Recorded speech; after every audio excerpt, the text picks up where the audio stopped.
Good afternoon and welcome to Pembroke Cricket Club, where we are just about to get underway in this second 11 Premier League clash between the 11 of Pembroke and the 11 of Merrion Cricket Club from just up the road, Anglesey Road, a local derby.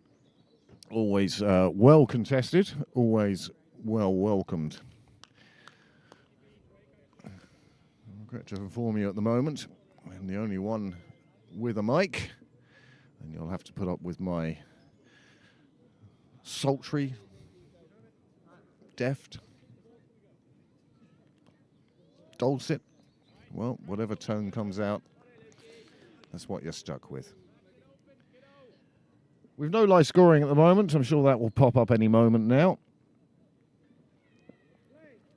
Murray to start the bowling from the nursery end.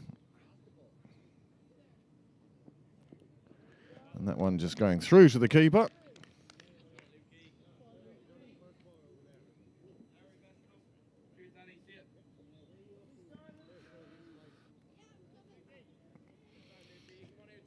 Well, quite an attacking field from Captain Joe Prendergast. He lost the toss this morning, and Merrion decided to bat first.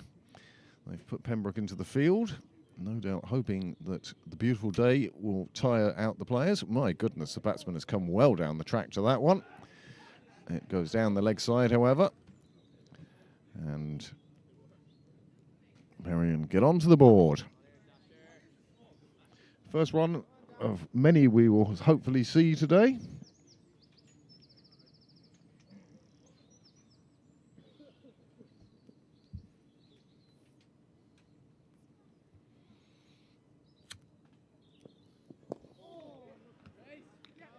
One delivered more onto the stumps, and as a result just pulled out towards the leg side. They'll pick up a couple of runs. We're well and truly underway now. Nice day here in Pembroke today. Not quite the cloudless, windless skies of yesterday. Just a slight sea breeze yesterday kept the clouds away from us. It was a gorgeous day yesterday. Good crowd down here in Pembroke to watch the firsts. Batsman again advancing down the track to Murray.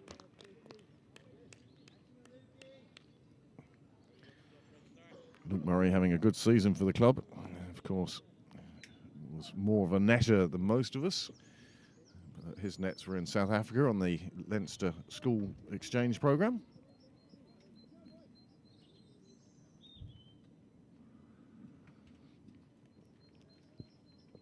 Murray again, good pace. This time the batsman wisely.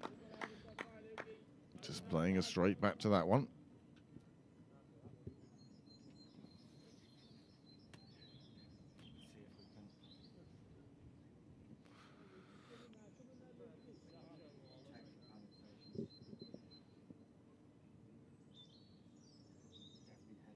Head down anyway from the scorer.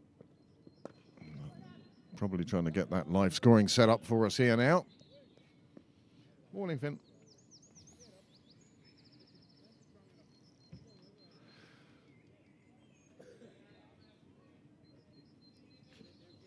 Yes, we had a super game of cricket here at Sydney Parade yesterday. Saw Pembroke reach the second round of the Leinster Senior Cup, sponsored by Skellig 618. Well, that's a good opening over for Pembroke. Luke Murray doing a fine job from the nursery end.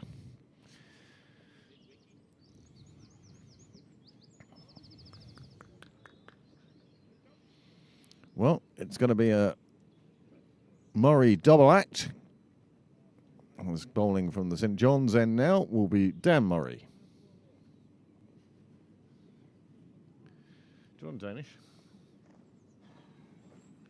One is just a plain cross on. I don't care. I got both of them because I like both of them. I knew I'd be all right. Mind? No.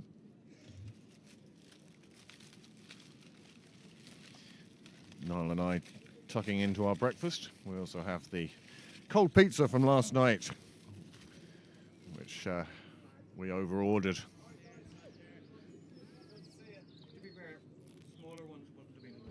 Yeah. You fall between the gaps. There's a few spectators down here this morning. catching the start of this game, and a few of you online as well have joined us, and we'd like to thank you, and feel free to contact us via the live chat on YouTube if you're a subscriber, and I sincerely hope you are. Of course, we have the competing attraction today, Ireland versus Pakistan, taking place in Clontarf. Ireland with a 1-0 lead in that series after a fabulous win on Friday. This one comes out the face of an opened bat, runs down to third, single taken.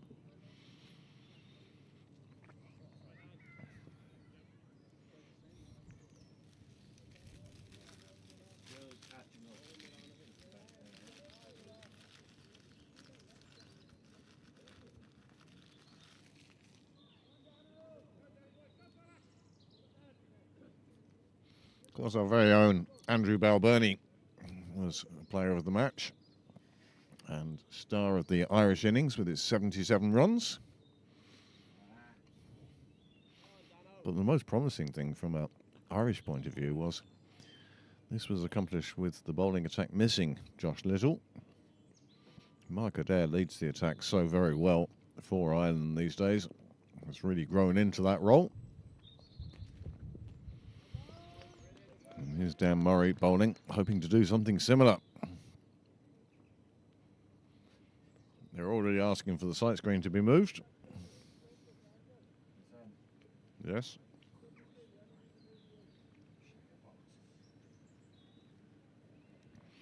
One thing guaranteed to upset our director stroke cameraman.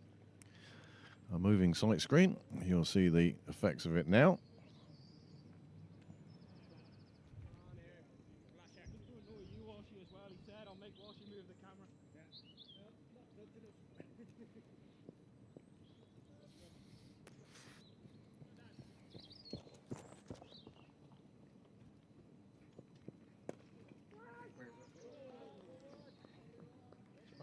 Dot ball.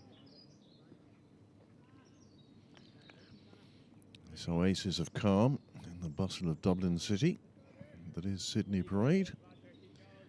You hear the bird song in the background.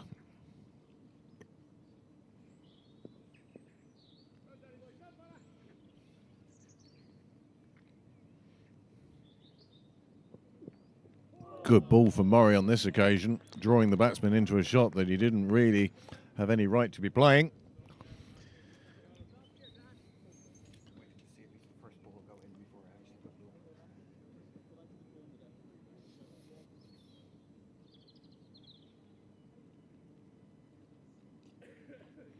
Graham Mooney is our scorer today. This one a bit wider and beautifully down on one knee. Plays it out square on the offside, and there's a good chance, in fact, absolute certainty that that ball crosses the rope. 4 more runs to Merrion. Here it is. You see the width. And he latched onto it so quickly. You're playing second 11 Premier League. Cannot give an opening batsman that sort of width. That's what he's waiting for. That's what he takes on. The bowler, because he really reached, stuck it up. Wasn't a million miles away from the fielder. I still think it was too wide. Niall quite happy to throw a wide one down there every so often just to see what the batsman does with it. Well, just to make him reach like that. He didn't have control over it. Right then. Not caught up. Or moving.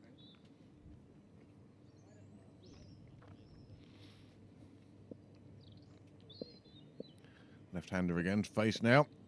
As Luke Murray continues from the nursery end. That one's over pitched and it's played away on the leg side, but it goes straight to a fielder who does a good job after it hitting the mat.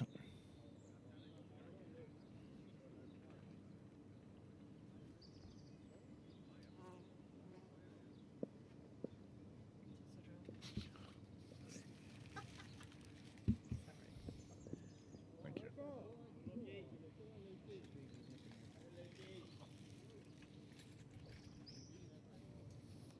Oh, brilliant, thank you.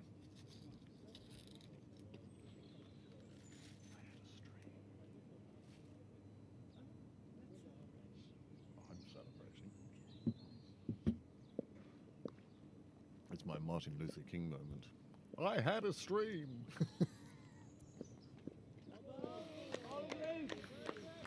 This is good stuff from the Murray boys. Both doing a good job for their skipper.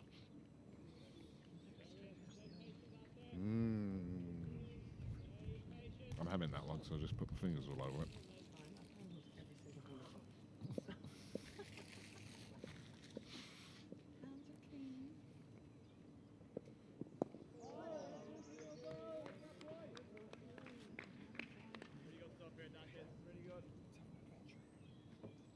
Still pizza inside. Still the pizza inside as well.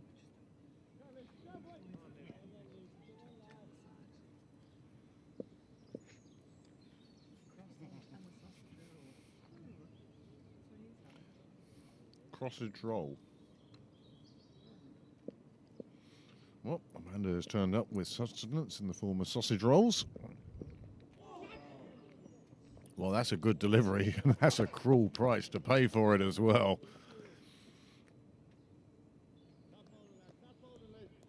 Here it is again. Just the inside edge, and it flies away for 4. Nobody was going to stop that. Somewhat fortunate start. First boundary for Forkin. And unlucky to Murray. Did everything he needed to. Took the edge.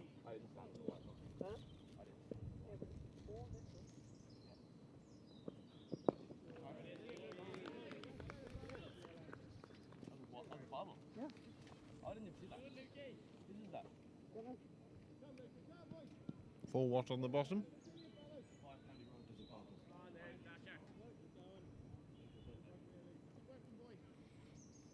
It's all right, we'll throw a whole load on during the Merrion innings.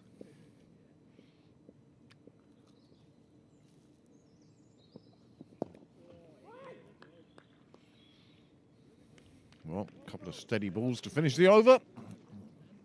3 gone now, 13 without loss. Good start for Merrion. A decent start for Pembroke. Sun's starting to poke its head through now. I only say that because I can see shadows on the ground. I'm hidden away under the gazebo as usual. Staying out of the sun and wearing plenty of sunscreen. They are gorgeous. Black pudding. Sun-dried tomatoes. Apple. So it's the dessert as well.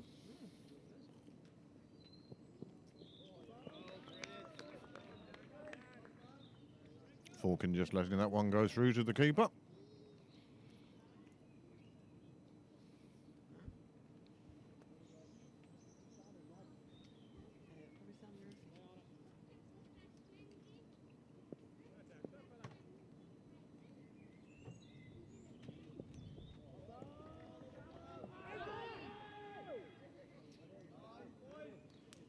First real appeal of the day, and Sam Murphy, with quickness of thought and deed, threw down the stumps, thinking that perhaps the Merrion batsman had strayed.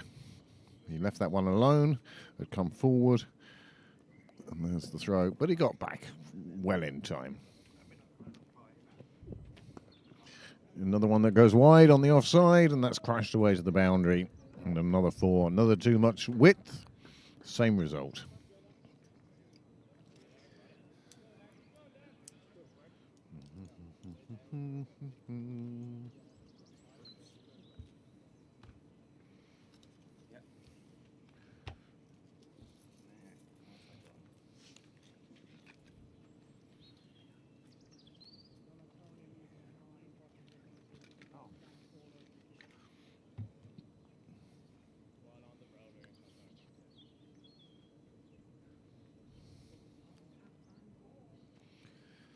It's in that.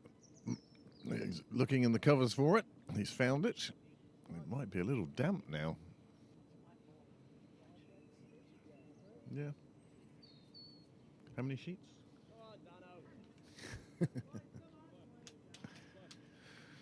Well, work's still going on in the house next to Simon Heaney's. Repainting. He's doing a good, thorough job of cleaning it anyway. Little things you notice going on around the ground. That's much better from Dan Murray. Umpire signals 2 remaining in the over.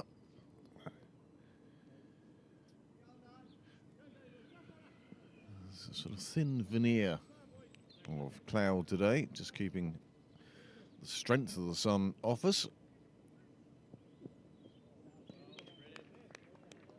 Oh, there's loads of them over there.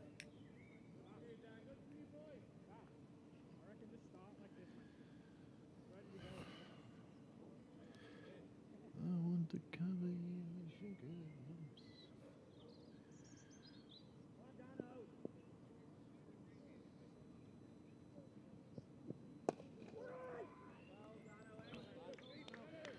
Definitive call of weight on that one. Merrion's playing it on the offside for the last ball of the over.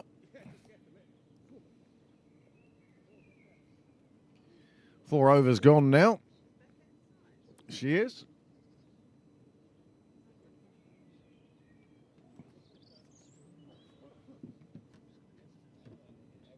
Yes, I'd put them in the shed actually.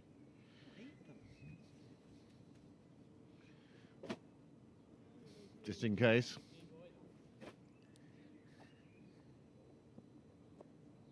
Forecast says we have them out here. Yeah, I did think about bringing them out. Nice shot on the offside, driven down the ground. Hardly needs running after that one. 4 more runs. The score moves on to 21, and that is a fine shot. Just leant into it, jogged down the pitch as if he thought it wasn't going to reach the boundary. Never any doubt about that, and it's a super, super shot. Well, Pembroke looking for a breakthrough here. Murray's entrusted with the new ball by captain Joe Prendergast. And what a day he had yesterday.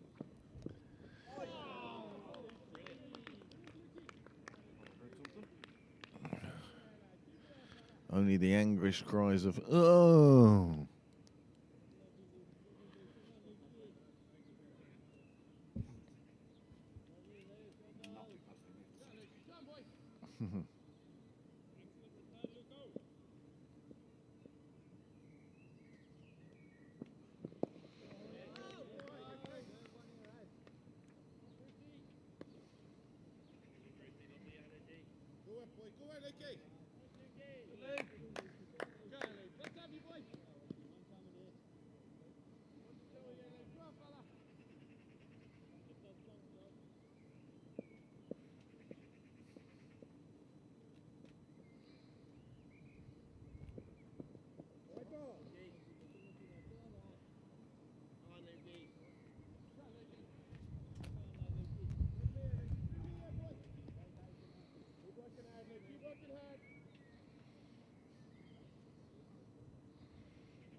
Nice bit of fielding.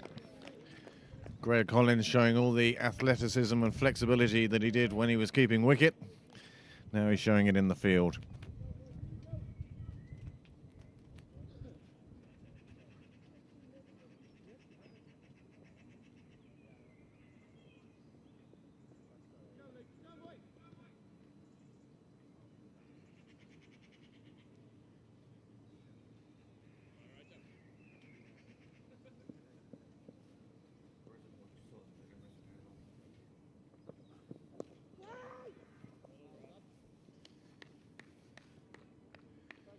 Just played behind square on the offside, quite safely. Jordan Kelly doing the fielding there. His father Finn watching him today.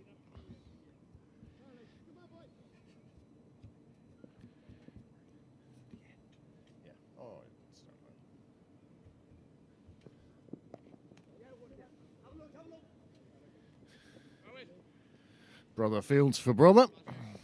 Dan Murray does the fielding down at fine leg, deep fine leg, or deep leg actually. here at the end of the over, the replay we've decided to keep is this one. Gets past the bowler. They think there's runs all over the place. And a great piece of fielding by Greg Hollins, throwing himself with enthusiasm onto the ground. Now, Luke Murray, his 3 overs have cost 15 runs. I'm going to guess that Dan Murray's 2 overs have cost 9 runs.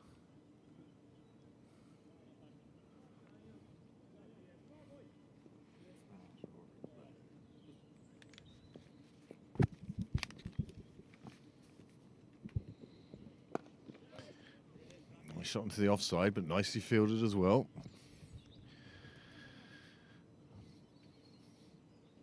And there is Dan Murray's figures. Many thanks to our live scorer. Keeping up to date, keeping the whole world as well as ourselves informed.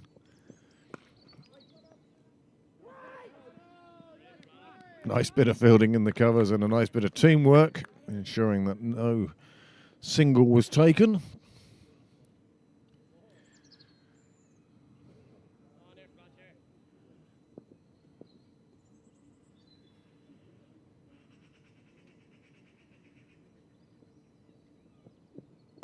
This one's the aerial, but we're in the power play. Very few outside the ring. And as a result, that aerial route proving most profitable. Another 4 runs onto the total.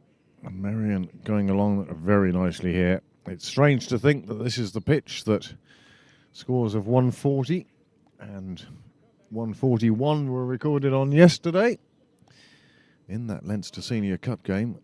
I'm suspecting that Merrion, well, they might go on and make a big total here today. Another cracking bit of fielding in the covers. Getting well down to that.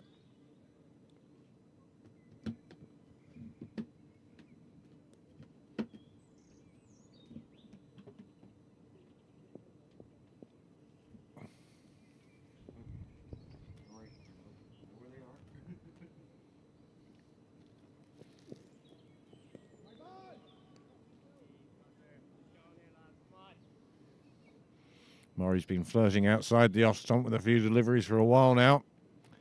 This occasion, the umpire pulling him up for it.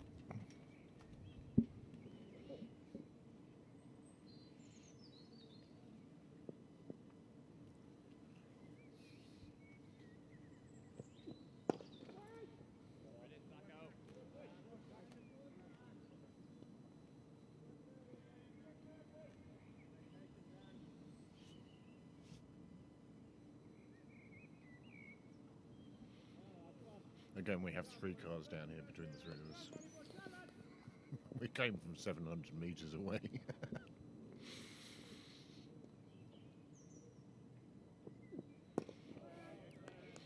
Good over for Murray.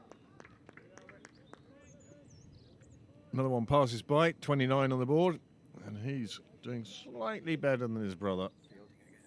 0 for 14. Knocked over by the powerful drive.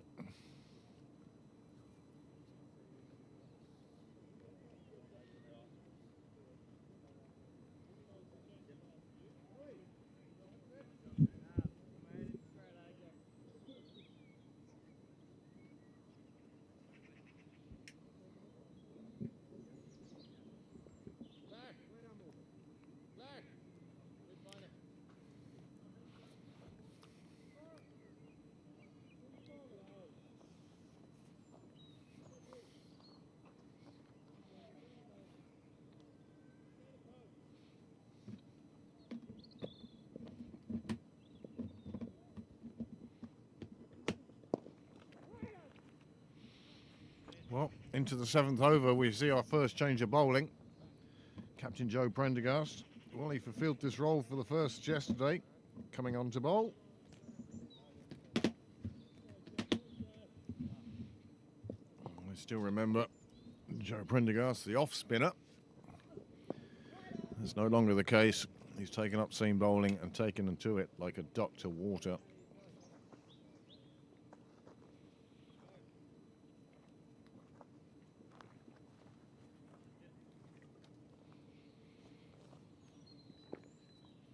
This game perhaps not having quite the same overseas appeal as yesterday's. We had a great crew join us online yesterday from Australia. Viewers as far away as Kildare.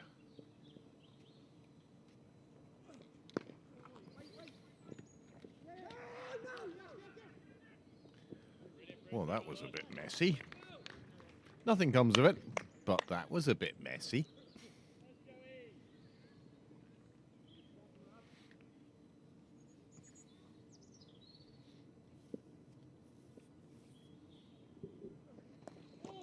This time onto the pads.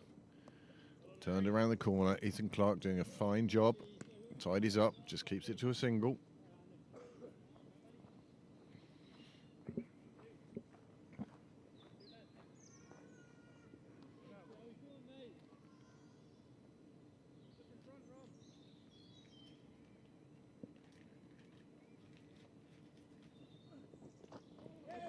Well, that's going to run away to the boundary.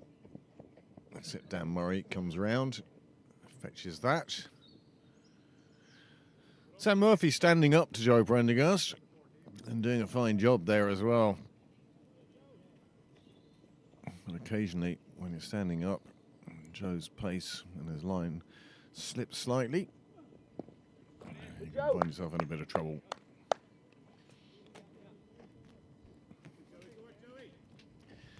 Or a southwesterly wind today.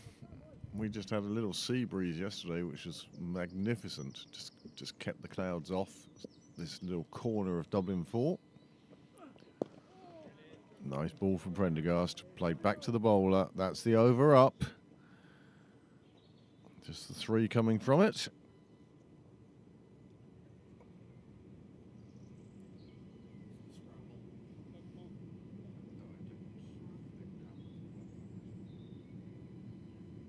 One-handed slow down and then the tidy up, and they were thinking, well, only one person was thinking of taking a run there, and luckily he acceded to the wishes of his partner and made his ground safely. 32 without loss then. 7 overs gone, and Dan Murray continues from the St John's end. Sun bursts through.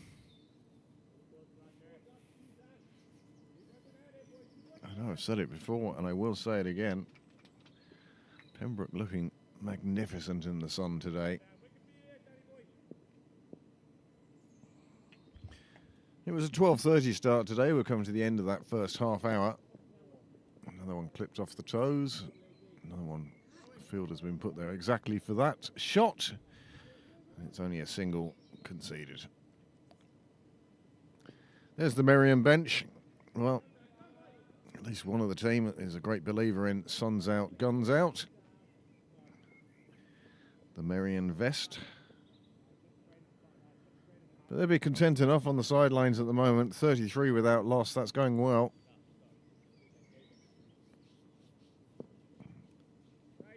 And Dan Murray into his 4th over.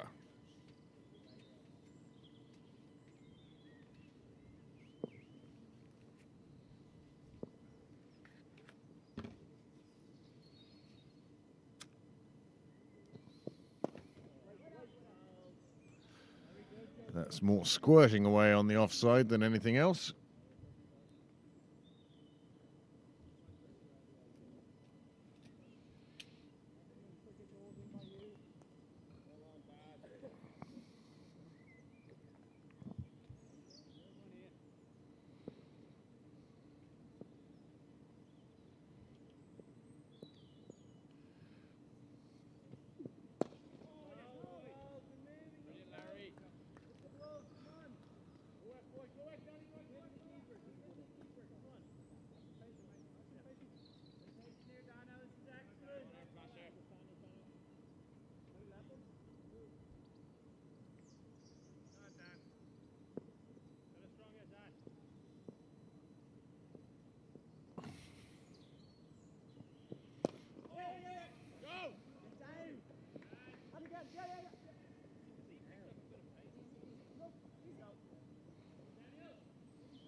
Good over for Murray on this occasion. Just the 3 runs coming from it. Merrion have moved on 35 without loss. And the game sort of meandering through its opening sparring.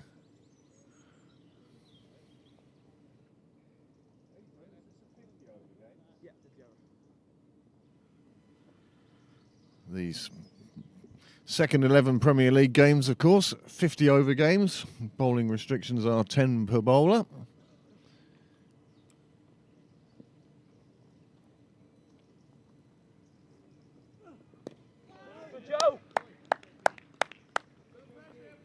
Prendergast had a good first over, just the 3 runs, and 2 of those were wides.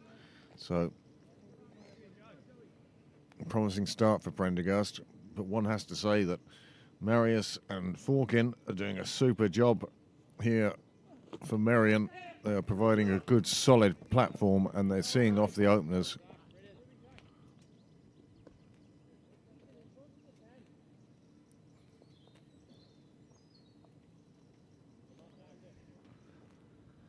Partnership of 36, of course.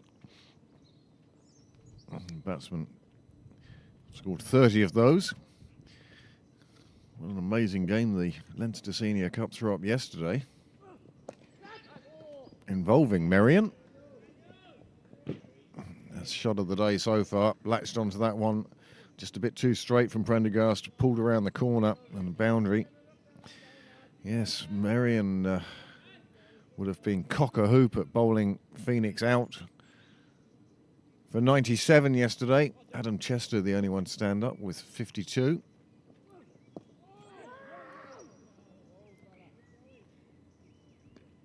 And then Merrion, well, they were all out for 85. John Anderson, top scoring for Merrion, was just 19. And they fell short. The interesting thing about the Phoenix total of 97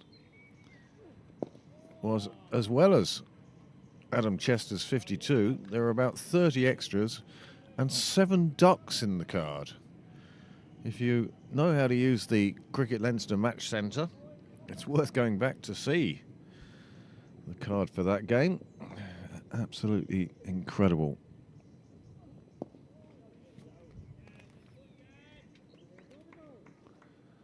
The dart just rolls past the corner of Sydney Parade, no doubt heading out to Clontarf and beyond.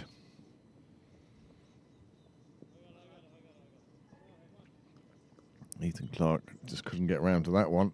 That was hit with real pace.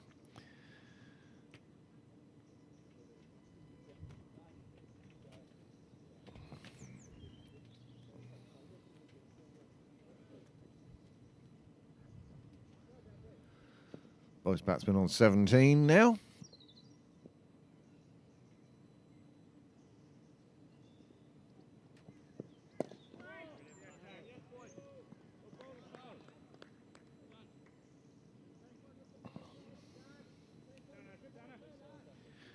Into the 10th over now.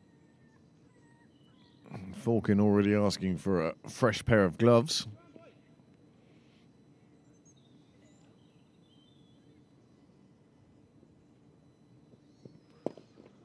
Driven down the ground, but Hollins is there, very distinctive.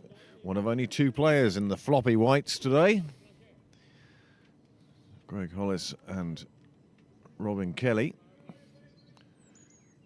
Most players seem to be favouring the baseball cap of various vintages. Good to see that they're all Pembroke ones.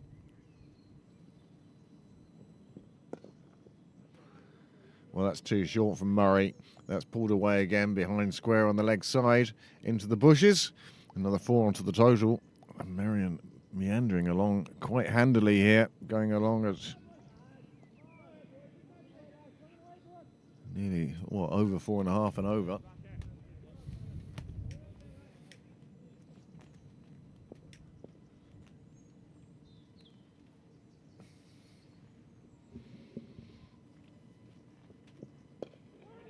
This one just played out in the offside.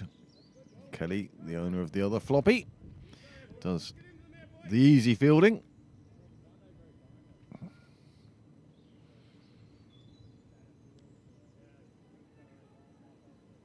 Still good to see the white floppies out there. Sort of the last tango of white clothing. Just through to the keeper from Murray. One to come in the over. He's only had that one delivery, but it's that one delivery that the Merrion batsman put away with such aplomb.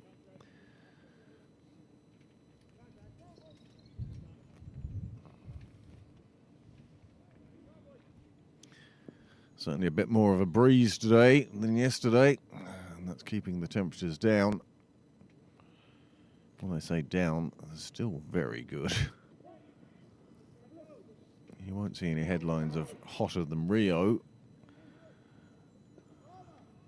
but it's a lovely day for a game of cricket.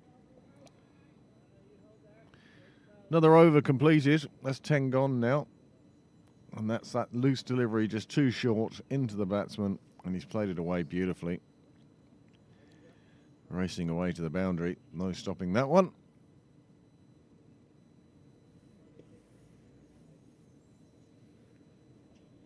Falcon gets his fresh pair of gloves as Becker of Becker's Bakes, after another successful Sunday morning catering to the masses here at Sydney Parade. Supplies.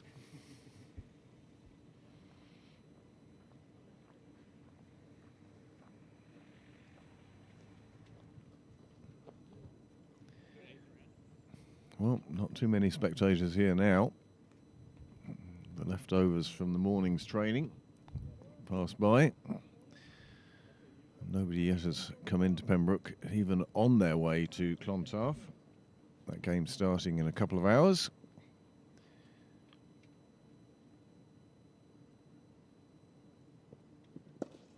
Well, chased a wide one, and it beats the dive of the play out, and Hollis is after it, but he's not going to get there before it reaches the boundary. Well, it was very wide to be chasing, but he chased it with good effect, and another boundary for Merrion takes them on to 49 without loss. Hey, Greg. Grand. Still getting away from Amanda. Hmm? Still getting away from Amanda. She's here. Okay. She's up there somewhere, I think. How are you? You can see her sitting next to the scorers, actually. Go in the sun. I think so, yeah.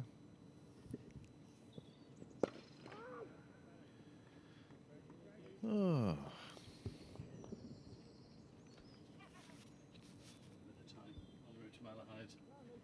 Malahide or Clontarf? You don't want to give them a hand out there, no? Uh, A few cameras? they'll ask for me when they want me.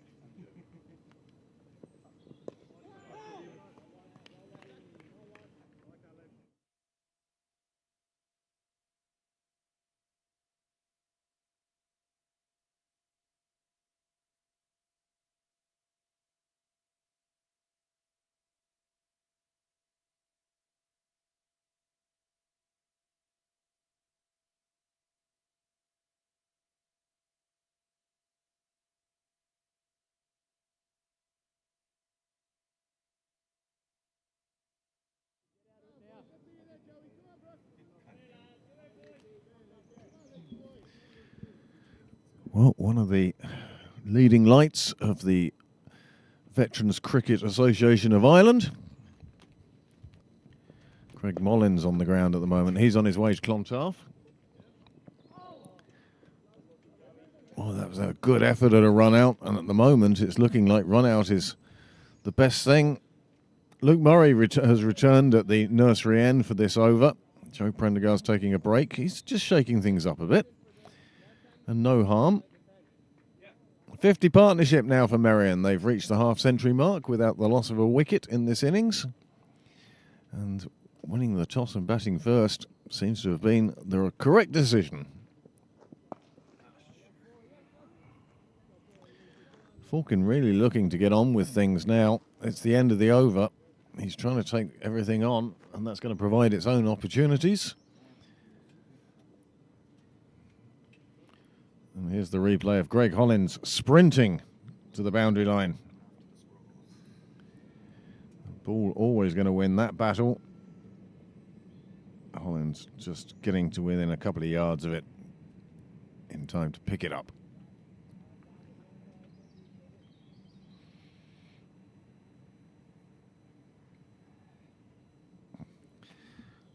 Well, change of bowling now at the St John's end. Porrick Flanagan.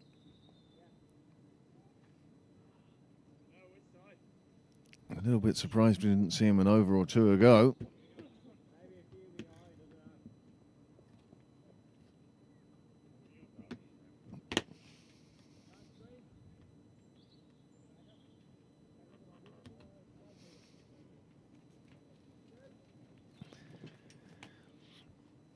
Flanagan, who's joined Pembroke after the sad demise of YMCA. He was captain of their twos down there. And I remember an epic tussle between YM's twos and Pembroke's twos, where no quarter was given nor asked. There's certainly been the odd epic tussle between these two as well. And silly. Andy and Bill last day of the season. Yes. Speaking of which, our one comment so far from Bill. He wants 3 decimal places. And whether he wants Clarkey for the 3 decimal places.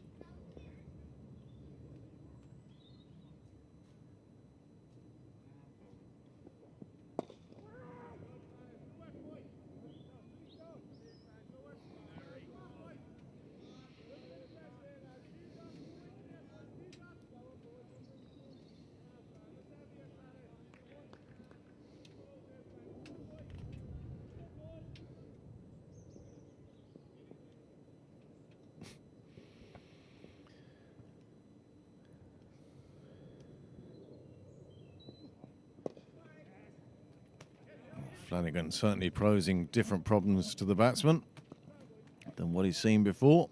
A little bit of experience into the bowling here now.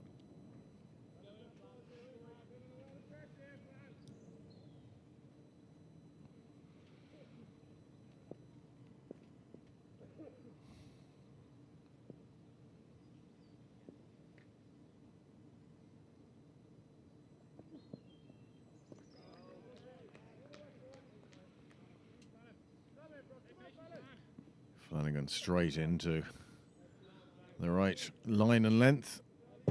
4 dot balls in a row. Yeah. I knew it. No, move them into the back net. It doesn't really make that much difference. Another dot ball. This is what Pembroke wanted to do, just apply a bit of pressure. But Merrion, with 50 runs on the board, will feel that there is no pressure and they can take their time. Morning, Edward. The occasional maiden here or there isn't going to make too much difference over the course of 50 overs. And better safe than sorry against this tight bowling from Flanagan. First maiden of the game. And a good start for him.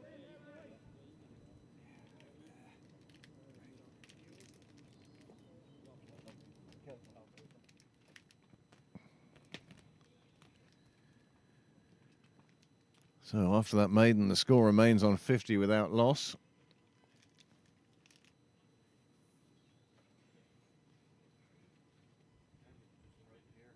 Yeah.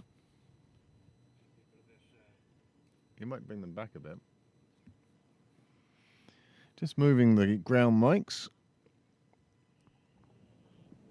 So people don't have to listen to the nets.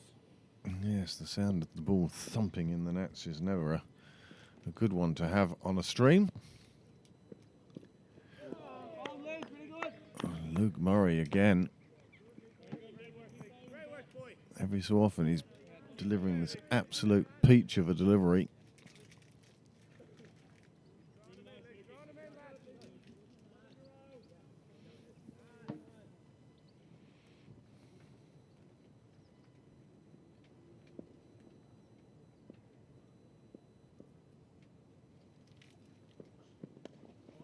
Clipped away. Clark will come into your picture. Clean pick-up, good throw. Prevents any more than just a single. That's good fielding from Clark.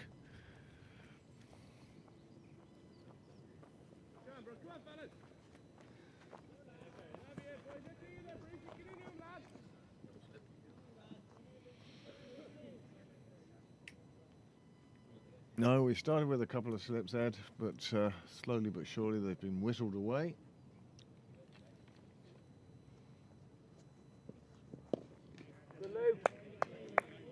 Merrion's coming down the track again.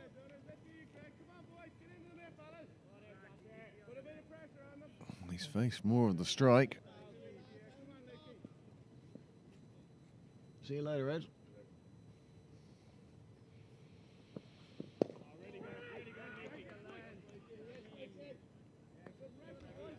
You can sense there's just a little bit of pressure being built here now. That's one single in the last 10 balls. And you can see Merrion looking to just get the ball away, pick up another single. And it's not happening for them yet. No wickets lost in the power play. You'd Yeah. probably hope a bit more than that. Well, it's been a Eyes good... up now.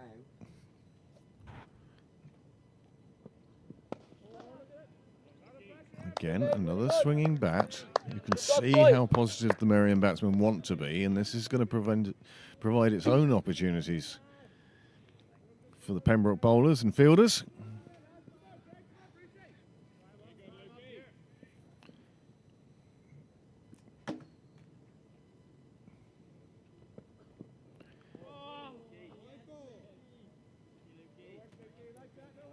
Oh, just drifting down the leg side. Batsman looking to get hold of that one all right. Wasn't to be on this occasion.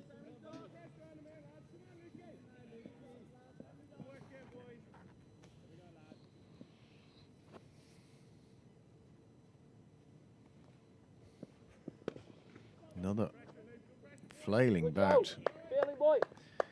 And it's only a single. And that's a good over for Murray. That's 5 done for him now. Just 23 coming off those 5 overs.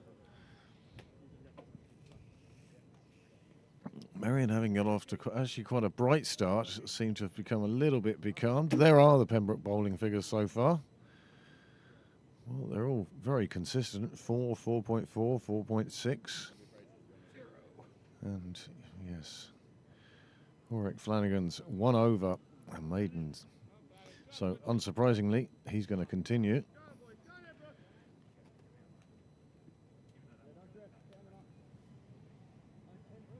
As we go into the 14th over.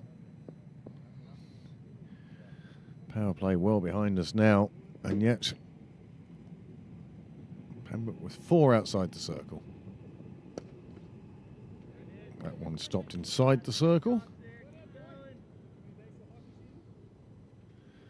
Yes, Pembroke having a deep leg, deep square leg,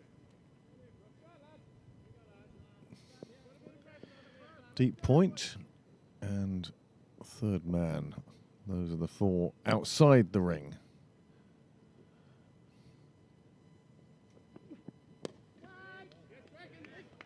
This is good bowling again by Flanagan. Really asking the batsman questions.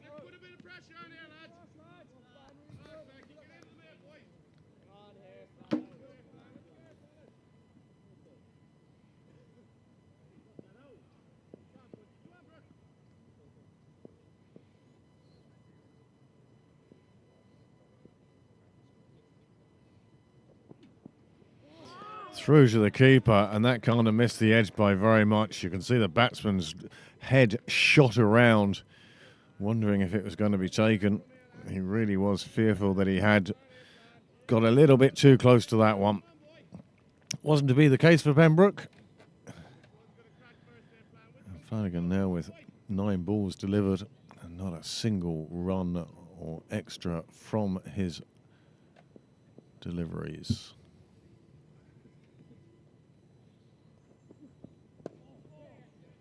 That breaks the streak, and it's another single. And finally, Marius gets off the strike and brings Daniel Forkin to face the last 2 deliveries of Flanagan's second over.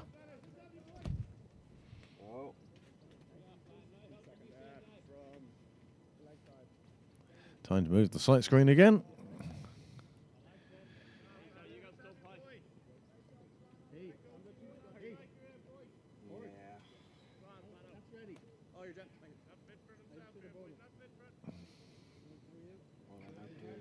Yes.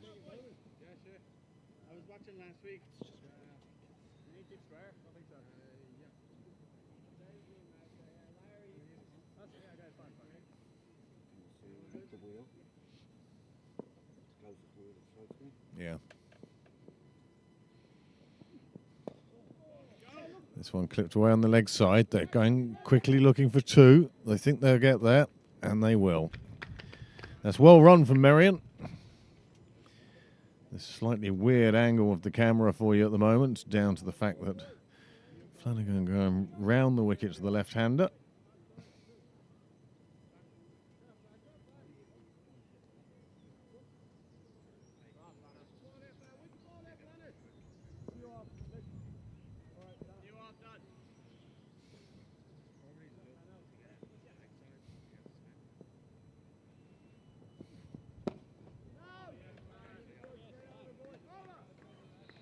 And another fine over, three coming from it. But Flanagan so far appears to be the most economical and the most dangerous of the Pembroke bowlers.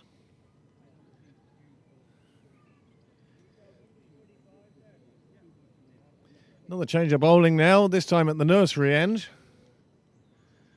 as the sight screen gets rolled back into position.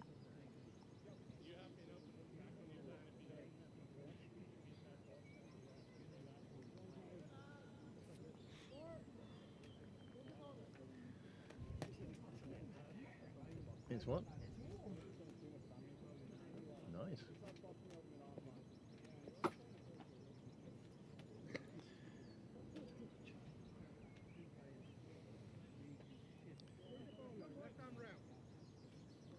"14 overs have passed now. One wonders if it's drinks at 17 or whether they go through to 25. I suspect with this breeze, they'll last with just the one drinks interval. And now Donker Tucker to bowl from the nursery end, his left arm around.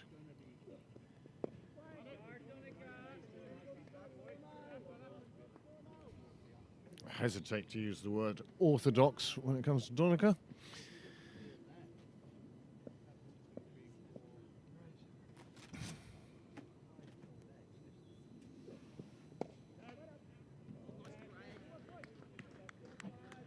Greg Mullins turned up and said, "Must be nice to get away from her lady." I said, "Oh no, she's up there."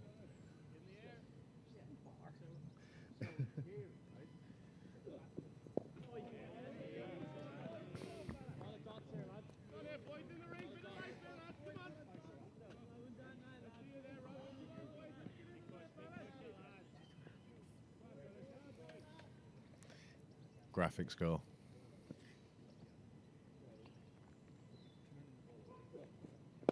It's in the air, and what a catch!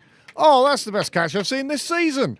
That's magnificent reaction catch from Tucker. Tossed it up there, driven back at him at great speed, and his reactions were right up there. That was amazing. That was the sort of reactions you'd expect to see from a Formula One driver when the lights go out. He was that quick off the mark. Here it is again. Now watch this. Absolutely beautiful work from Tucker. Tossed up, took on the, and whoa, there it is. And he has it, he held it. And that's a good catch. Yeah. Good catch from Tucker. And the first wicket falls. 56 on the board, a good opening stand. But Tucker has made the breakthrough with his fourth delivery. And that is exactly what Pembroke wanted. Let's have a look at that again. We'll look at that in slow motion. And you could see how quickly his hands went up and then, yep, there. It was like watching a gecko catching a fly that was going past. But instead of his tongue, he used his hands, quite sensibly, obviously. Takes the catch, and the first wicket falls for Pembroke. And they now have Merrion 56 for 1.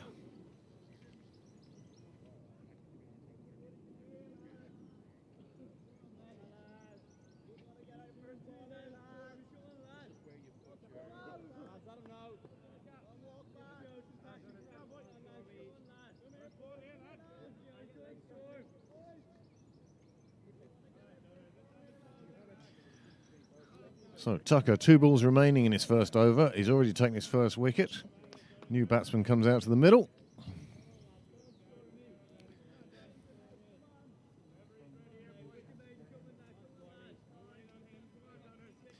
With though, you could pick one of those up and crumble a trail, and you could lead Graham wherever you wanted to. Just put him in a circle. Be like one of those death circles that ants have. Tucker comes into bowl. Oh, it's an edge past the slip. Despairing dive from Captain Joe. It wasn't to be. Kelly is going to pick it up before the boundary.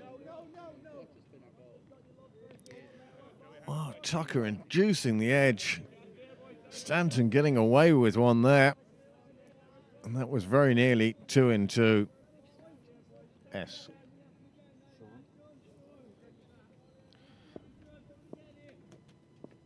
I like to be certain about these things before I start.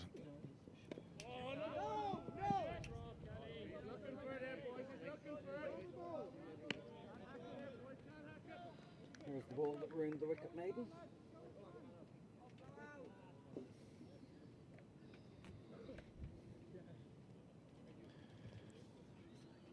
Yes. And there it is, just getting past that outstretched hand of Captain Joe Prendergast. My goodness, that was tight. Of course they took it back to the crooked camera. Had to be the Warwick Flanagan will continue now from the St John's end, because he's going left arm around the wicket, and if right arm around the wicket, and if he's going right arm over, we'd be fine. It would be in line, but they've moved the side screen. We're going to need to go over there at some stage and lift it straight. Well, they say there's not an out better than a fielder. Fielding for his own bowling. You probably don't want to straighten it. Because then you'd have to take the camera down and twist the camera and... Yeah. Go worse. And Take the camera down. I probably would. I don't know, but So, something to look at later in the week, perhaps. Short ball. Forkin pulling out of the shot. In the end, it just ended up hitting his bat and falling to the ground. cracked me up more is the change in the lean. So you go from having a full wall at the back to nothing. Yeah. Like, What's the zoom doing a bit? Oh, I know. What's the zoom doing a bit for? No? He's broken a camera as well. How'd you break it? No, I'm not suggesting he broke it. well, I did. It was broken while it was on his watch. Few runs there for Merrion, added to the total. Forkin just punching that one through on the leg side. The one with the floppy is Greg Hollins. At least 3 keepers on this team. This is a team of keepers. He wants it further.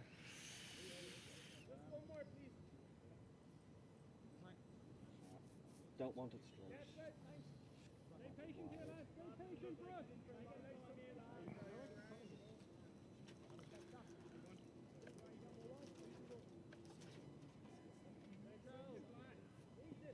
The fruit flapjacks. Tesco's finest. I broke the camera around because I put the camera up about 3 or 4 times, and the third or fourth time it was coming down. The end slipped out the side screen and anyway, Bounced on the ground. it's sort of half cut. Bounced. It was the one with the cracked screen, No, remember? it wasn't. Wasn't it? No. Oh. Oops. It now has a cracked screen as well and doesn't seem to want to put out a picture. But I'll have to look at it to see if it'll. No footwork away from the bat, goes through to the keeper. I think the best thing to be said about that is it's a dot ball and nobody will ever ask about it again.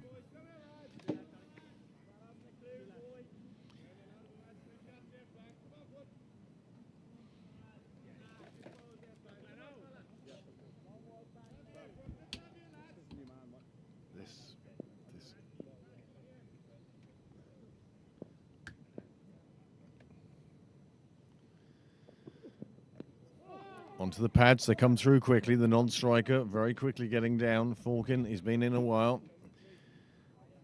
Deciding to take the run very quickly, very swiftly.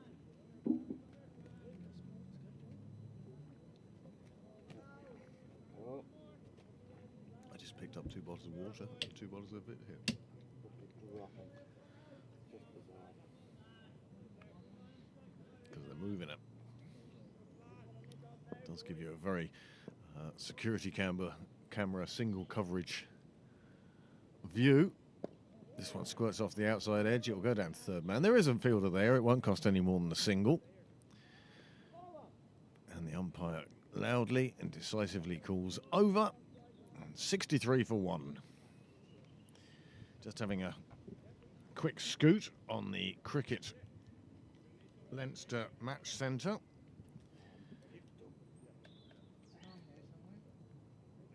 Castleknock fourths, and 94 for 4 in 16 overs in Athlone. Clontarf seconds, playing in this league, same league as we're playing here. They're across the road in Park Avenue, and they're 56 without loss. Similar sort of start there. Leinster seconds are 70 for 2 out in Malahide. And the Hills seconds are 55 for 3 against and at Balbriggan. In Division 4, Adamstown firsts have taken a long trip down to Wexford, and they are 81 for 3. County Cavan are entertaining or are playing at Ring Commons against North County, and they're 59 for 2. And Swords are in Marley Park, Swords seconds in a Division 11 game, and they're 29 for 1. Terranure seconds are in Division 5, and they are visiting Rush. Our opponent yesterday, Alan Eastwood, he's headed down to Rush to watch the seconds and also to indoctrinate his children into the joys of cricket. Donica Tucker it is that's continuing from the nursery end with his left arm spin. He's the one who's taken the wicket. He's the one who broke the opening partnership with a magnificent catch over his left shoulder. They'll take a single.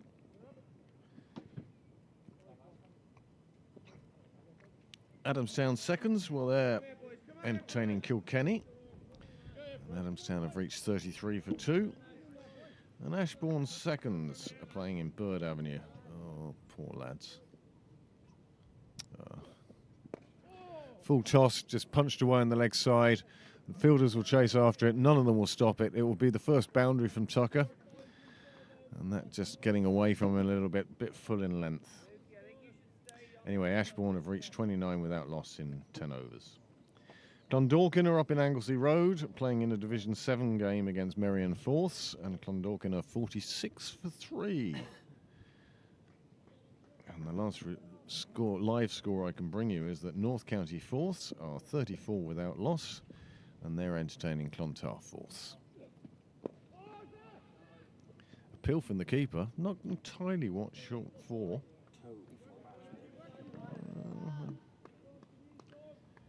Didn't think so at the time.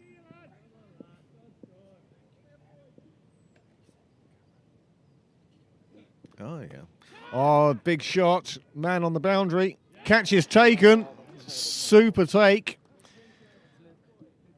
Luke Murray with a lovely catch right in front of the crowd of 4 over at the clubhouse. And Tucker picks up a second. And isn't his left arm weaving some magic today, encouraging the big shot? It came. And now the teams will take drinks with Merrion now 69 for 2. Good morning, James.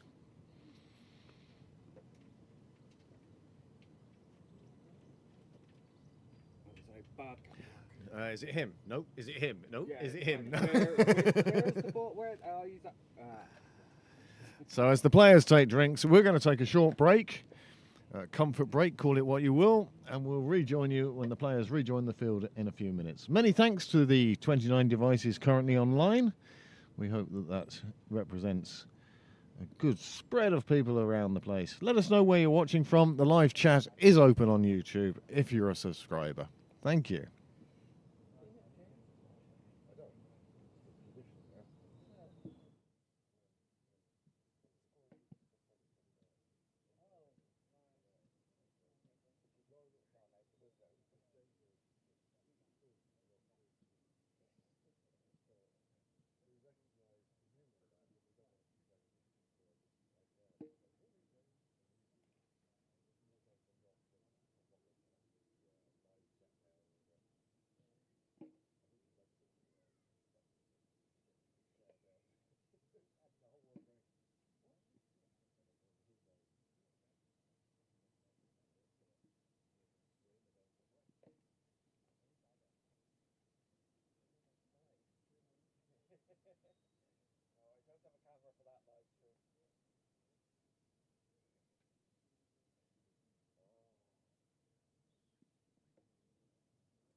Suddenly saw the big camera shake and was like, no, no. She doesn't play football. Like, it's not good. Come on, boy. Have a look at number 5.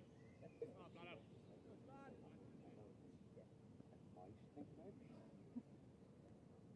But it's so happy with it.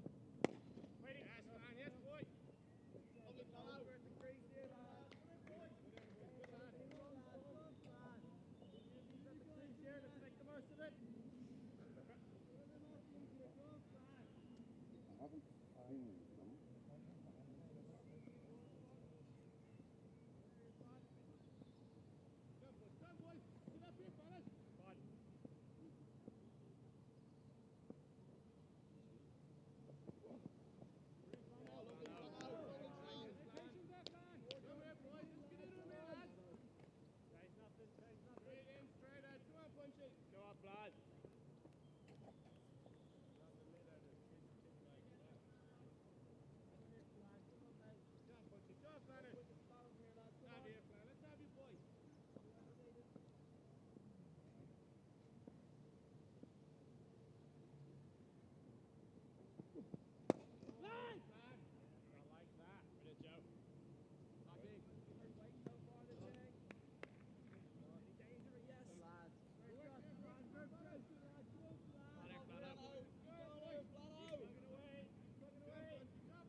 Well, after a shorter drinks break than I expected,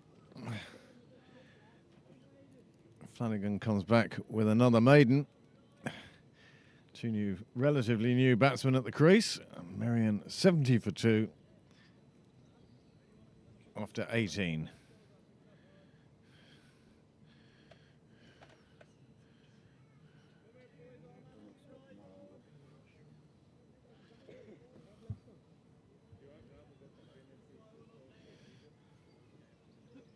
I said thank you to them.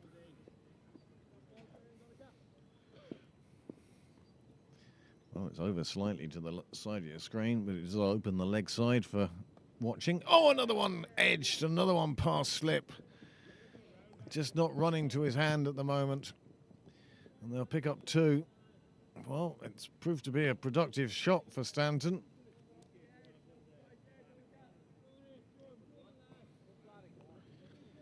He's been joined by Shankar.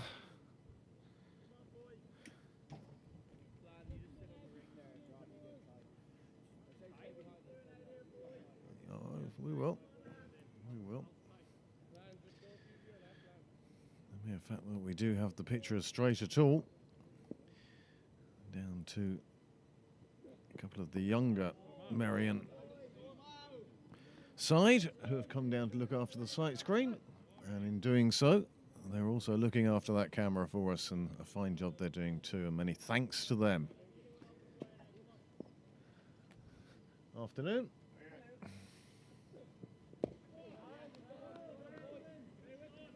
So I presume Greg is here to meet someone.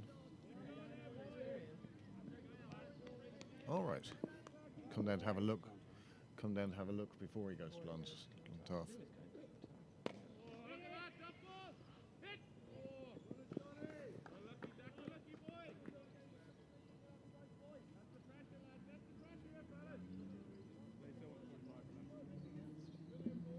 Well, Pete Prendergast, of course, yesterday made the transition to true summer wear.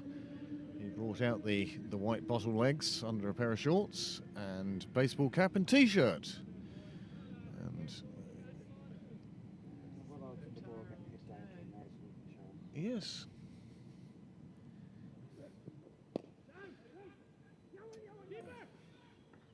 Oh, that's misfielded twice. That's going to let them get through for another one. Well, they won't take it. The batsman not paying attention. No, he just ran through. He just ran through and as a result couldn't get back. We were just giving the weather forecast in our Pete Prendergast attire Oh, yeah. fashion. I'm not really dressed for the hailstorm that's coming. Yes. Yeah. Yeah, I think there's some dodgy stuff coming this afternoon. Hopefully they're wrong and will arrive tonight. That one dug out well by the batsman.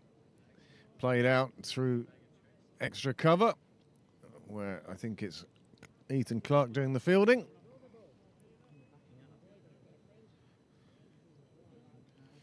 Yes, he is. Luke Murray it was who did the fielding. Oh, yeah. See you soon. Enjoy. Optimistic.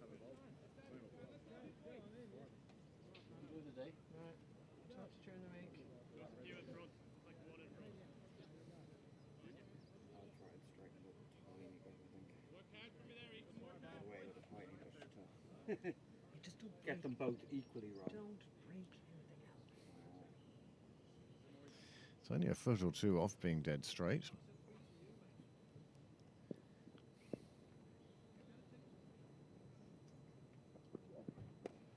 Nicely played away, square on the offside. Just be a single. Bruce Whaley, I think that is doing the fielding out there.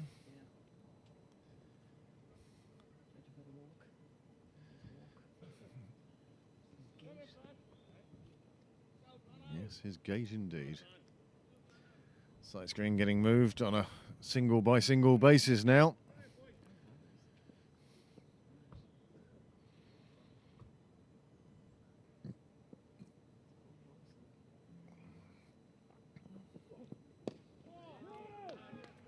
No single there.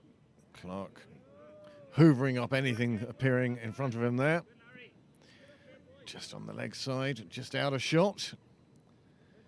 Comes the silver bullet train. Not quite the equal of the Japanese silver bullets.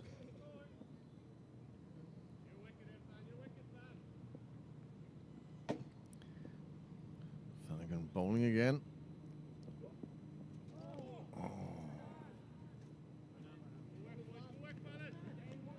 Get out of here. That's a grand, James. It's a delight to see you. No, it's a whole. How flexible do you want it to be?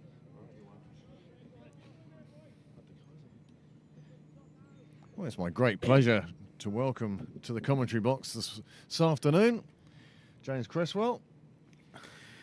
Hi, Craig. Hi, all. What a cracking day we have here. Another one played away. They're going to look for a second.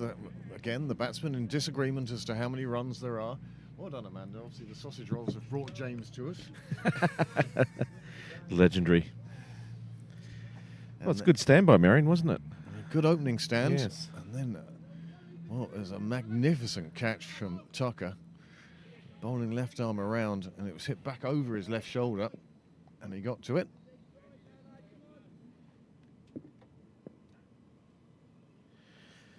Oh, it's pretty spectacular. I saw that on the replay before I got down here. Good skill and reflexes all combining. Reminds me a bit of yourself, Craig, back in last season. Can we stop the sniggers around the media centre? Yeah, I don't know. That wasn't meant to be a joke. I know. I took Unbelievable. it seriously. You took it seriously. It's the other two that started cracking up laughing. The idea. Disrespect. Anyway. Oh. Well, Sam Murphy, not only is he determined to get a stumping on this way, but he's also quite accurate. Big shout across the road in Railway. Possibly the sight of the big orange ball in the sky has scared some people over there. Ooh, That- big shot. Cutting lots of air there. That's about all.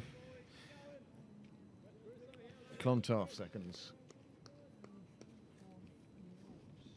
Well, that big shout we heard then was obviously turned down by the umpires if it remains at naught.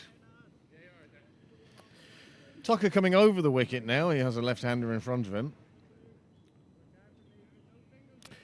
So just as a recap for some of us who are a bit behind, Tucker's taken all the wickets so far. Both of them have fallen to him. One to a fine catch by Oh, that's unlucky. Luke Murray. And the other one, that fine caught and bowled, he took himself. Well, this over hasn't quite started the way he wanted. He's just drifted. You see from this delivery, it's on the stumps and just punched away It's on actually the a- full. It's actually a lovely shot. He needled that thread throughout the field. Threaded that needle. That's what I'm trying to say. Just waiting for the caffeine to kick in, folks. Yeah. He did something really nice with it anyway. Yeah. Yeah.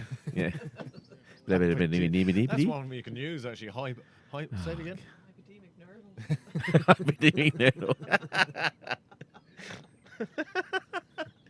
nerve. Sun touched over here, I think. Graham Mooney it is, who's on his hands and knees, looking for the ball. He's given up. He's now going to throw another one out. Like a bit of a black hole, those bushes, isn't it? Yeah. It is. Once What? something goes into those, it never comes back again.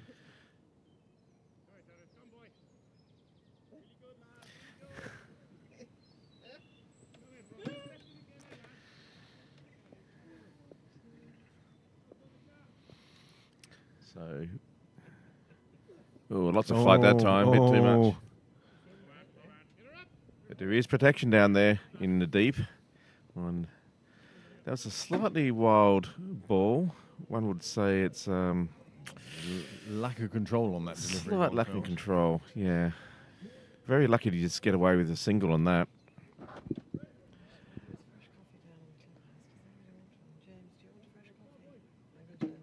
Oh yes, please. That'd be lovely. Thank you. Service here at Pembroke Niall, is do you want a coffee? second to none. Yes, please. Oh, Have you that's still- have you another full toss. Have you still got the red cup somewhere? Oh, it's one. Yep, give us that. You can have a pint. He can have a pint of coffee. Yeah. What do you think? I think okay would be my guess. I went down and got my caffeine-free liquids. Anyway, Tucker's struggling a bit here to find his line and length. 3 full tosses in a row. Just trying to give it a bit too much flight. This is a bit better.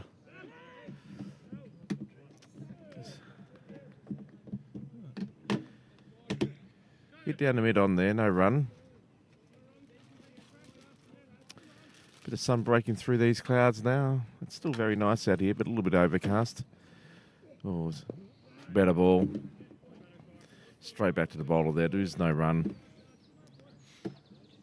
So he's finding the better line now, better length. Can he find an edge or something else? Oh, squirts that out straight to point. Nice bit of fielding by Robin Kelly. Hmm. So, James, what did you get up to last night? Did you watch the Eurovision? No, I'd rather sit at home with a pencil in my eye, quite personally. But no, I didn't have an opportunity to. I was actually at a barbecue, which was a lot more enjoyable. Than sticking a pencil in your eye. Yeah, I really, as you can probably tell, I'm not the biggest fan of the competition. Well, it's nice to see that Australia's joined Europe. I missed that sort of memo when that came out. I mean, I knew that they've been in the competition for a while, but I thought, maybe they're a little bit south to be included, but apparently not. So I'm waiting for the Penguins in Antarctica next year. What's that? Oh. Isn't it a Wallace and Gromit? Happy feet, yeah. Happy feet enter Eurovision. Yeah. Well, we had the joys of going up to Belvedere, where Eurovision was on the television, Right. But Brendan, the disco man that we use in Pembroke, was playing basically to an empty room. And all Is we it- were doing was matching the songs he was playing to the countries and the videos and the graphics you were seeing in front of you. And yeah, as I said, Madonna did quite well for Croatia last night. Yeah, it's a little known secret of hers, you know. Her long affinity with the country. I think she's probably adopted a couple of kids from there. Maybe she bought it. She's got enough money. So Anyway, yes, the Eurovision won by Switzerland. Ireland came a credible 6th, and the UK somehow managed to get some votes from the juries and absolutely no votes on the public vote. It was quite. Were they the only zero? They were the only 0 on the public vote. It was quite. well, that's an achievement in its own right, I suppose. They Absolutely. did celebrate it. Nicely worked off his hip what there. else can you do? Mm. Good shot, that actually. Just nicely worked off the hip there for a single. Just down So we behind watched square. that, had a couple of pints. We've got pizza today. Oh, really? It's cold, but it's still pizza. We ordered a little bit too much for dinner last night, and we have a cheese pizza with extra cheese on it, or we have a chicken pizza with whatever else on it. So you got one of those Papa John's. No, we didn't do the mix and match. No, No, I was going to say one of those meter wheel. Have you seen one of those? No. Oh, I think it's Papa John's. It's one of these ones someone showed me a couple of years back, where the actual pizza is like about a meter in diameter. It's massive, and it's like, you know, if you've been indulging in various different things over the night and you've got the munchies, wow, that one, it just, your eyes light up, you know. One slice by the time. Yeah, you only need one slice, absolutely. Then you got to sit down and just let that settle for about an hour. But Flanagan Oh. continues. It's in the air. No fielder when it was in the air, but there is one when it trickles on the ground out to the boundary. But that was a chance. Played uppish. Flanagan will be encouraged by that. Pembroke will be encouraged by that. And this game really has sort of entered a lull period now. 2 new batsmen making their way in the world today. so it was Shankar who hit that one, I think. I think it was. Yep. Left-handed, just lifted down there to third. That was an effective shot. Got himself a run. Shankar. Scottish name? From the Shankars from Aberdeen, is it? No, maybe a different family. Anyway, ended the over. 87 for 2. Getting a little bit of a fight back here, one senses. The foundations of an innings, of a partnership. That opening partnership of half-century partnership certainly put Merrion in a strong position, but then the 2 quick wickets have meant really that the next 2 have had to start again. Well, that's it, isn't not it? You bad. know. Lads, that's top work. That is great work. I want some names. I want the names of those gentlemen. They are doing magnificent work with the camera now. Spot on. And Fixing the foot. they're the 2 lads, of course, who are sort of sent down to go and look after the sight screen by the teammates. Oh. Big hit, out onto the boundary rope, and it's taken again. Wow. Another catch for Tucker. Another wicket falls. I actually thought that was going to clear him for a minute. It seemed to have a pretty good trajectory, and It did, didn't it? Yeah, It just seemed to seems- drop at the last minute. yeah, it just, you know, he needed that boundary rope in 2 meters, and he probably would have been okay. He's very disappointed. That was a sweet sounding and sweet looking shot, just not quite enough on it. Probably, you know, if it was off a pace bowler, different result, but Yep. just enough. Here it is here. Over the wicket to the left-hander. Tucker never one afraid to toss it up. Oh, lovely, just too tempting. The slog sweep came out, and obviously Oh, it was Just- a great it's a catch. great catch. He took it a super height because it would have been Mm. a 6.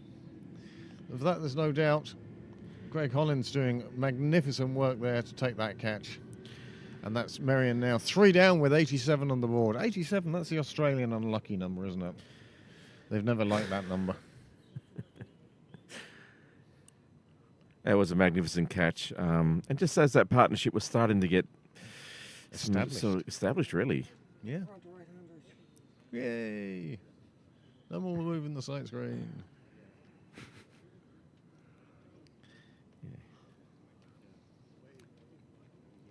Lads, thanks very much for that. Yeah. That is top work. It's getting a little bit cloudy here in Sydney Parade. Must be all that drain from the sun over there in Park Avenue. Yeah, trying to. We do have the walls out, but not even ready, so Mm, that could be a lastminute.com.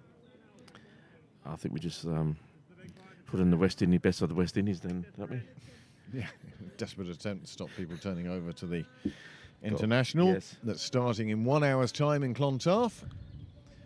Ireland looking to wrap up a series, T20 series against Pakistan. And what a boost that would be for them going into the World Cup. Well, Oh. Tucker tosses that one way too high, too full. And it's played around the corner, spooned around the corner, I would describe it as. And Bruce Whaley does a What an lot arm. of chasing.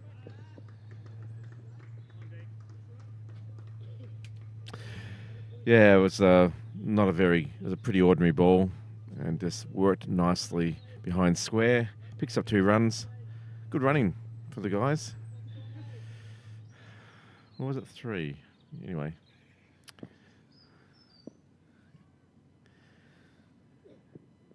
Oh, just teasing, Tempting. tempting even. Tantalising. Tantalising. All the other T words. Hitting the ball back to the bowler, thinking there might have been another caught and bowl chance. Oh, he's gone for another full toss. And that's a little bit rubbish. But you're going to pick up 2. Bowler's end. Wild throw. Well backed up there. Whoa, that was very well backed up. So Ethan Clark there dives to his left. His right, actually, our left. Mr. Murray behind him was flying around. Yeah, it was a good attempt. Good backing from all players there. Good couple of runs that Merrion pick up there. Sort of just wonder if Tucker is actually just trying a bit too much here, trying to tweak the ball a bit extra just to get some more rotations and not quite getting his line. That's better from him this time. Yeah, that's a lot better ball. It's Potter who's come out to join Stanton. 92 for 3 now.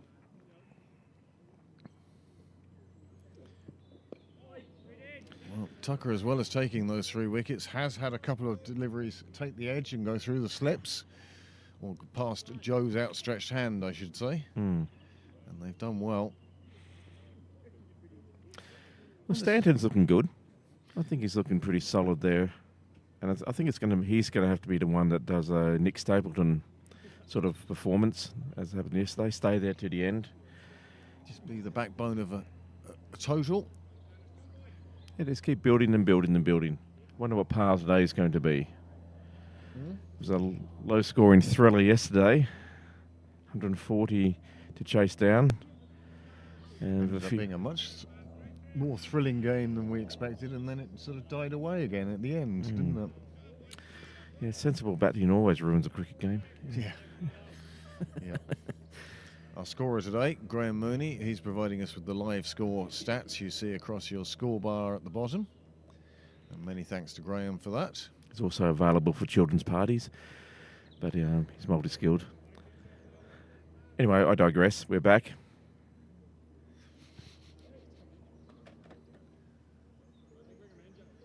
There's adjustments to the field being made here, just little tweaks.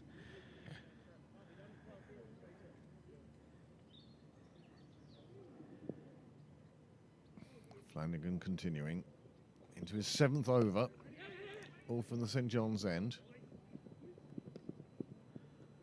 Yeah, it's good running there to get off the mark. Just dropped it at his toes. It's almost a sign of intent, I'd say. Wouldn't Mm. it? Yeah. Well, he's doing the right thing, early on. A lot of people couldn't take a leaf out of his book. Just basically get off strike, rotate it, put the set batsman back on strike. And build and build and build. There's plenty of time. 45 or 50 over matches? 50. Yeah. 50 over game, second 11 Premier League.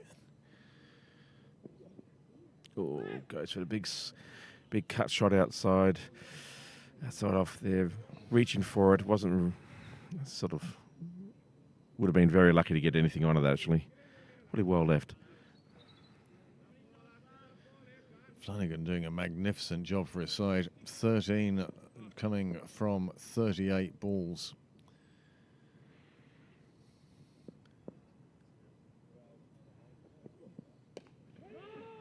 Another dot ball. He has a couple of maidens in those 6.3 overs. Yeah, it's an excellent line and length. Just doesn't give the batsman anything easy to get away. Every ball was very risky if you're going to try and get some scores off it. So far, he's doing a great job for his captain and his team, building that pressure.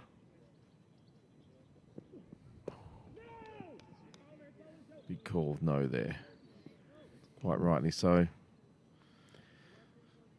With Joe in that sort of mood in the field, swooping on it. Yeah, it's a high standard he's setting. Fielding generally has been very good from this Pembroke second 11 today.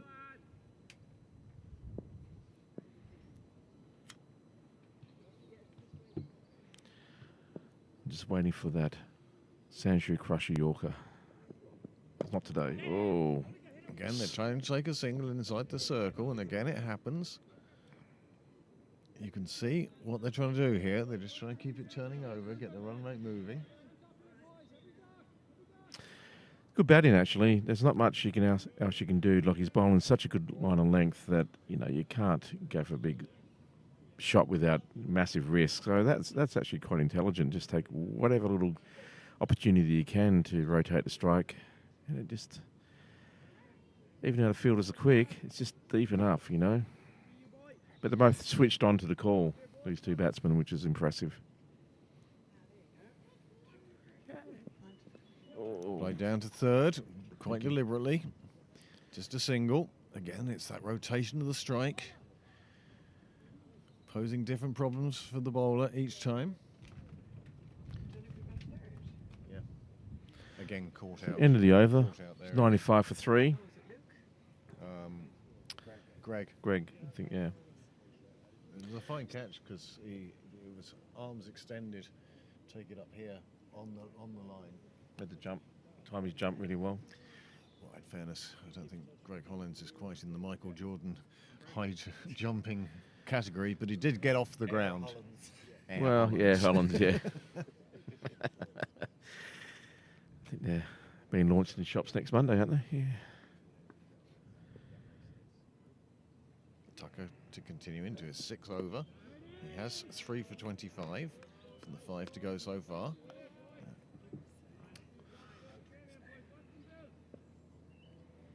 Tight field on the offside here. Yeah. No, you don't need to bend. I'm talking now. Yeah. It will be heard.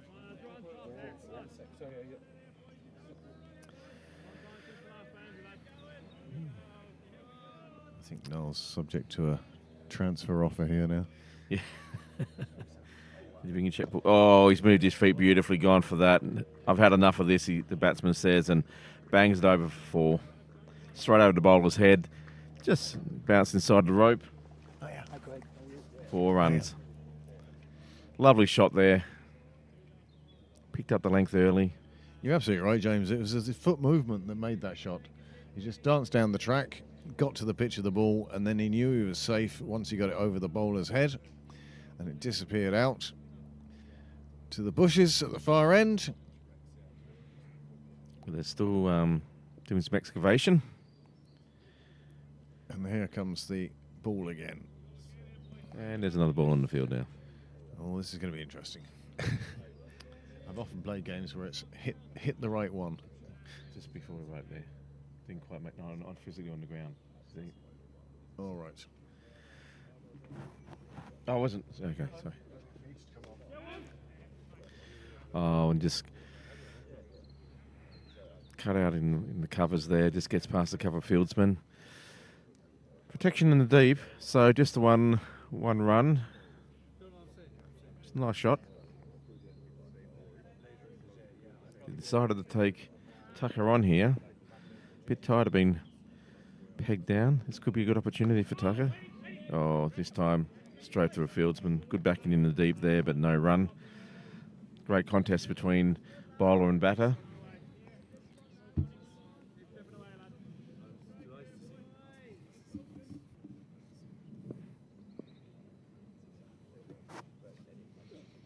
Yeah, it's getting a better length now and almost a similar shot. Nice bit of fielding by Hollins. Yeah, got that over pretty cheaply. Yeah, that 6 was a nice 6. 7 from the over. Merrion have passed the 100 mark. They've moved on to 102 for 3. And yeah, and Podo's raced on to 12 now, off 7. That 6 really helped his strike rate. Stant had been solid on 14.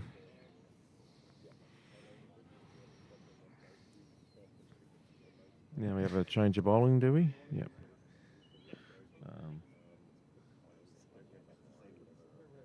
No? Oh, Flanagan still. Flanagan continuing into his 8th over. Played away off the hip. So Yeah. you heard your shout out earlier then. Yeah, I did, yeah. Amanda says to me, "Wait, where's James?" Then we explain the tradition. Yes, When yes. the score reaches a certain mark, we acknowledge. A bit of popular culture. Quote from popular culture. Anyway, back to the cricket. Oh, bangs that in a bit short. Trying to get the lift there. And no run, just plays it off there to sort of deep point. No run or point. Sort of just drifting along this game at the moment. It is, isn't it? There doesn't seem to be any urgency, batting or bowling. No. I wonder if it's time for a change in the bowling just to sort of spice things up. Well, it's a nice full of and That's a super shot. oh, that's an excellent That shot. Has threaded the eye of the needle. Hollins chases it down before it reaches the boundary. He saves a run, certainly. Good throw in from the boundary too. And that was a lovely shot, just nothing more than pushed. Yeah, it was a beautiful thing to watch. What are you looking for? Just lads? leant into it and What are you looking for? stroked it through the field. All right, I'd give you this one, but it's a match ball.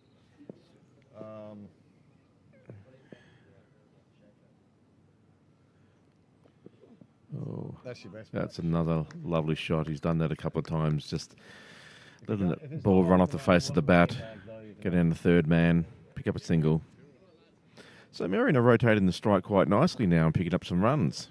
Sort of building, they've put the momentum back into the game. The last 2 overs are actually, ticking over that scoreboard. It's 4 off this over already. In the scheme of things, not a huge amount, but in the context of the game, it's an acceleration.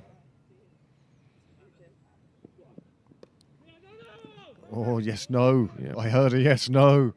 There is hope. It could happen. That's a second yes, no, I think, in 2 overs as well. So, Niall, was that a transfer request, was it? No, they've definitely been given up on a long time ago. Who lives in... A little bit of breeze picked up here at Sydney Parade. Oh, Yeah. Get your washing out. Yeah. Oh. Yeah. Big call on no there as Joe swooped on that ball. Just above us now is the first black cloud that really looks like it contains rain rather than just fluffy cotton wool. Yeah. Yeah, and that's not a good sign because the wind, when the wind does pick up now, it will... Yes, you may have to.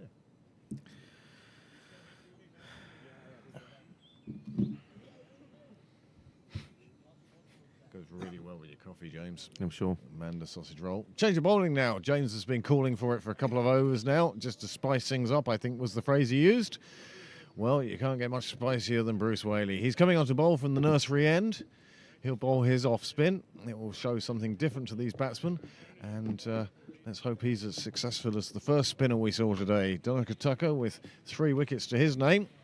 He's now taking a break, and the off spin of Bruce Whaley will come into effect. No, I think this is a good move. As we said before, especially the last 2 or 3 overs from a Pembroke point of view, they're just drifting along. Merrion obviously seen the ball better, so they were scoring more runs. Yeah, always time to get the... Yep, decided as it is a wide. Just went down, drifted down leg there. It is a little bit darker now, certainly than it was earlier on.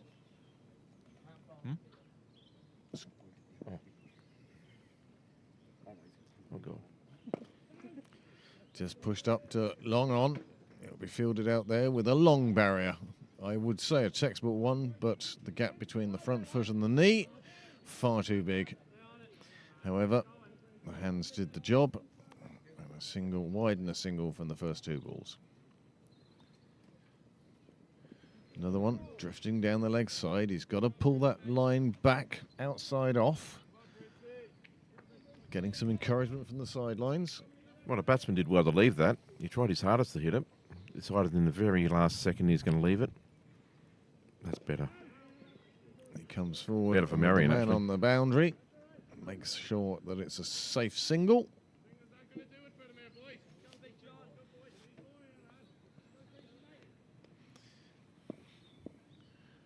I think this batsman, Stanton, is the key that you want to get. Oh, that's way too full. He's going to get away with it.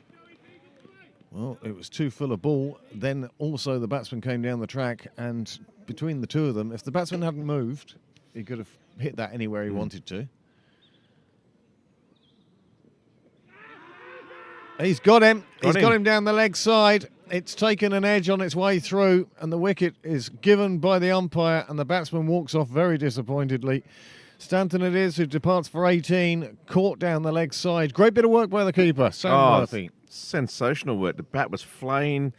You know, the batsman really turned himself inside out, trying to run that sort of to a fine third man. Or, back, here we go. And just taken by the keeper. Excellent piece of work with the gloves. Here we go. Just, faint as a glove. Well, the batsman aggrieved, but back in the pavilion. He doesn't feel he hit that, and his body language reflecting that thought. However, he is gone. The umpire's given him out. Maybe brushed a glove on the way through, or maybe the bat clipping the top of the pad, but there was certainly a noise. There was. I would have thought maybe glove from that sort of that angle. I mean, couldn't really see, but that's a disappointment for Merrion. Stanton was looking quite good for them there. You know, he was solid. He wasn't. You just think that he was only a couple of overs away from having a launch, but he put on a good stable 18 runs for the team. But that's the breakthrough that Pembroke wanted, and that's why I think sometimes it's great just to keep mixing up the bowling. You just never know what sort of magic can happen.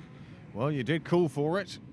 Joe Prendergast took you up on your suggestion to spice things up, and as a result, Bruce Whaley, it is another left-hander.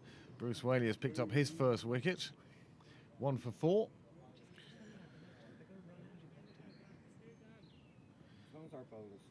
Did you see the Phoenix card yesterday? They were all bowled out for 97. No. There were about 30 overs, extras. Well, that's a friendly delivery for your first one. About 30 extras. One guy got 52, and they scored 97 in total. There were 7 ducks. Wow, that must be almost some sort of record. And they won. by 12 runs. Oh, who were they playing? Merrion. Oh, my goodness. What a horrible track that must have been. I've been injecting it, and I've been polishing it up. I've got the Black & Decker inside. Yeah. Oh, man. Was the scorer's table. They thought they'd lost the match ball. It was thrown onto the pitch. Nobody was watching, and it ended up about 3 yards inside the line here. So I picked it up and put it here, knowing it would be safe. And obviously, the officials have said to take that ball away from the man with the Black & Decker. Hmm.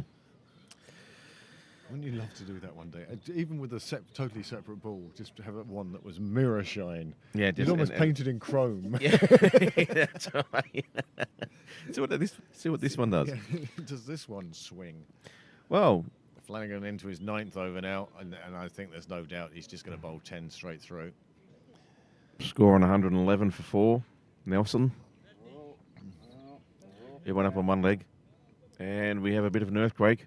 Here we go. It's the Yeah, there we moving go. of the sight screen. By now, traditional shifting for left-handers.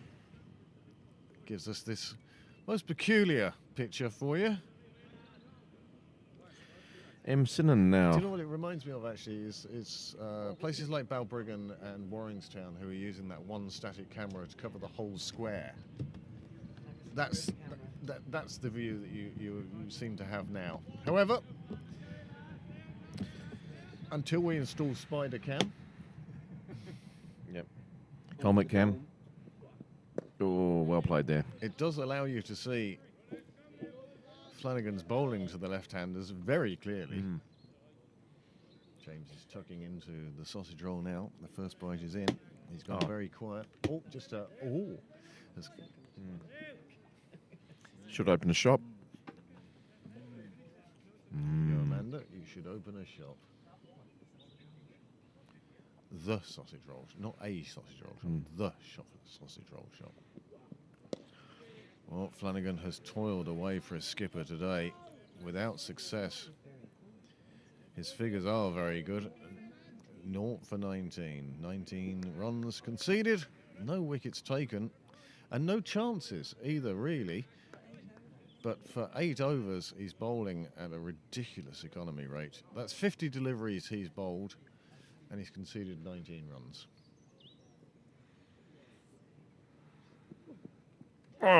I say he hasn't created chances. Well, that was very nearly more than a chance. That was very nearly a dismissal. Batsman did well to miss that, actually. It was a peach of a ball. Excellent line and length. Just reared up on him at the last second. Didn't know what to do with that. Probably just got a bit of movement as well. It's a horrible ball for any batsman, let alone a reasonably fresh batsman.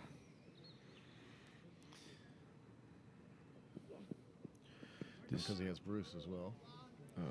6 bowlers. A rare blemish there. So he's giving himself some flexibility. Just giving himself a bit more oomph and just sprayed it down on the offside. I think it was. Anyway, it's got another one to make amends. Sometimes it can be hard bowling round the wicket. Yeah. Left-handers, you're trying to bring the ball in, but not slip down his leg side.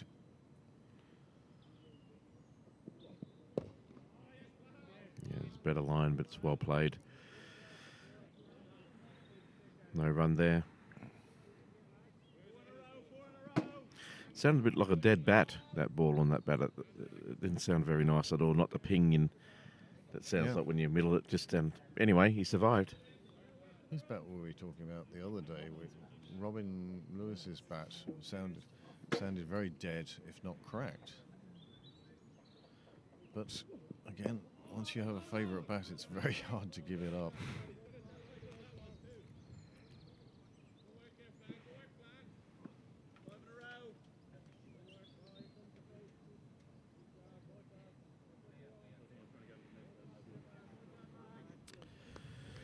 Well, Amanda, at the end of the over, would you like to bring up the batting card and the holding card, and at the end of the over? There is, yep. That's why I'm asking for it now. That makes the most sense. Yeah, the lights You're up. faded a bit here in Sydney. Oh, nice Yorker. Dug it out quite well, though.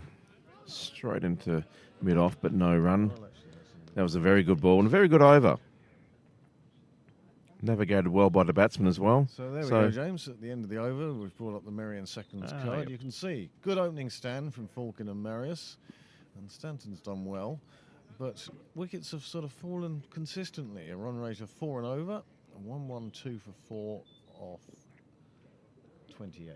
Just the bowling team, and we'll see how the Pembroke bowlers. James. Yeah, it's actually been reasonably economical. Luke Murray there with going at 4.6 and over for his 23 runs. And Daniel's pretty much neck and neck, 22. Joe Prendergast, probably one of the better bowlers, only going for 4. And then you get down to Flanagan, who's having a peach of a shot, bowling spell. Oh, big shout up there. They thought they had something. And the batsman is thinking, no. Didn't hit that. No. No. And a bit of excitement there in the middle, but umpires going, not having any of that, thanks. Encouraging for the bowler, though. Well, you make sure with your next delivery that you get well forward and smother any turn, just to show the umpire, I'm in total control here. Going through his mantra in his head again, whatever that is. Singing Waterloo by ABBA or something. Oh, it's a premeditated. Oh, my goodness, that could have been a catch. Looks like a premeditated flick around on the leg side there and almost went straight into the man on the 45 who was ready for that sort of shot. He was just a little bit on the deep side. It's all happening here. Oh, and he chases. Bruce Whaley again, proving the adage, the best fielder is the bowler. He'll do anything to stop a run being scored.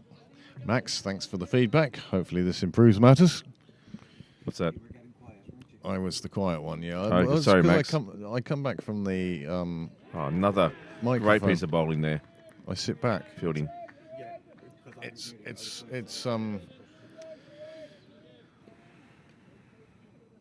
a thing about posture and Pedro and all sorts of peas. Oh, he's given that plenty of air. That's a brave delivery. Yes. Like to see that. That's good. That's gutsy. Very good over there from a Pembroke point of view. There was a few opportunities there and half chances. Absolute maiden. Yeah. We can't see what happened. All we can see is Sam Murphy acting like a starfish. Maggie Simpson in her rain gear.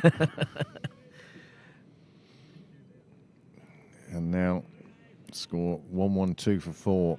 And we really seem to have. We really seem to have. Made a mark sort of in the middle. Yeah, 29 overs gone.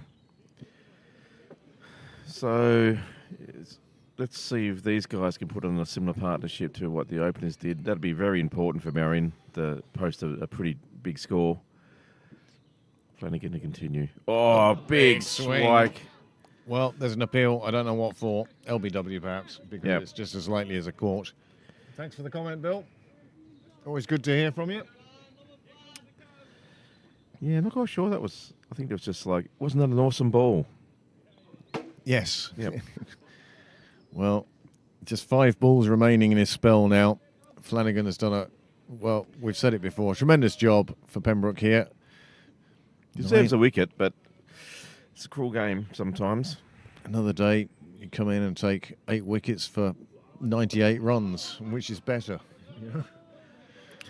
Circumstances dictate that sometimes 20 for none off 10 is better than 8 for 98 off 3. Have all the wickets fallen during his spell? They have, because Well, look at the pressure he's building, yeah. They're feeling the need to take on the spinners at the other end. Yeah, so you could almost say, well, look, I'll take a little bit of credit for every wicket that's gone down, if you're that bowler. It doesn't count for the awards now. I have to say here and there. The alternative awards, maybe. Anyway. There'd be some of our viewers of a certain vintage, and by certain vintage I mean older than me, who'd remember Brian Statham and Frank Tyson on the 1955 Ashes tour for England. Tyson it was who took the plaudits and the headlines, but he always said he couldn't have done it without the bowler at the other end. And how often do we hear of bowlers being mentioned in pairs? Lillian Thompson. You know, And the others. and the others, yeah.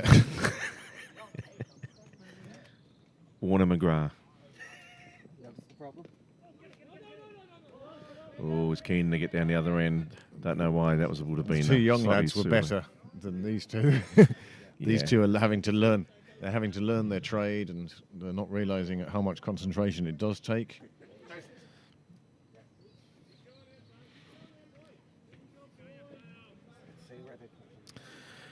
Anyway, 113 for 4. Couple They're not more. far off anyway. Couple more balls now before this spell's finished.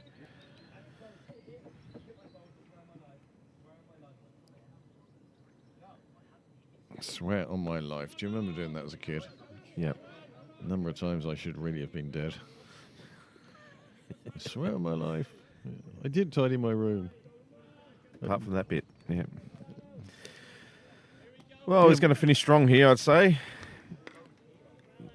At worst, he wants to have a dot ball. At best, he wants a wicket. And I think this batsman here will just be delighted to see him off. Well, when you're playing a 50-over game and 20% of the overs are going for only 21. Yep. And the batsman well aware that it was his last delivery, and that is a super spell for Porrick Flanagan. He's done a great job there, bowling from the St John's end, 10 overs on the trot, and he's only gone for 21 runs. He's wicketless today, but that's not going to happen too often for him, and he really has been the most economical of bowlers today. Be interested to see where Joe goes next, James. Yeah, well, that will be of interest. Someone the other end to be as economic or in that sort of ballpark. Do you think Joe himself? I would think the smart money should be on Joe. There's a phrase you don't hear very often. The thoughts of Craig or the comments of Craig aren't necessarily represent the whole commentary team, Joe. No, but it's creating that excellent. Oh, that's a little bit too flighty. It's creating that excellent pressure that the batsmen have to feel like they have to go on and go after the spinners. But the spinners aren't necessarily helping themselves. They've had a lot of full tosses in this innings. Very lucky not to get absolutely hammered. On another day, could be the case. But caution, especially with 4 wickets down now. There's still a bit of caution in the Merrion batting. Don't know how long their tail is. I haven't looked at their previous results in this league this year. I'm not sure. Well, I had a quick look at Merrion seconds, and they haven't lost a game yet in any of the any competition they're in. Oh, well, how did that? My word, how did that not hit something? Yeah, did he get like a bottom edge on or something like that? Anyway, there wasn't any appeal for LBW or anything, but interesting shot. He's going to... Oh, he decided to use his feet against Whaley. Whaley put one down a bit wide on the offside edge, used his feet more than he thought he was going to.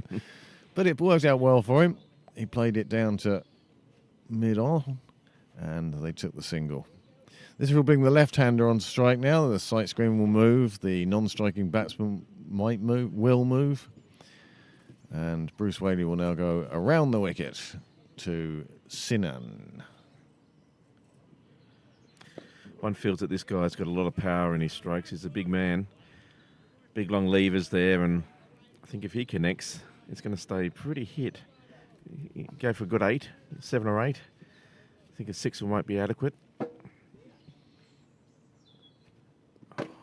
Just can't get the timing. So he crunches it off to the outside, the offside there, and there's support in the deep. So it's only going to be a single. So, an interesting over there. A few runs from it. Some interesting balls. But nothing really crazy from the Merrion batsmen at this stage. I think they just would be setting the target to say, okay, let's at least get to 33, 34 before we start exploding.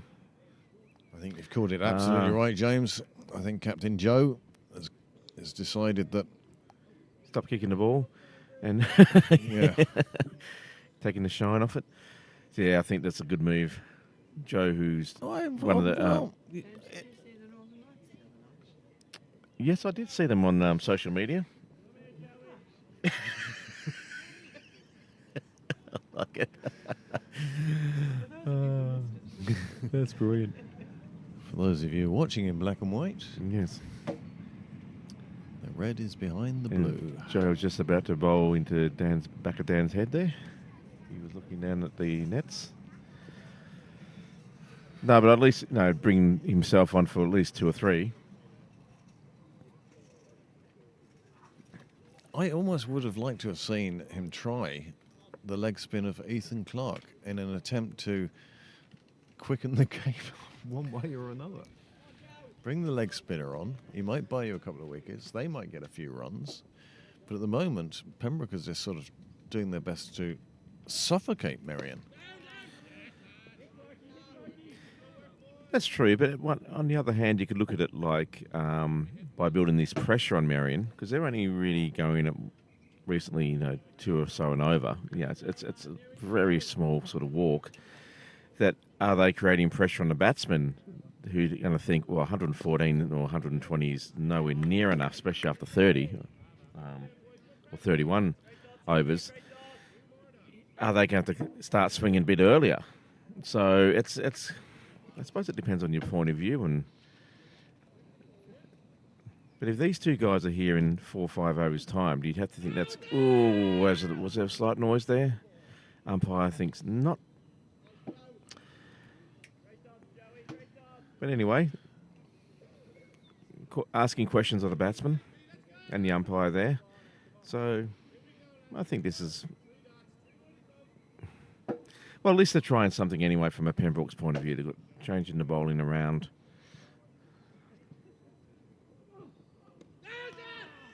Not this time. No, I think he's going to appeal for everything just on the vain hope that he might get to that edge. Good keeping, though. Standing up. If there is a side edge, the umpire's got used to saying no. Yes. That's what I found back in the day. A little bit of crying wolf. Yeah, I used to, if I had a peel like that, I'd say, actually, it was missing a leg, or you'd almost try and, dare I say, coach the umpire. But, at least put in their mind that I'm really only appealing for something that I think's out. The rest of them are just kind of like reflexes. Anyway, another single there for Merrion. Joe just drifting down on the leg side a little bit. Well, to the and what's right-hander, the camera being moved back to... They're not, are they? Okay. They're not paying attention at all. Oh. Well, who needs a side screen when you can do that? Wow, that was picked up. 6 there. Nice big 6 there for Merrion. And that's the end of the over, and time to move the sight screen nevertheless. Good shot, that. Just swiveled on his hips. Went with the pace of the ball and lifted up over the boundary rope. No one down there. So His foot movement on the swivel reminded me of a guy in the shot put circle. You know the way they swing on their heels and toes on their way round. Graceful. It sort of had that look to it, and there was a certain grace about it. And it was a lovely shot, and it went for 6, and the score has moved into the 120s. It seemed to have been in the 110s for ages.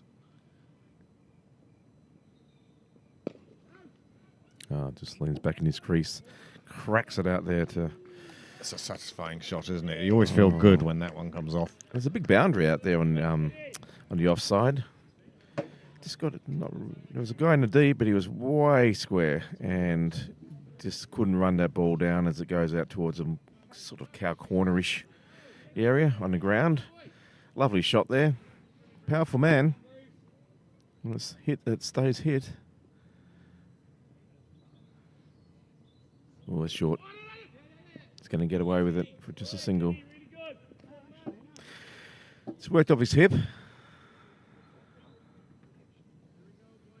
Just wonder now if some of this field is a bit too deep, whether they need to have 1 or 2 more guys in attacking and catching positions. Now they have brought someone into sort of a wide mid-on. Oh, let that one go. Just going to have a look at that. Nope, not going to hit it. Just wasn't there. Only no good could have come of it. That's it. Oh, wicket falls in the nets anyway. Just dubbed around the corner there. There's a man on the 45, no run. But Potter's moved on to 21 now. He's building quite a good innings here. He jogged down. Mr. President. He jogged down. Oh, yeah, it's got to be worth an appeal. And Yes. went down for the sweep and didn't connect anything on it. Kind of hit him. Gee, well, let's have a look at that. Did you? Almost hit him in I was going to congratulate him for parking between the lines. a bit higher up on the body that would traditionally be, but he was so far down and straight in front of the stumps. Even from a slight angle, you could tell that that was going to be worth a shout, and it was. Let's have a look at this again. Well, Went down. this is where you can play. You are the umpire. Right down, bang.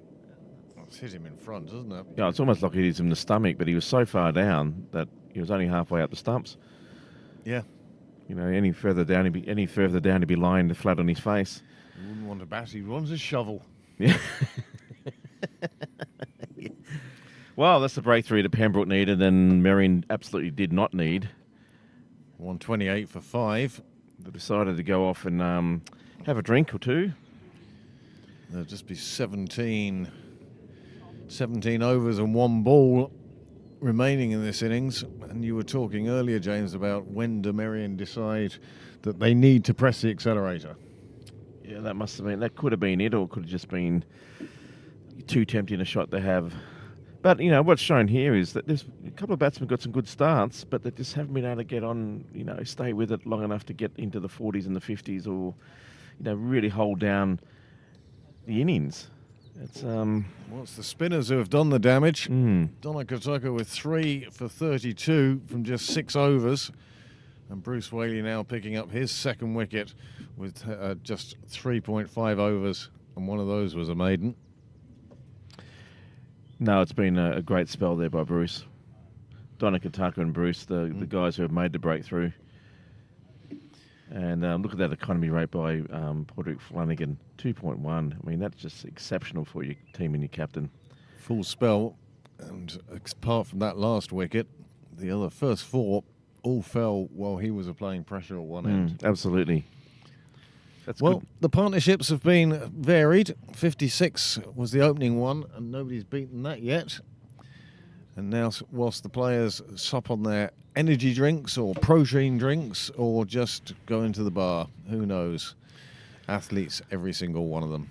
We'll take a 2-minute break, and we'll join you when the players and the umpires retake the field.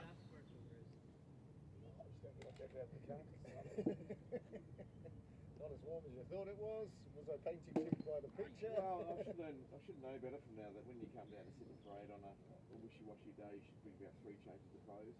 Yeah. And a duvet. I've got the duvet. I need one of those. We've got those. Got to do it, the duvet, have you? Yeah, those big, got those big swings, sort of like dry things. At the moment, I should put one of those down for us all.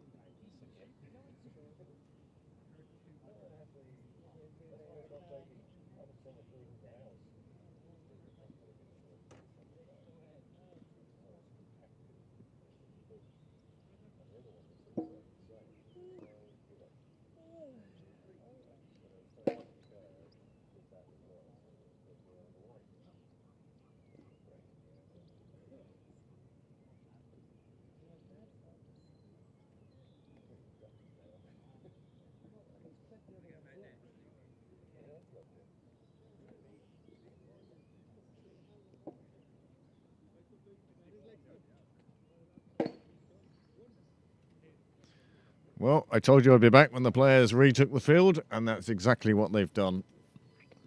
It was a short drinks break. Obviously, the energy drinks these days don't require as much, or people aren't as thirsty.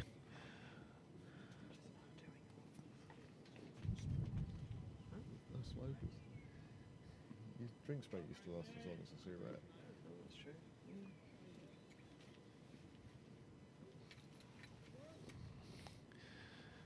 And Pembroke will be delighted. They've invited a new batsman to the crease off the last ball before drinks, which was the 5th ball in the last over before drinks. So, as per convention, they went off. And now Bruce Whaley will bowl 1 ball to P. Forkin. He plays it round to square leg and picks up a single.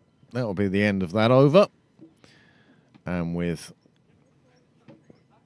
17 overs remaining, Merrion find themselves 128 for 5, and another partnership has to start again. So what would you put down as a... Sorry. So, Craig, what would you put down as a score projection? The old score predicting. Dun, dun, dun. Well, I think it's Yes, of course. very early to... Yeah, no, it's there's quite a few factors involved in that, which is a fancy way of saying, don't ask me that right now. We haven't got a clue is the honest answer. Because Well, if these two stay together for 10 of those 17 overs, they could put on 50, 60, Yep. 70, and then you're up to 2s, 220s, 240s with a good assault at the end. If Pembroke take another couple of wickets, they'll be looking to keep it down below 170. yeah. So the range at the moment is just too great for me to say. Oh, no, we're too far out. Yeah. With any degree of certainty. Now, ask me in the 47th over, Yeah, and probably about 49th, yeah. I might get it within 30. Anyway, Donna Tucker to continue from the Commander Dunlop end. And he's had a good day in the park so far. He starts off with just a dot ball.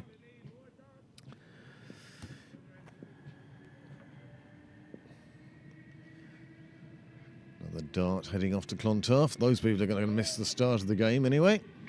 That's going to begin in just 13 minutes. We do understand if our viewing figures do take a bit of a drop.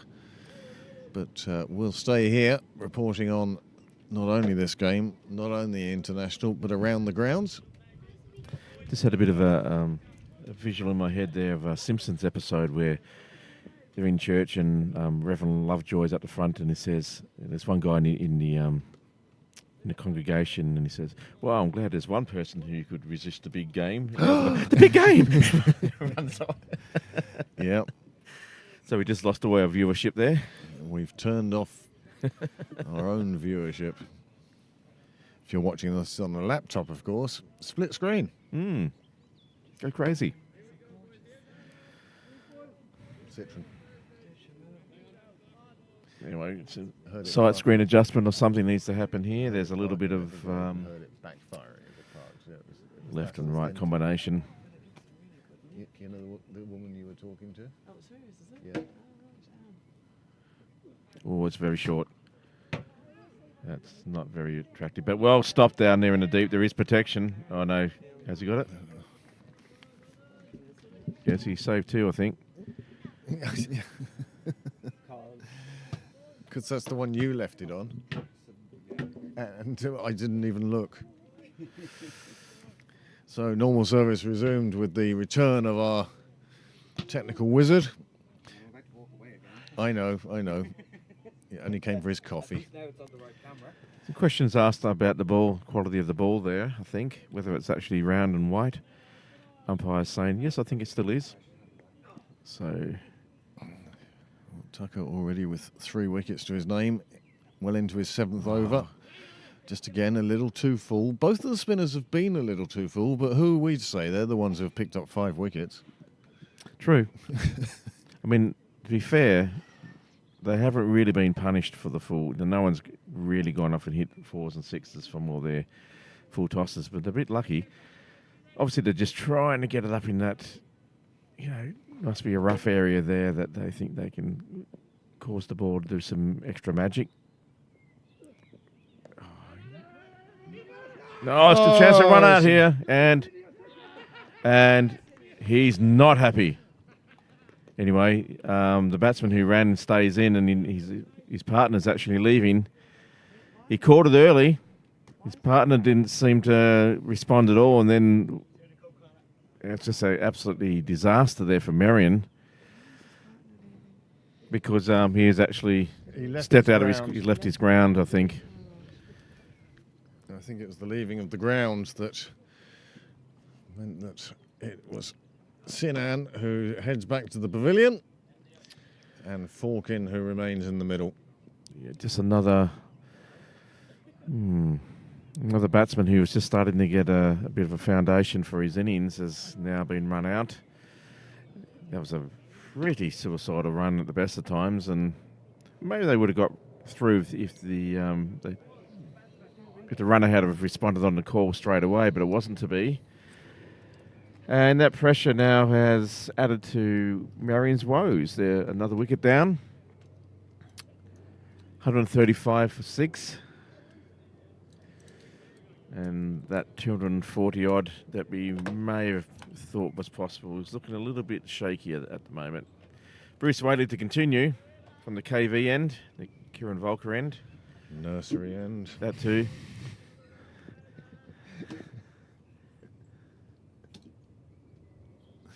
Oh, again, another full toss. Just played out on the offside. There's protection in the deep.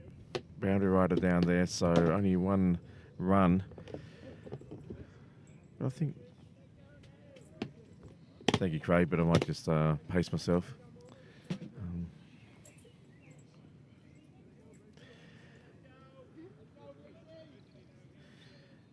Lots of encouragement from the huge crowd we have down here. You can see a Mexican wave forming. Oh, it's a better flighted that up. And the batsman took the bait and paid off. He's hit a beautiful boundary there, a much needed boundary for Merrion. Straight sort of past the covers, got past all the ring. There's no one down there to stop it. And it's a cracking shot. It's ironic, isn't it? The full toss he bowls, he gets a dot ball. Volley. The length one he bowls disappears for 4. Yep. And the batsman's just happy to let that one go through.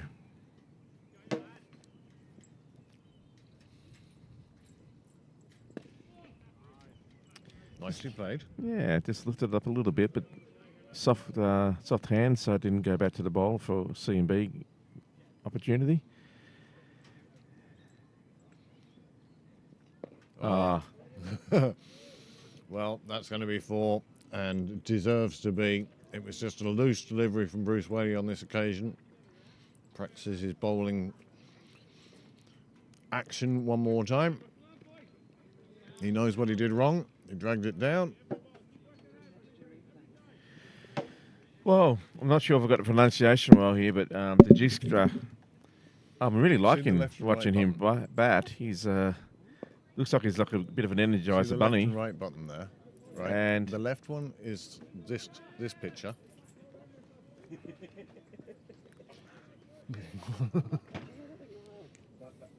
So he's had a good over. He's picked up 10 from this over, and he's shot up to The left 10. one is that camera, and the right one is this camera. Well, that's when you just hit the button. So he's in got some between technical the issues left here, and the folks. right.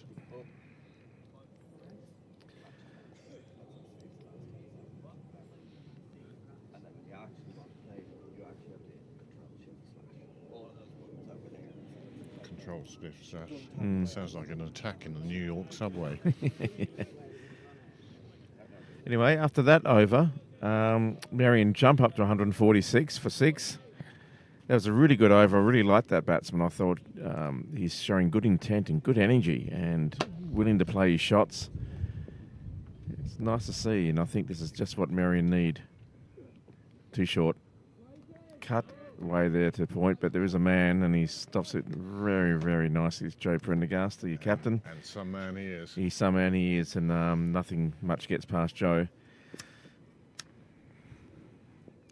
His bowlers are just not quite finding their right line and length here.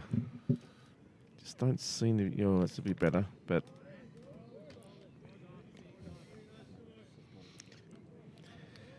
Well, the Merrion batsmen now in a bit of a quandary. They don't know whether to play their natural game and take on the runs and be positive, or whether survival is the name of the game at the moment. Well, it seems like there's two plans out there. I think the batter at the moment is playing his natural game by being a little bit conservative and you know, obviously keeping out good bowling. His partner down the other end seems to be a natural strike with the ball and wants to go after everything. And why not? If it works for you, if you're that way inclined. So this could be a good mix for Merrion. Stability and a bit of flash. Ethan Clark has come back to long on now. Tucker looking to encourage shots. This is good stuff by Pembroke again. 4 dot balls in a row. You can sense there could be another wicket round the corner. Absolutely. This guy just needs to, if there's no... Oh, that's interesting. A bit jazzy. If there's no... Sorry, isn't that a... It's a no ball, isn't it? When does it become a delivery? It's a no ball, isn't it? Obviously not in this game, but Is that a I would no have ball? thought... Well, the umpires are going to look back over this game and perhaps they might drop us a line.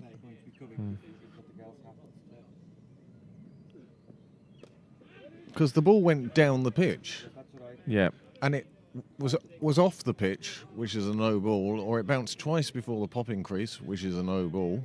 Here it is here. This is a do you know your laws? And I have to admit to absolutely... Oh, no, he hadn't actually gone hasn't through. actually. Yeah. I thought he was far further through his delivery stride there. Yeah, well, it must, because you haven't actually delivered it. You haven't delivered it. And or your delivery is illegal, and it's a no ball. Da.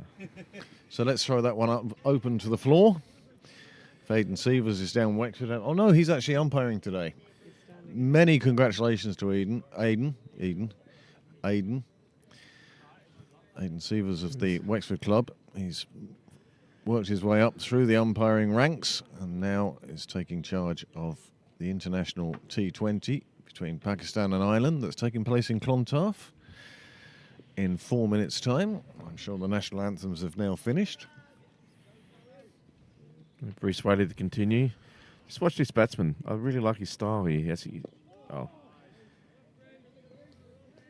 Good defence there. But I think anything loose, he's really onto it quickly. Like one national anthem and one national, one. Yeah. Yeah. See? Well, Ooh. yeah. It's crunchy It's straight like the into West the ground Indies. there. The West Indies have an anthem. Well, the West Indies is the group of different nations. 17 different Yeah. nations.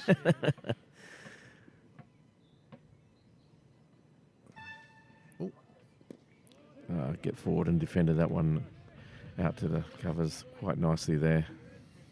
He's waiting for that bad ball that he can put away. He's got great fluidity, he's ready for it. There you go. Oh, he's Well backed up. That's good work by Pembroke in the field, but well taken single too by Merrion. Yeah, he was well alert, wasn't he? The non-striker there. Yes. Good decisive call. A little on the quiet side, personally. Yeah, but I could have. Oh, that's a good shot. Nicely cut away there. There's a person in the deep, so it's only going to be the one. But good intent by these two. These two could be quite exciting if they're in here for a few, another 5 or 6 overs. Oh, Pembroke will be doing their best to make sure they're not. And that's a good ball from Whaley. And quite sensibly, Dijkstra just playing that one down the line. And at the end of another over, the score has moved on to 148 for 6. And there now remain 12 overs in this first innings of this second 11 Premier League game, sponsored by... Yeah, just waiting for the sponsorship sheet to be passed to us by the production staff. And it looks like Sherwin or Merrion. The best soft drink you can get.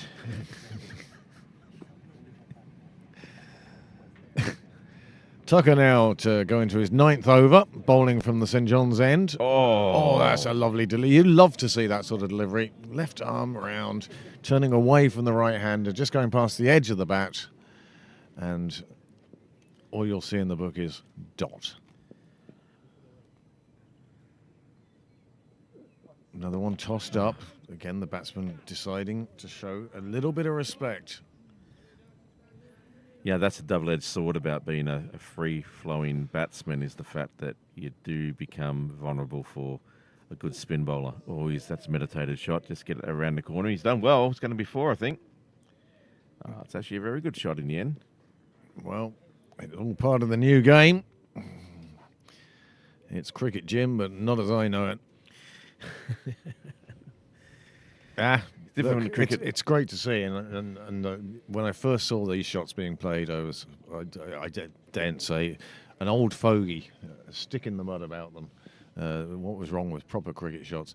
But the more you see of T20s around the world, and the more you see of these shots being played, Camphor's shots on Friday, I mean, absolutely immense. And you have to admire the skill of it. And my only thing now is a complete jealousy that I can't play any of those shots. Well, I don't think you're alone there. I think that's probably what a lot of people thought. And in its own right, it's been fantastic, these innovations for the game. Just from a skill level, but also just creating extra challenges for bowlers. It's been great. And again, I wish I could do it myself. Yeah.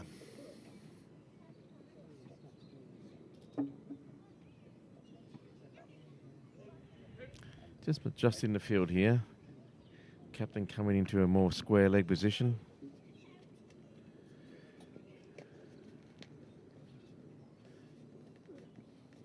Oh, nice tight line there by Tucker. Just defended well by the batsman. Again, we're back into pedestrian territory, I think, here.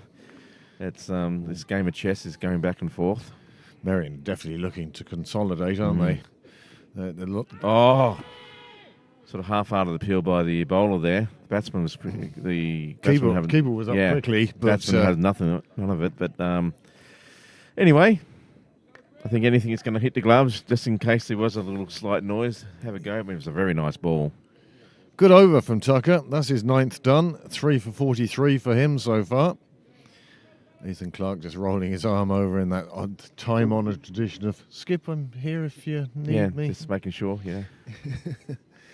Well, it's Bruce Whaley to continue. He's been the most successful from the nursery end. He's picked up 2 wickets. In fact, no, Doneker has picked up his 3 wickets from that end. So the spinner's working well from the nursery end today, and that gets what it deserves.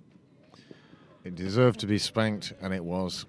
Through on the offside, rank, full toss, put away. You can't do better than that with it, though, can you, James? Well, the only thing you can do better is actually try and get 6, but that was a lovely shot. It was just nothing good about that. It was very ugly, and it was a pretty shot to just whack it to the boundary where it deserved to go. And that brings up, they've already brought it up, but, Merrion now in 157, maybe even, is that up to date? Anyway, they're stretching this lead out nicely. Falkland now on 15. What did I say, 51? 15, going dyslexic today. Dykstra on 11 of 12. It's good work, these batsmen. They're still looking for this ball. Don't know what it is about those bushes, but they're so thick. Wow, look at that. Yeah, there you go, that worm. Bit of a dip there, but now they're sort of back on track. You can see each partnership building there. It just grows. Yeah. Pembroke want to be careful that this doesn't start to slip out of their hands. I think they would have really hoped to have those guys all out under 180. I think that they'll be doing well to contain them under 200 the way it's going. I think you're absolutely right. As we get closer, that range that we were talking about of possible finishes is closing up all the time.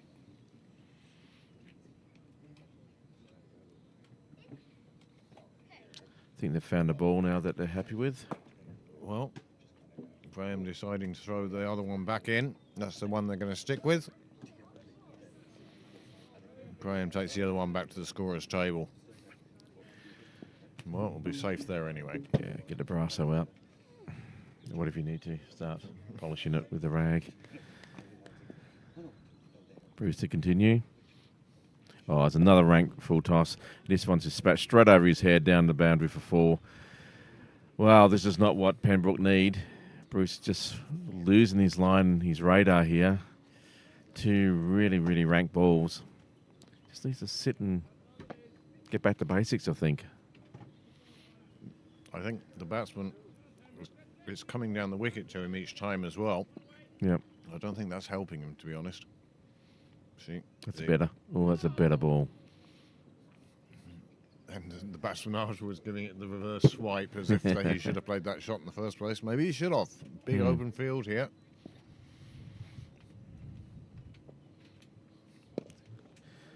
Yeah, good bit of air there, but he was able to come forward. Oh, slight misfield down there in the deep. It's just only going to be 1 run. So it's 9 off the over. Good over for Merrion.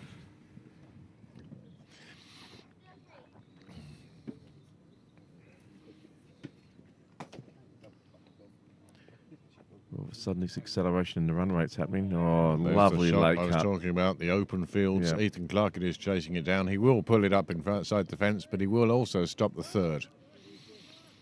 Well chased down by Clark. Commitment to the side there, evident. But this is the sort of area, although I thought he might have done that reverse again, just because, well, He can. he can. Oh, well called through by his partner. He's quick enough to get there. That was a good bit of calling. And all of a sudden, there's 12 off this over, I think. Well, that was an interesting over. Very good for Merrion. I think Bruce Wadey maybe finishing his first spell there with 7 gone. And I see one of the Murrays now calling for the ball. Is that because he's bowling? Or maybe that's his signal to his captain saying, listen, it's about I time. want the ball. Yep. There is a change of bowling at the St John's end. Or is it Tucker again? Oh, it looks like Tucker Tucker's again. 10th. Tucker's 10th to come. Yeah. I think This will we be have- his final over.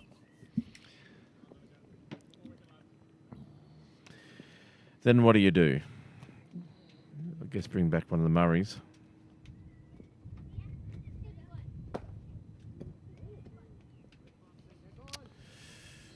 Wonder if he's lost his rhythm there, or whether he just thought the batsman was leaving his crease a bit early.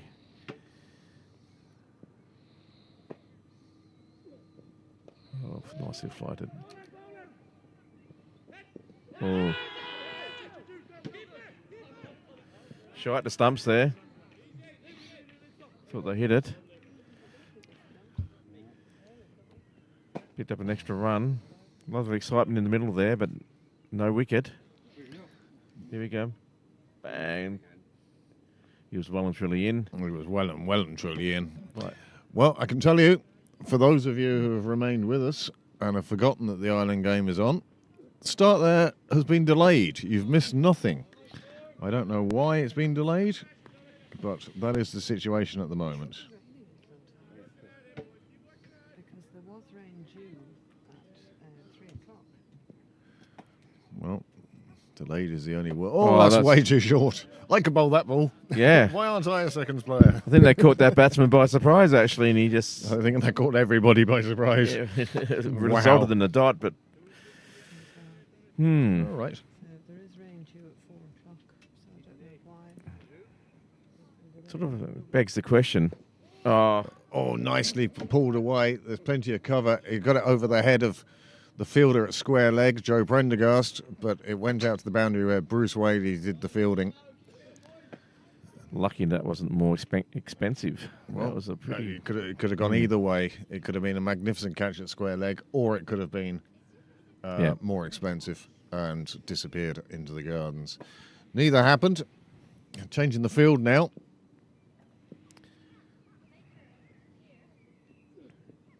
Oh, Well, if he hadn't hit it with that big wooden thing he's carrying around with him, that would have been half a an chance. absolute perfect shout. Sam Murphy there, just the only man on the field who couldn't see the front of foot and the bat connecting with the ball, and just gave it an appeal on the hope that he was right. This occasion he wasn't. well, hopefully it's got a wooden leg.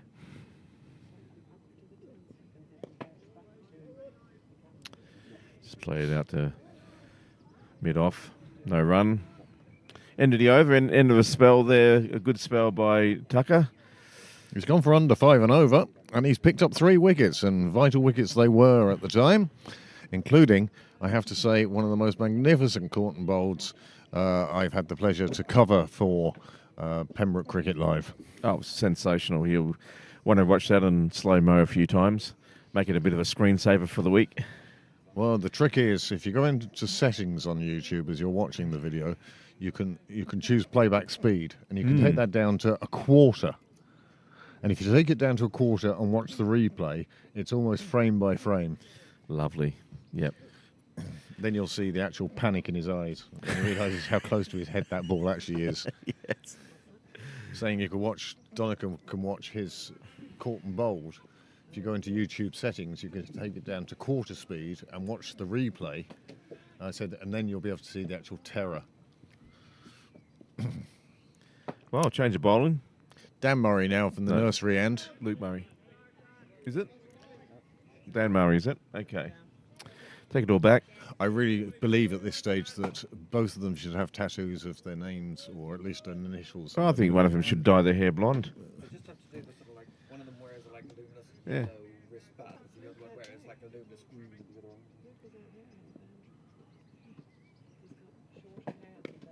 one. Oh, wow. Yeah. That's not a blatant Yeah. enough. Anyway. If you've only got one of them in front of you, how do you know which one it is? I can generally tell them apart, but I just thought Dan. But this is the thing. Anyway, and they are diverging as well. You can tell that we've actually sort of drifting our thought waves at the moment. 170 on the scoreboard now. Merrion will be delighted at having reached this now. Yeah, it's been a good fight back. They'll be looking to push on over 200 and set Pembroke an imposing total. It's going to take some serious... The one thing we've said all season here at Pembroke, at Sydney Parade, whether it be the Pembroke fifths, the women's seconds, or even the men's first, or the interprovincials, is if you get yourself in, runs will come to you. Yep.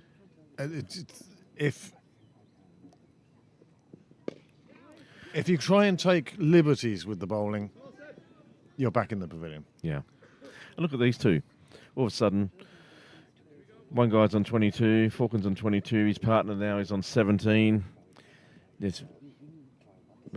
virtually came together at almost the same time. And they're doing great guns for their team. We're looking at a 20 past, half past, about 25 to 4 to get the Clontarf match underway. The rains haven't lasted long and the covers are coming off. There will be a toss in, just about now, I'd say. Oh. Well taken by Murphy behind the sticks on that occasion. He'd almost gone too far across. Yep. And had to stick the hands back again. Good take. He'll be pleased with that. He's done a very neat and tidy job behind the sticks. It's looked good. He's been enthusiastic with his appealing. But No, can't fault him. Either. No, Can't fault him. It's I great. think he's done a super job here today. Winds that up. Didn't sound right off the bat. No, and he's Sounded a bit disappointed cramped. with it. Didn't quite get. Yeah, I want to replace your bat, I think. Or get a new bat sponsorship. It just sounded a bit clunky. Didn't get the power that he wanted, but straight to a fielder, no run. But that was actually quite a good over there from Murray. Dan Murray, that is, not his brother Luke. As erroneously advertised. And now we're going to see who's going to be continuing the attack from the Amanda Dunlop end. Well, from the St John's end, Joe Prendergast has decided to come back himself, and we'll see a bit more of his seam bowling. I was trying to describe it by a pace, and I couldn't think of what pace, because you wouldn't call him fast. No, He's not military medium. Military No, medium yeah, might he- actually be a good description. He's quick enough, but he's Effective is good. yeah. But that doesn't describe his speed. He's brisk. He's brisk enough, but he's not messy pants. You don't have to get your brown trousers out or anything like that. No brainer. Yeah. But no, you can do very nice and interesting things with the ball while it's in flight. And that's the sound of an old Citroen. Yeah, and look at that huge gap there. Yeah, well, they're going Two for into the This is infield. good running. Brilliant running there by these two. That was just hit with the right speed. Any Yep. faster, it would have reached the Yep. fielder too quickly and would have prevented a second. But that one just dropped into the right spot, and they managed to sneak 2 runs out of that. But they're also very quick between the stumps, these two. I feel like I'm on the Great Sewing Bee listening to this 2CV. Just whipped around the leg side there, just for one. Lots of protection in the deep. Happy to concede ones and twos.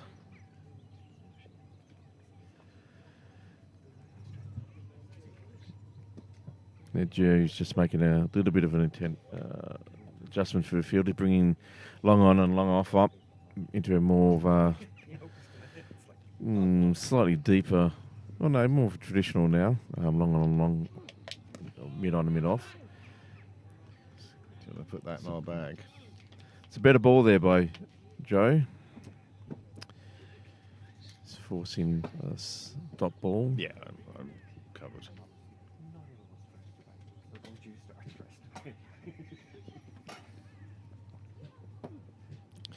And he's got him, he's bowled him. It's a good ball there, and that's unlucky for Merrion.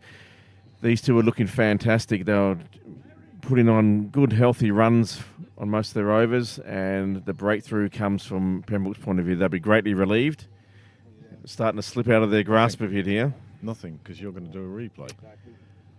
And it's a great breakthrough. You can see the cogs grinding in Joe's head there. What ball am I going to bowl? And here it is. Oh, Just tailed in a tiny just tailed in a bit, didn't it? Yes. Lovely ball. Anyway. Well, that was a super delivery from Joe Prendergast, and it sees the end of the batsman. He's headed back to the safety of the pavilion. I'm sure he'd far rather be out in the middle. And he's being replaced now by Devara. Yeah, and Joe picks up his first wicket. Bit of a blackout, I feel, about that one. It was a bit like, if you want something done right, kill ball it before you start. And it's worked out well for him. He'll be delighted now. 3.4 overs, 18 for 1. Well, Joe very well may bowl through to the end here, James. Well, if he's bowling like that, absolutely. We're into the tail now. There's number 9 out there. Traditionally aren't known for their batting prowess. Joe with one out of the back of the hand. They call for the single. They call for the run. He lets it go as if it's going to hit, and it nearly did. And if it had, well, that would have been a question for the umpire. But there were oohs and ahs as it just went past the post. Yeah, a couple of coats of paint, and who knows what could have happened. But it wasn't to be. They survive. And the set batsman is now on strike, which will make the Merrion squad feel a little bit more comfortable.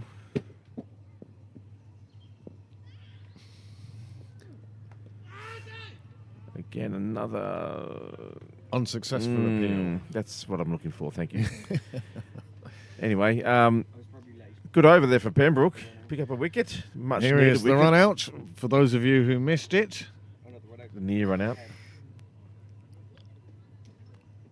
Oh. And it would have been very tight had he been... Did the right thing, Dave. Hit. Ran his bat in. Absolutely. Textbook stuff. No, I'm afraid, Max, you're on YouTube. You're going to have to just rewind yourself.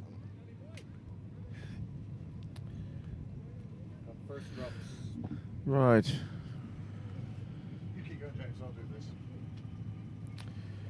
Dan Murray, obviously, to continue. He's going to come down with a great venom. Oh, nice. Oh, nearly a caught and bowled opportunity. Sort of a leaving. Oh, how's that? And throw down the stumps as well, but no. Oh, action happening on that ball, but nothing in the scorebook. Just a dot ball. Oh, no, 1 run, actually, isn't it? Yeah.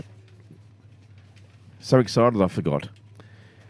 Anyway, good running there by the Merrion team again. And Pembroke will be hoping they'll be maybe able to sense that run out sooner or later. We've had 2 very close opportunities in a couple of balls. Oh, he advances onto the bowler there, flicks it away on the leg side, but there is protection down there in the deep. I'll just pick up the one. That was a lovely shot, backed up well there. So it's in the air. They're playing their shots, and now the new batsman is on strike. He's done well. 2 runs from his 2 balls. Can he build a partnership? Oh, dabs on the outside of that ball. Didn't get anything on it, thank goodness for him. Ball goes through to the keeper for a dot.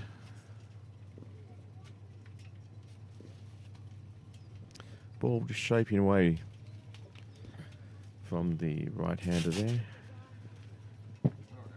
Encouraging signs there for Dan Murray. Oh, jags in that Yorker.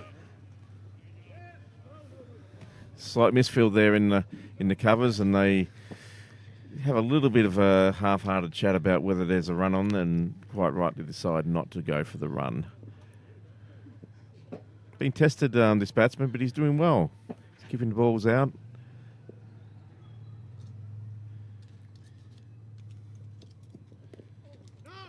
Yeah, he's keen to get off the strike. Just can't get the ball past the ring. Anyway, he just needs to survive one more, and then it's not his problem anymore. So he's doing well for his team. He's holding down on the end. He scored 2 from this over, so it's been a good over from Pembroke, but also Merrion, 2 more getting closer and closer to that 200 mark, which is going to be a big psychological barrier, one would feel. Anyway, just making another adjustment to the field. Man coming up on a 45. It's a very deep 45. And he's already moving forward. Oh, that was a trap to be set, but he just got too much on it, went straight over the man's head at the 45, and now down to a boundary. So the trap was there, but it didn't spring. And here you watch it. He was going forward, tempting the bowler, and he got enough on it that, no, nice 4 in the book. So that brings him on to 7, on to 6. Merrion move on to 183 for loss of 7. Quite a wag in his tail. And Falcon, who's done very well for his team, he's on 27. And he's looking very stable out there, very solid. So unless he falls soon, you'd think that he could wreak a lot of damage on Pembroke and set his own team up quite well for a good chase, good defence of a chase. Anyway, having a good look at the field. Joe Prendergast to continue. Oh, trying to go for a sort of a reverse sweep, and another enthusiastic appeal by the keeper. Well, the one thing I will say there is what a great take from the keeper. It was. He's very good. He's standing up. He's taking all these ones he is appealing for are landing in his gloves. Slower ball there by Joe, and it's picked up, just slapped away on the offside by the batsman. Just didn't get enough onto it, but he picks up a single. And now Joe's asking his long on and long off to come back into the circle, the newer batsman. Trying to entice him to go over the top, get a miss hit. Contrary to what you just heard, it's not 7 o'clock, it's 24 minutes past 3. 7. Oh, and the sun's come out a bit. This is nice. Just as you put the sides up at the commentary pavilion that we have here, the massive complex that it is. The media centre. That's it. Oh, nice bit of bounce there. Batsman going. And again, Sam is standing up to Joe, and that's no mean feat, really. Oh, it's impressive. That's ball's coming through reasonably sharp. We know he said he's not super fast, but it's still got some pace on it. And as a lower order batsman, he's going to swing at anything. Yep. Oh, they say yes. And he's been given a stumping. Yes. Stumped off a wide and now descent. And the batsman cannot believe it. He's absolutely gutted, and he's still expressing his opinion to the umpire, who basically says, And why well, is the umpire getting involved? Yep, You've made your decision. Yep, and I think he's just mainly saying, well, the door to the changing rooms is actually down there. You may be right, James. You may be right. However, here it is. Sharp piece of work. We've been talking about what a good job Sam Murphy's doing behind the stumps today. And on this occasion, Yep. Too much foot movement. his foot must have rocked Yep. onto the side of his foot. It can't be out and wide. Might not have been in at all. Yeah. Yep. And no, he was. The last couple of balls you've been watching him, he was actually been moving out of his crease and all sorts of stuff. You know, trying Well, to. let's have another look at the replay and see if we can decide. See. I think you can see the line clear enough. Yeah. Yeah, it looks like. Anyway. Deemed not to have enough. I can't see the line No, at all. I can't it's either, yeah. Not with any. His foot was still in position. Yeah, it didn't move. So the umpire must have Said no, you're out. you're Yeah. out there. Yeah. Yep. Nothing behind the line. Yes. I was about to say it could very much be the line is the keeper's. Absolutely, Yeah. it is, and deservedly so. They don't get much, and that's But- great work from Murphy. Oh, sensational piece of work with the gloves. 8 down now, still less than 200. That target that Merrion would love to psychologically reach is it within reach? Well, it is as far as the number of deliveries remaining is concerned. The question is, can Sandys and Falcon take them there above 200? Slow ball. Oh, slow ball Yorker, and just dug out nicely. Do you also notice the field just seems to have tightened? No, he brought them all in, which I think is a really good positive move. Joe sort of said, everyone come in, 5 or 6 steps. Yeah, that's brilliant. Yep, I think it's really, really clever. Cut off singles, make them go for the shots. Oh, that's a lovely ball. See what he did with his wrist? He just sort of a bit of tweaked it, almost like it was, Coming out the side of his hand. yeah, it was a lovely And again, ball. Murphy with great take. I've been very impressed with his keeping today. And I'm very impressed with Joe's bowling. He's really got some good variation there, thinking really well. Bamboozling the batsman. And getting that wick in, that stump in. Thank you. And that's great. I think this would actually be a good win for Pembroke if they could get the Merrion out under 200. Because I think these guys would be pretty much like, well, it's not our job to get the runs. Anything we get's a bonus, and naturally they're going to swing. If they stay if they bat their 50 overs, they'll get over 200. One would feel.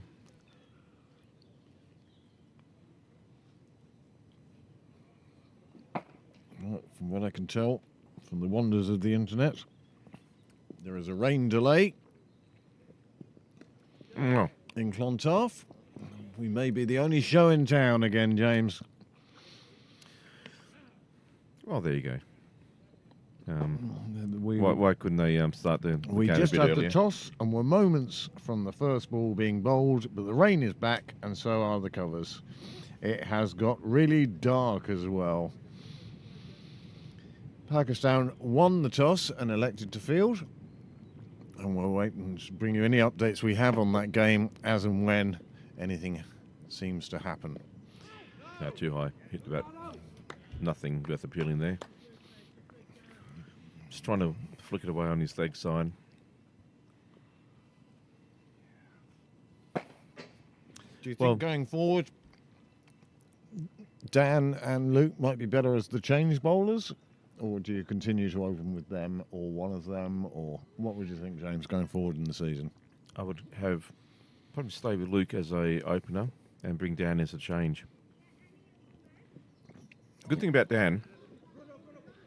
Oh, it's it's a boundary. Dan has good pace and he bangs it in nicely, but he's a little wayward. Tends to be a little wayward. It's unlucky. Oh, just got a little bit on that, a feather on that. Would have been straight down the throat of first slip. Yeah. In some ways, maybe that's what they need to do with these batsmen. Put in a first or second slip. anyway, they've got protection down here, but it was just happened too fast and it was too fine. So that's my thoughts. I think Well, another one comes off the under edge this time. The fielder is round, picks it up, gets it back in.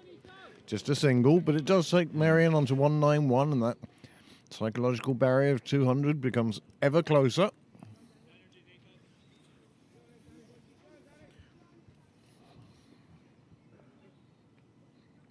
I think what both these two bowlers need to do, because essentially they're basically they float between this team and the next team down. So that I think to be more devastating and secure a spot on this level, or at least put their hand up for a regular spot, is actually they need to develop one or two more balls in their repertoire. I think, you know, Well, you see someone like a Barry McCarthy, for instance, who's got great variation. I'd almost go the other way. Certainly over the next few years, yes, then they'll want to start. But at the moment, the age they are coming into the game, I'd like to see them just stock balls, become a boring bowler. You just... And then just put the tiniest bit of variation. And then it's easier. Once you have that foundation in, then you can say, well, have you ever thought about holding it cross seam? Well, why? Well, try it. And then bang, and one pops. Oh, yeah, okay. Well, what about moving the seam a bit more this way and getting a bit of reverse swing? Well, possibly, but it might even be a What simple... about this bottle top I have in my pocket? yeah. What about sandpaper I have down my jobs? Yeah. But, yeah, I take your point. And maybe that is, you know, and just with that stock ball, work on things like, you know, more bounce or, you know, just getting different lines and length, you know, variation that as opposed to a swing. Being able to, Yeah, just those subtle variations of the stock ball. But they're learning their craft. You know, you forget they're only, 16 or something, give or take. Well, certainly under 18. I haven't seen them in the Yep. bar this year. Yeah. Well, and that's a story we're going to stick from, you know, the parents. No, you're right. Haven't seen him in the bar, but anyway, we digress. Well, I do. No, but I think they've got some good, exciting times ahead for them. Yeah, I think that, look, you know, they've got good pace. It's just only going to get faster as they get, you know, older and a bit stronger. Bulk up. Yep. And I think they're going to be first. That's a big swing of the bat, and that's a great piece of fielding. That is a super piece of fielding in the covers. Greg Hollins again. He really is showing, as all wicket keepers want to, showing up fielders. Yeah. Absolutely. Good cricket all round, actually. If I can do this, why can't all of you who specialise at it? Yes. Yeah.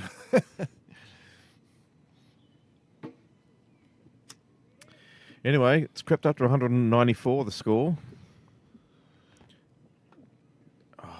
One goes down the leg side. That'll be signal wide. Joe won't mind that too much at this stage. I mean, it's not ideal. We should stop sneaking up on me from behind.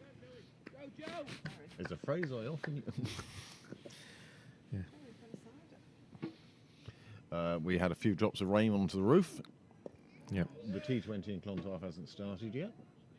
It's good running. Called it through very quickly as soon as the ball left the bat. Early. Just worked away Ireland batting first. behind square on the 45, picks up a single. Pakistan. Two conversations happening here. Sorry, Shane. That's all right. Really turn the Talk amongst microphone on. yourselves. Yeah.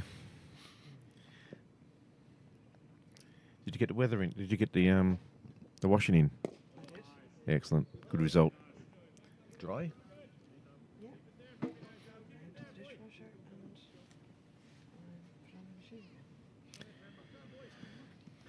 Well, you're here with us in the media centre, and you're still probably more productive than Kevin Ryan is. He's sat down watching this. Oh, shot it into He may be at the side of a his feet. hockey pitch or something, but he's one of our viewers out there. I don't think he's. Side of a hockey pitch. Merrion doing well here, actually. Just keeping Again, these a little balls out. partnership- Just a little partnership, and suddenly they're up at that 200 figure we were talking about, and with still overs to go, they could be looking at 220, 230.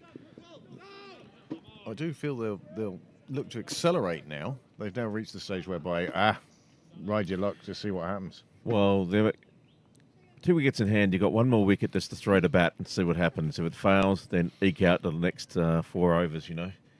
Get what you can. But they have one set batsman there, Falcon. He's done great guns for his team. He's on 32, off 34. So, yeah, he's, if he's there, you'd have to think that they'd be looking at 220 plus.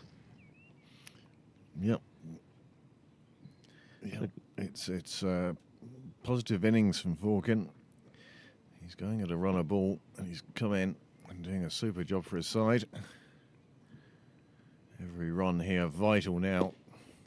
That's a nice He's strike. taking on the fielder. The throw comes in and almost takes out the bowler. Bruce Whaley with an absolute bullish of a throw from 3 yards away. And the bowler having to take evasive action to get out of the way of it. He's still remonstrating for a few steps after that, saying, "What the hell was that?" That could Maybe be- not so enthusiastic next time, thanks, from point blank range. That could be an interesting session in the nets during the week now. Yeah. Oh, of course they have a stop. So I could have played the replay. And Bruce now is going back on the boundary for the set batsman. For the set batsman or for his throwing? Yeah, well, I mean, really, all of the above. Fired that one in. He That's wasn't nicely driven. It goes straight to skipper Prendergast. He's positioned himself in exactly the right spot there. Here we go. Dot ball. Here it is. Now, this will be the fastest thing Dan Murray faces this season. Yep. Bruce Whaley. I mean, it's a nice clean pickup. It's a nice aim and throw, but my goodness, didn't that go close to his head? I think it's one of those ones where it's like, can you actually aim for the stumps next time? Anyway, I'm sure Bruce and Dan will have a chuckle about that later on. Oh, yes. This camera it looked even better from there. You can see just But that was the basic manoeuvres you have to take. That was quite, yes. Throw yourself to the ground. That could have been horrible. Throw him to the floor. Big swing from the batsman to one going down the Yeah. leg side, but they'll take the single because that brings them up to 200. 200 for 8 then. It's sometimes been a bit of a struggle, a bit of a slog to get there. A trek, I think our South African friends might call it. A trek up to the Orange Free State. But they've got there. They're up at 200. Pushed away on the offside, leg side. Go for another. Oh, backing up is spot on. Hollis again doing great work backing up. He really has been a bundle of energy today. I see, actually, Cricket Island advertising at the moment for the men's strength and conditioning coach, a role previously filled by Greg. Was he women's? Well, the men's option has come up now. Oh, that's a lovely shot. He's just helped that round on the leg side, down square leg. They take a single and then quite wisely because it's Zach McCabe out there on the boundary. And we've seen what a bullet armour he has already. What's impressed me about Merrion, actually, is that, okay, no one's gone on to get a huge individual score, but all these little partnerships have been so vital and they've been great. 20 here, 30 there, 50 there, that sort of stuff has really now brought them up into a pretty commanding position, one would feel. Big swing of the bat now. You can very much sense that the accelerator is pressed firmly to the ground. No, he's well and truly in. I thought he was well and truly in. Again, it's just a hoik at the ball, really, as much as anything else. It squirts out on the leg side. McCabe with this arm again. Doesn't get high. Yeah, nice. Yeah, It's well taken by Murphy again behind the sticks. I would go so far as to say that I can see Sam Murphy playing a few first-team games this year when he can keep like that. Yeah, He's it's a very good. Very good keeper. Great glove work. And, And you know what the Beatles said? All you need is glove. Yep. I'll get me coat. Yeah. Yeah, turn the lights on the way out, thanks. I'll turn them off, I should say. Anyway, 3 overs to go. Oh, slower ball there and whack down the ground, but there is protection down there. It's going to pick up a 1. Quite rightly.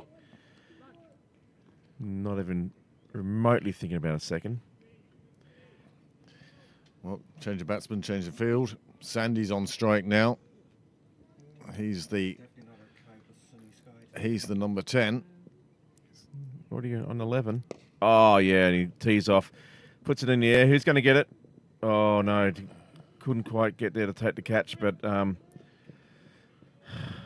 beautifully placed shot in Wow, the end. Zach McCabe made a great effort to try and get that. He covered a lot of ground, and he tried to dive with his hands on the turf. Yeah, that was it. It just wasn't to be on this occasion. 2 more to the total. Well, we really are at the tail end of this innings now. That's a good bit of bounce. Difficult to get it away actually cleanly and get runs. It's just coming at you at an awkward height. You don't know where or when. You do well actually not to get an edge.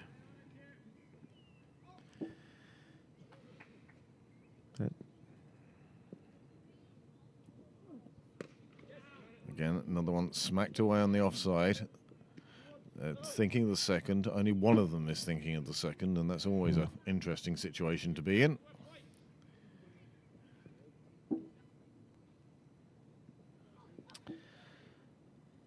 But his number 10 batsman, Sandys, has been very aggressive. Really wants to take on his bowling. It's been good to see. Oh, it was a terrible ball. Bit short, and he picked a slower ball. Just a 1 run, though. There is protection in the deep. Bowling to his field, Joe, on that occasion. At least that's what he'll tell you later. He knew he had the protection. Well, I think he was actually trying to single. Sorry, I think he was actually hoping that trap would spring. That waiting for a catch in the deep. Just how often does the bad ball take the wicket? Well, as you say, I don't think he'd say it's a bad ball. I think it was a slower ball that was meant to look bad. Well disguised. Well disguised is a good term. Anyway, Luke Murray back on the boundary. Oh, nice Yorker. And again, a slower ball. Joe really has added to his repertoire over the last couple of years. Used to be just stock, but now he has these variations and they're working for him. And just one thing to say also, that was great running between the wickets there. Yes. There's no doubt. Already past 210. He's doing a great job for the team. Very much a strong wag in the tail here. Sandys moves on to 16. Checking for the G's. Falcons for 36.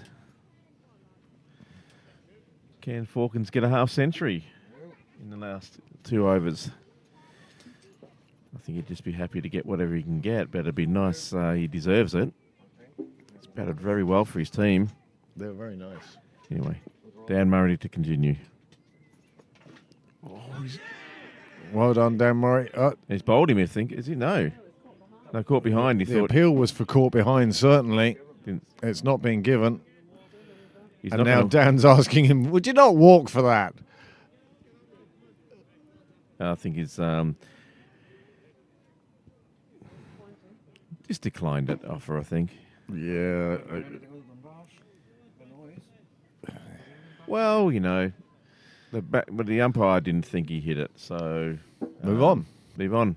Next ball. Yep, it's a dot ball.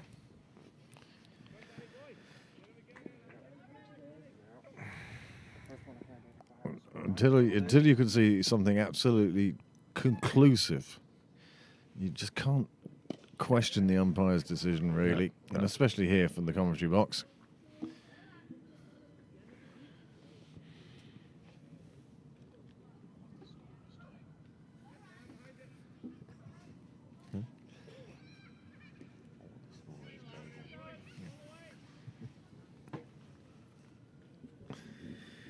Yeah, no, I wonder what some of our other colleagues might have thought of that.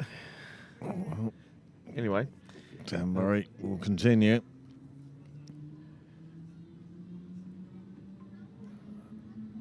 I think it's actually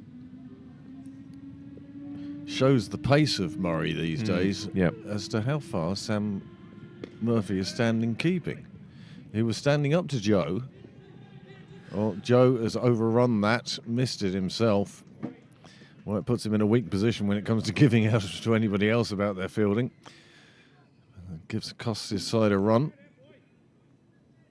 Yeah, a bit of over enthusiasm there, but 2 runs to Merrion. Now they've moved up to 214. Yeah, this grass fighting back really hard, Merrion.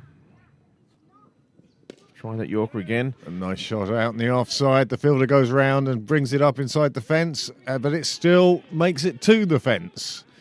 Despite the fielder's best efforts, 4 more runs, and suddenly there's a bit of enthusiasm and a bit of a cheer on the Merrion sidelines, and they're starting to get to a total they feel that they can defend.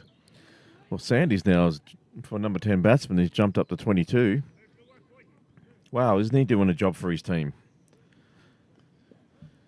Just what the captain wanted. Or else the Merrion captain is now going to have to endure half an hour at nets on Tuesday night of... is it number... Can I not go up to 7? 6? Have you not seen the scorecard? Yeah. Yeah. Oh, I popped that up. That's going to be caught. Easy catch there, but that was a great knock from the young man. 22 from 22, exactly what his side would have wanted. And that is a wicket finally for Dan Murray.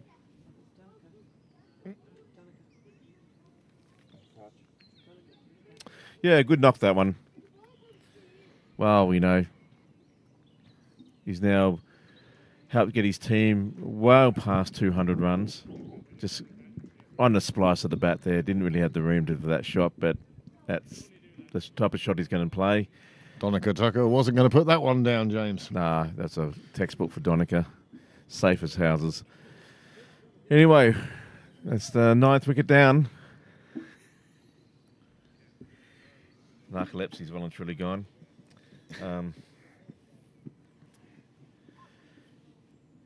No, but who would have thought a couple of hours ago that we'd actually get to the 49th, maybe even the 50th over? Well, Merrion Didn't look that way at one stage. Merrion have provided us with that. There's always a reason. Yep. Just one of our viewers we suggested may have been at the side of a hockey pitch. He was, in fact, at the side of a soccer pitch. All right. And Oh, well, he you have was stepped out. proud to reveal that his son Matthew and their side, they won 4-2 today. Oh, congratulations, Matthew. So, Well done. Congratulations to Matthew's team. I'm sure I should know that name, but I don't want to say it in case I get it wrong. Yes. So, we're into the last over. Joe to close out the innings now. I'm beginning to like T20 more and more since we moved to the commentary box, I have to say. When it comes to playing, I will play 50 overs all day, and it is all day. But commentary stints, especially in one sitting, can be quite long. Yeah, there's only so many clouds and birds you can talk about without... Oh, That's a last over yeah, that's a good delivery. ball. Yeah. And Joe knows that, and that's what he was looking to do. He was expecting no footwork from Walsh. And he didn't disappoint. But Walsh should be desperately trying to not get out on the duck. Forkin. Forkin, Walsh is sorry. at the non-strikers, Oh, sorry. of course. Another one in the air. No fielder in the vicinity. Looking for two. McCabe. No, he's not going to get it. They've seen that arm, and it's accurate, and it's fast, and most importantly, it's flat. Yes. Now, It's a lovely throw. sorry, folks. Now we're back onto Walsh. So, yes. 5 to navigate here for Merrion. Take it this is Jim's thing, is it? He'd be running on anything here. Yeah, And he's it's given given. LBW. Any falls, but they made it to Murphy's the 50th. appeal Yeah. works at last. Excellent appeal from the keeper. He went up. He knew it was out. Yep. And that's the end of the Merrion innings. And it's been, as I said earlier, it's been a bit of a slog. It hasn't been full of flourished shots and spectacular catches or anything like that. It's been a day-to-day one. There's this coming up first. We'll just get a replay of the demise of Joe Walsh's innings, and in fact, JJ. He's a better guitarist than batsman. Oh. No. I'll have to see it again. I'm afraid not. Yeah. I'm not passing any judgment on that now that I know what I'm looking for. Now we're all crowded around the TV, watching what you're watching. No. Front pad onto back pad. You'd need Could have been Snicker. either way. I'd want to. Anyway, it's It's out anyway. he's out anyway.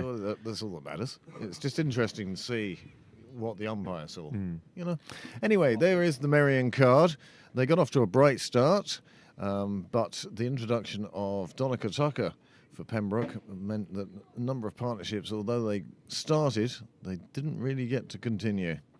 Peter Forkin, well, 38 not out. He was the top scorer, and he's done a fabulous job there. But I'd also like to draw your attention down to Sean Sandys. His 22 with Forkin made a big difference to this total, and that was 219 all out in the final over. Well, the pick of the bowlers, what do you go on? Do you go on wickets? What do you think, James? Well, I'd say to pick it a bowl really has to be Tucker because that was the breakthrough, partnership there that got them going. For a spinner, 3 for 48 of 10, very good result. But everyone bowled well. But look at Flanagan's figures there. He was unlucky not to get a wicket, but 2 maidens, 10 overs, 21. Wow, that's a great economy rate. And his pressure at one end really made Tucker and Whaley's wickets possible, one would argue. How many wickets Well, fell in this spell? The wickets, well, they fell fairly regular intervals, but you can see the partnerships there. 56 at the start, and then the seventh wicket, that put on 41. Another good partnership then with, at the end, took them from 185 up to 218. Yep. So it's been a good performance from Merrion, and they've now set a reasonable total, maybe a par total, we might even call that.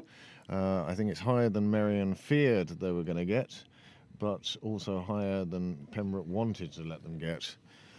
So we'll say it's about par. 17 extras, and there is the worm chart. Fairly consistent growth on that, James. Yeah, no, it's a pretty standard trajectory up there. There wasn't too many dips and peaks and troughs and that sort of stuff. So I think they, in the end, went along and continued on their business. And as you see from the batting card, everyone made reasonable contributions, or even partnership contributions. And there's no secret why they're undefeated this season so far. Well, there is the match summary as we find ourselves at tea. Merrion seconds have scored 219 and were all bowled out in the final over of the innings. And after tea, Pembroke will need 220 at 4.4. Now, like usual, we're going to take a break, and we hope you join us in the 20 minutes or so that we'll see these sides recommence battle. But until then, thank you very much for joining us. You might take the time during this break to Go to the golf. subscribe to the channel or go to the golf. And other than that, Yep. have a good afternoon. I don't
Good afternoon and welcome back to Sydney Parade, where things are a bit brighter than they are in Clontarf, both meteorologically and cricketly.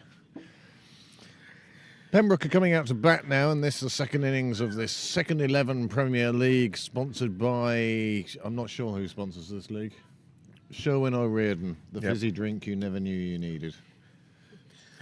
Also have a small time, I think, part-time business as lawyers or something. Accountants. Either way. The legal fizzy drinks. Yep, the legal fizzy drinks. Yep. There you go. So, all joking aside, of course. Great sponsors of cricket. Cricket Leinster. And our very own president, Dave O'Riordan, is the O'Riordan in question.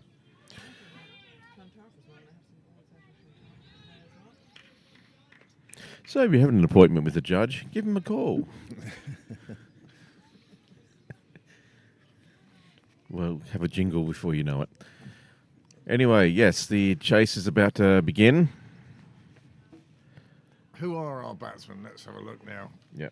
We'll wait for our scorer to just catch up with the second innings. He was having trouble with the DL machine earlier, but I think he solved that problem himself. Here we go. One of the Tuckers, I assume that's Dermot Tucker. Or Donica, sorry. Donica Tucker. Yes, right. It's the wrong, it's not the first. Could be Dermot Tucker. It could be Eli Clark, but I think it's actually Donica and Ethan Clark to open the batting for Pembroke to chase down this quite good total that Merrion set. They need 220 at 4.4 and over. Oh, here we go.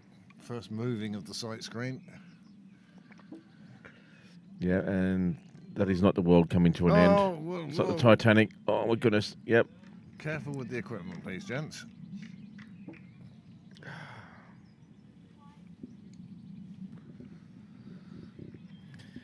It won't be long before Pembroke send players down to this end to look after that sight screen with a left-hand, right-hand opening combination.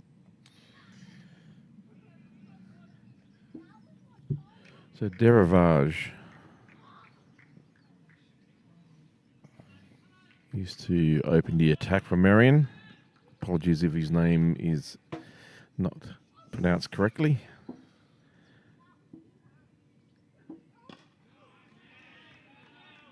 And he's got a bit of a pep in his step there. Looking for that early breakthrough, but well defended by the batsman. Lots of chat out there in the middle.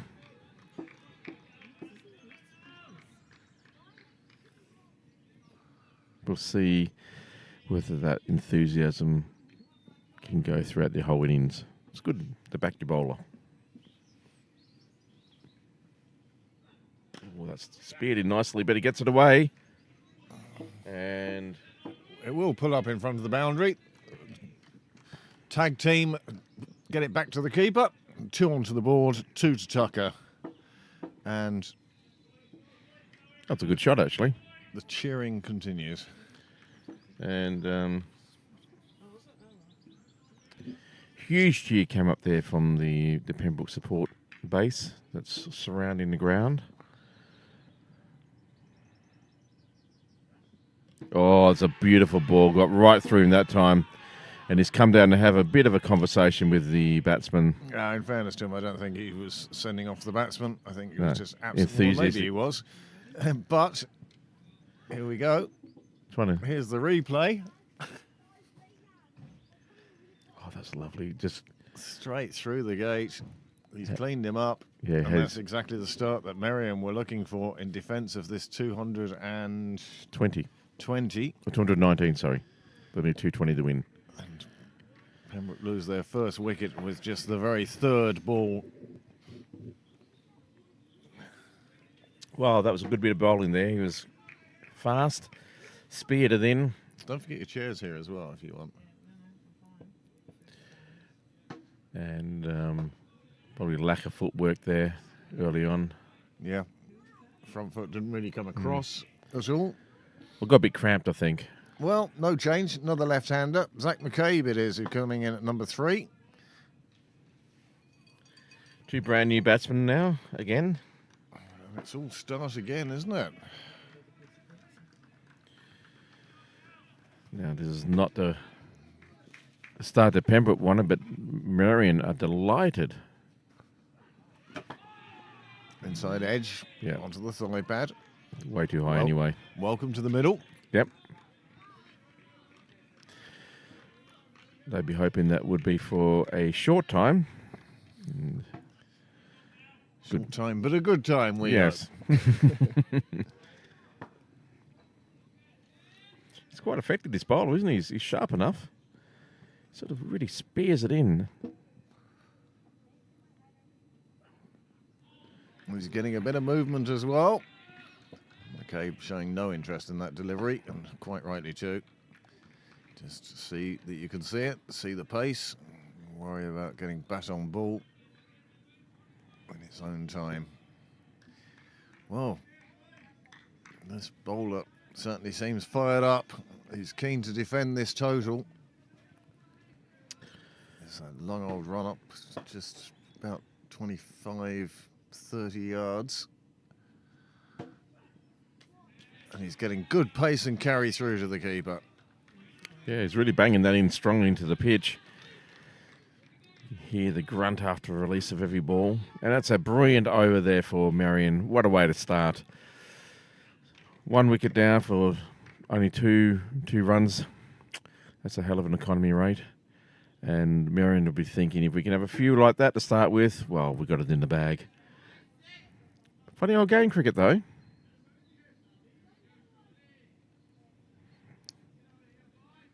Well, S. Sandys it is coming on at the nursery end. He'll be looking to emulate the bowling of that first over. Round the wicket, disturbed our camera angle. Sandys, who batted quite well for his team today as well. Contributed with the bat quite nicely. Yeah, he'd be hoping to emulate these figures.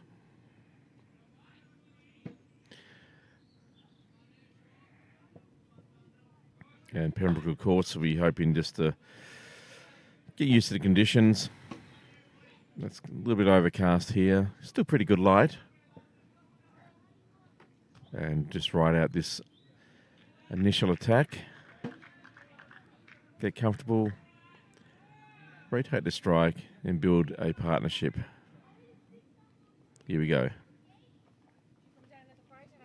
Oh, lovely speared in Yorker attempt anyway, but played off his legs to the leg side there and picks up a boundary. Lovely stroke that. Very, very graceful from Ethan. Great way to get off the mark. Announce that you've arrived.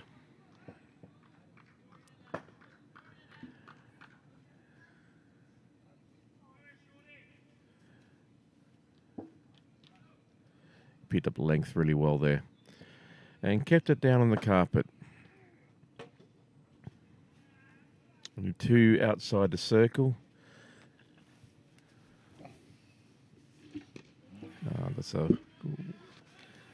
probably a better length from the bowler and just defended away there by Clark. It's better, isn't it? Yep. You can get a job out in Malahide if you're not careful.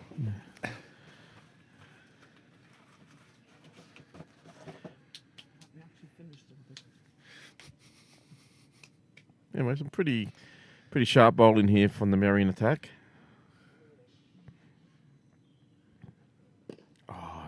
Similar shot to the first one he faced. Just couldn't get that one past the fielder. Just mid-wicket. Well, we thought the first innings was a bit of a slog. One feels that this one's going to have to be a slog for Pembroke to get back into it now. That loss of an early wicket, no help at all. Puts them on the back foot.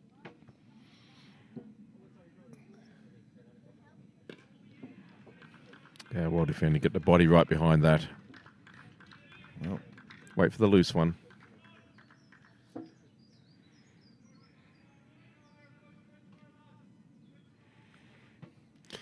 Clark, who in the pre-season spent a good 6 or so weeks down in South Africa on a Exchange program. And got some local cricket down there, which is, and it really shows. I think he's actually got a great technique. Good head on him as well. He's Free hit, James. is it nice from a Pembroke point of view? A bit sloppy there from Merrion, maybe just slightly straight over the line. Put a bit too much oomph into his delivery. Now, what do you think Ethan Clark will do here? He'll look to be positive, that's for sure. You feel, yeah, there you go. Straight down over his head. There's no one ever down there, and that's 4 runs. It's a good replay. That was a nice shot, nice intent. Made sure he got good contact with the ball, and that's his second boundary of the innings. Good over there for Pembroke. And that will make his confidence levels rise quite significantly. It's always nice to get the middle of the bat. Place the ball where you want to place it as well. Now it's just up to the young man to where can he build from here.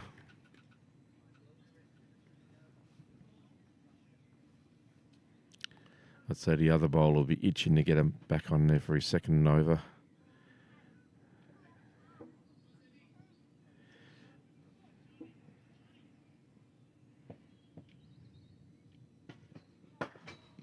Just watchful, leaving that one through to the keeper.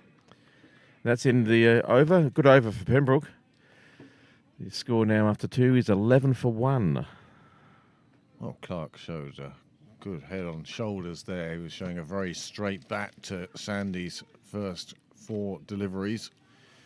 Well, certainly 2, 3 and 4. And then once the no ball was signalled on the free hit, he loosened the rein a little bit to allow him to play that shot down the ground, pick up another 4. Now we're going to lose the sight screen moving again, I suspect. Perhaps Zach McCabe doesn't have as much care for sight screens. We'll wait and see.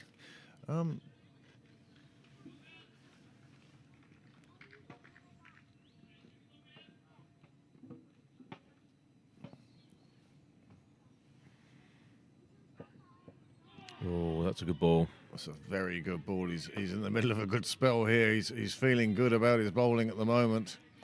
Fielding down at third man. When he wasn't bowling, he was taking down big gulps of water. He's bowling with good pace and good accuracy at the moment, and he's causing every batsman that's faced him a bit of trouble. Is that a rumble of thunder I hear? And we're all connected to the biggest pole. Oh. How did that knock it an inside edge? Just bamboozled everyone, I think. Keeper included. It's either that or it was a very, very loud aeroplane. No, I'm not worried about the rain side of it at the moment. I'm more worried about 150,000 volts going through the camera, through Niall's laptop, these monitors, and the headphones I'm wearing at this very moment. Well, I suppose the positive of that is you won't know about it. Well, not for very long anyway. Getting good bounce, just let that one go through. Instant death I can cope with. Yeah. But it's the long drawn out shaking like I've been tasered. Yeah. Lying on the ground that I'm not looking forward to. So if the pitches do go a bit funny, that could be why. Just let you know in advance, people. Just don't adjust your set.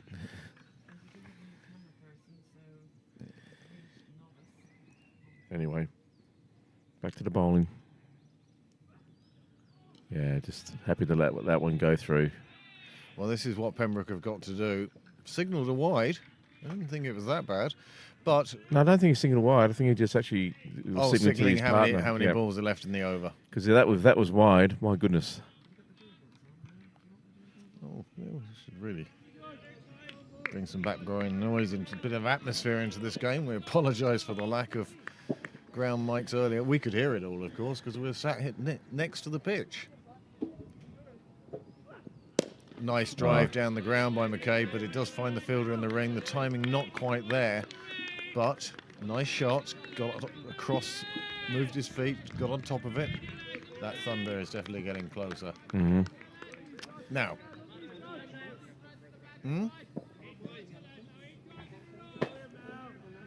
Yeah, it's hard to say.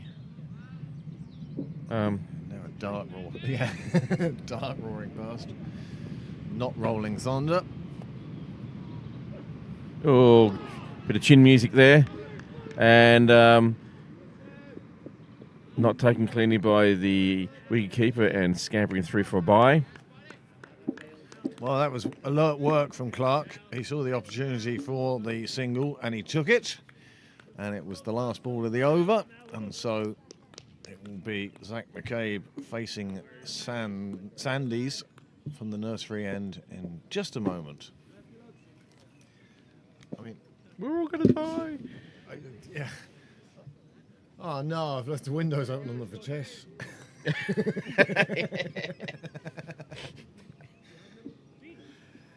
Is that lovely machine out there with all the dents, the cricket ball dents on it? Yeah. Might you We're not loud? bothered by that thunder and lightning, are we? No, I'm not. Okay. I don't see any lightning, so it's only when the lightning comes I'm worried. And I'm having Caddyshack flashbacks. Yeah. I don't think the heavy stuff's coming down for quite a while yet.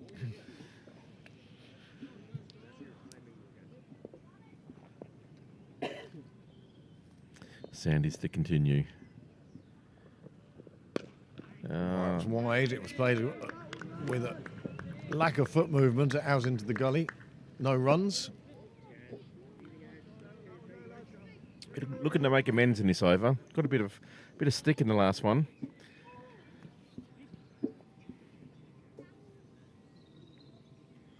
Facing the left-hander now. It's a very bustling, quick run-up he has. He's throwing a lot of energy into that. And he's generating a decent pace. McCabe. Both two really sharp bowlers that Merrion have opened their attack. Yes. Lightning.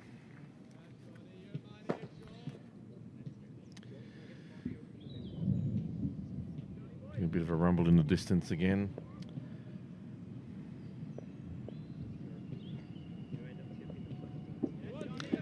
Just letting Nice that delivery. Well left.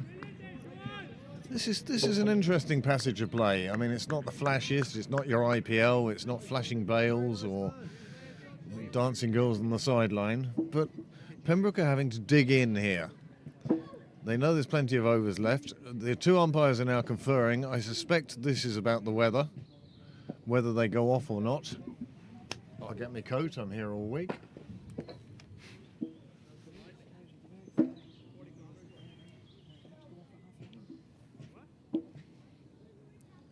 Now there's a bit of a discussion going on here now. The two umpires are conferring, and now I think they might get the captains involved. There again, you can hear the thunder in the background. Certainly in Clontarf, they'd be back in the dressing rooms now. Yeah. They'd be employing a local to stand in the middle of the pitch, holding a large metal pole. Deflect the lightning away from the clubhouse. And the big metal stand that they've erected out there. That would actually probably cause an abandonment of a game at ODI level for health and safety reasons.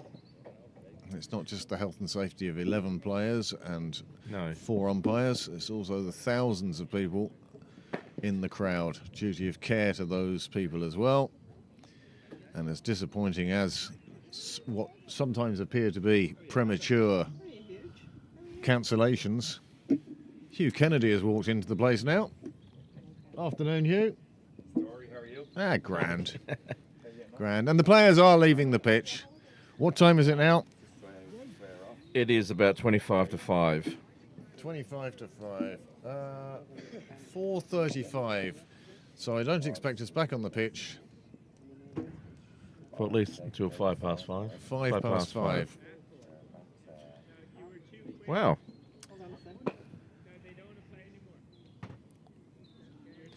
think that Oh, accusations being sent around on the pitch. I can hear in the background, because they don't want to play anymore. And I don't know which side said it because I don't believe it of either side. I think both sides would rather play. yep. I think that's It's a health and safety issue. However, if they are leaving the pitch because of the weather, cover the wicket. I can hear Dale in the background already Screaming starting yeah. up the van. Yep. If it's going to rain, if you've got thunder in the area, cover Pull the the pitch. stumps down and cover the pitch. This just seems silly to me at the moment. No explanation, of course, coming across to us here on the media side of things. The umpires now taking their leave of the pitch. They still haven't pulled up the stumps. Yeah, it's very odd. It's a strange one to me. DL is going to become involved very soon. And in fact, because they're going to have to be off the pitch for half an hour, one feels that the amount of overs available to Pembroke will be reduced, but so will the target. Yes. And we'll see what impact that one wicket down will make to that. But again, just as a precautionary sort of tale, you'd want to get those covers out, if that's the reason. Perhaps they've all decided to go and watch the T20 in Clontarf. Yeah, maybe they need a Thunder Buddy. Thunder Buddy. Yep. Well, that's us for the moment. We're actually going to spend a moment just waterproofing ourselves in case it does decide to lash down with rain. I don't see it happening. No. I think that thunder has actually rolled past. And Well, it's less frequent now than it was just a few minutes ago, 5-10 minutes ago. yeah, it's gone overhead. And this is where the Dougals are quite good because they pick up that sort of noise atmospherically. Yes, and Amanda, do you know those are on, yeah? we have the transcript later. So Anyway. both teams are off the field, and while they sort of discuss who said yes to going off, who offered yes, and off. Yep. So until that happens and we find a resolution, we're going to take a break, and we'll join you again very soon. Did you bring the cards?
reason for our absence. We will share it with our viewer.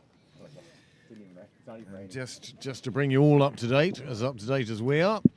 That thunder that you heard was also heard by the umpires, and the umpires decided to invoke the regulation that once they feel that the health and safety of players, spectators, and in fact passers-by and themselves is in any sort of danger at all, they've taken both sides from the field, and that incurs an automatic 30-minute break.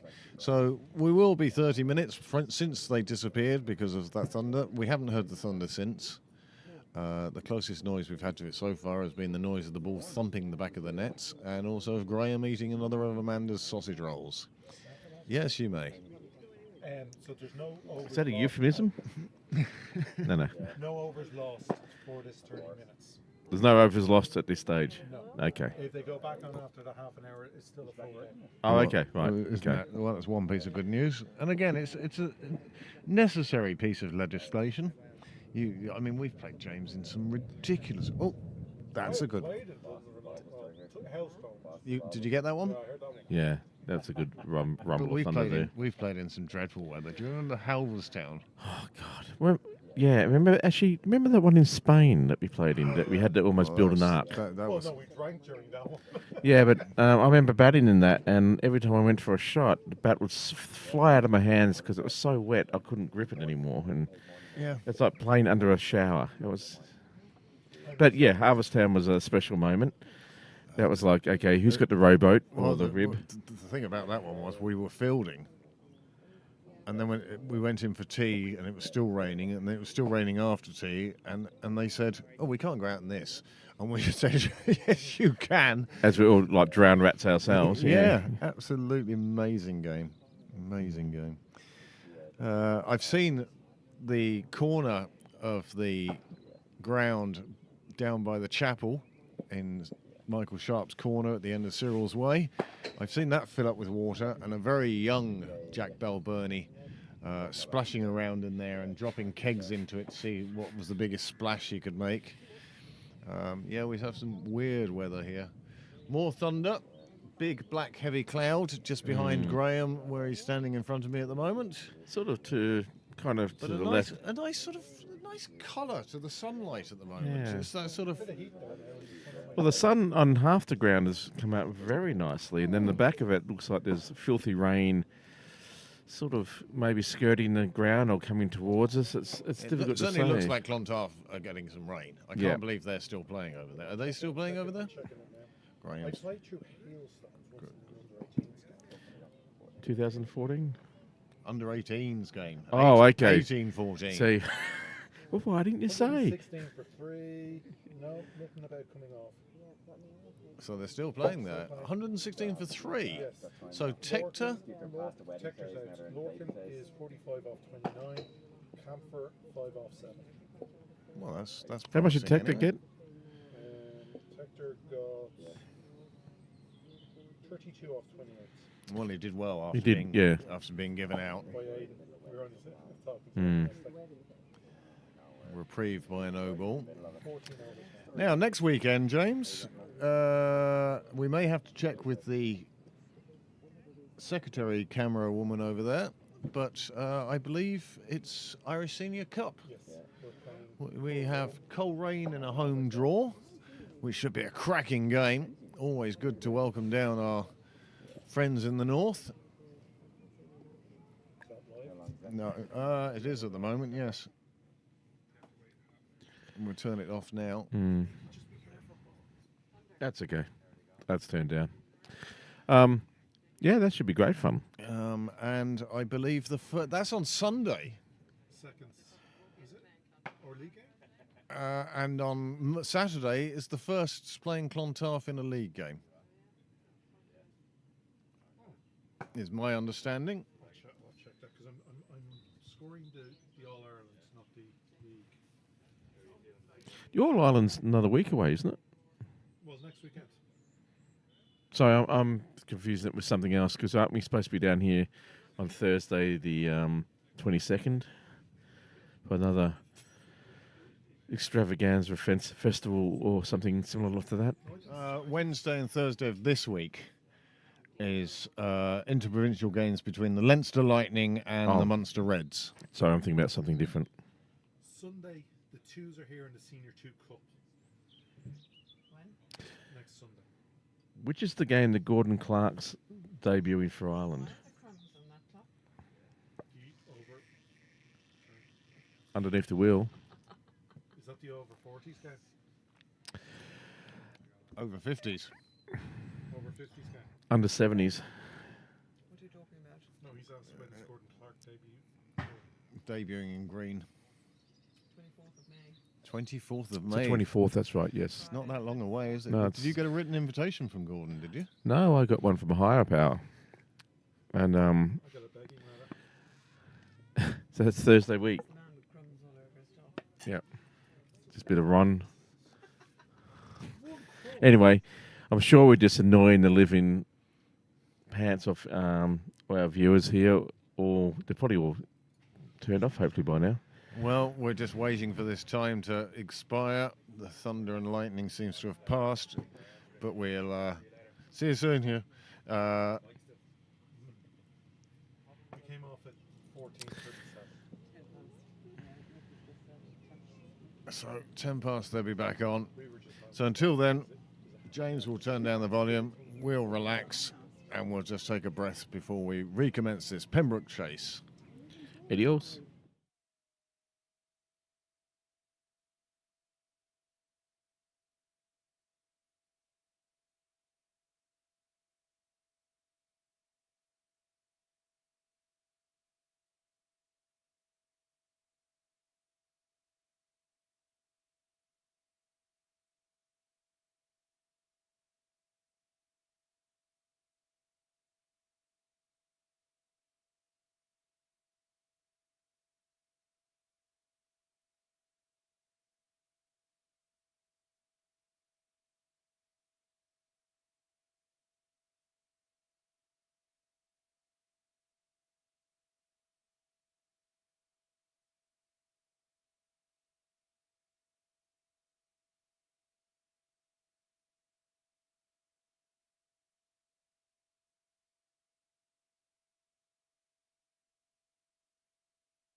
Now that thunder we heard has seen off my co-commentator.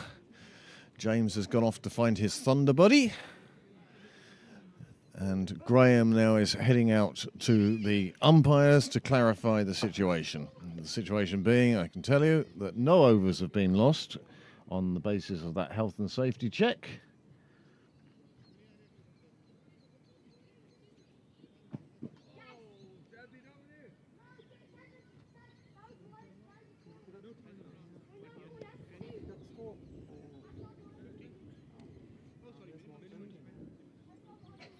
Well, another boost of thunder.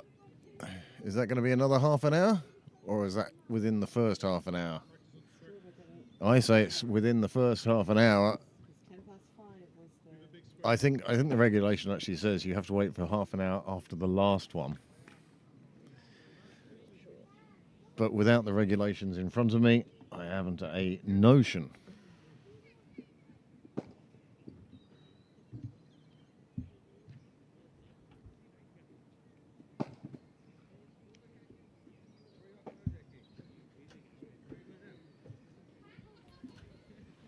Score out in Clontarf now, 148 for 4. Many congratulations to Pembroke's Lorcan Tucker on a well-deserved half-century, coming off just 32 deliveries. And that is providing a real boost to the Irish side. Andy Balbirnie, Paul Sterling found themselves back in the hutch quite early today, having got off Ireland to a bright start.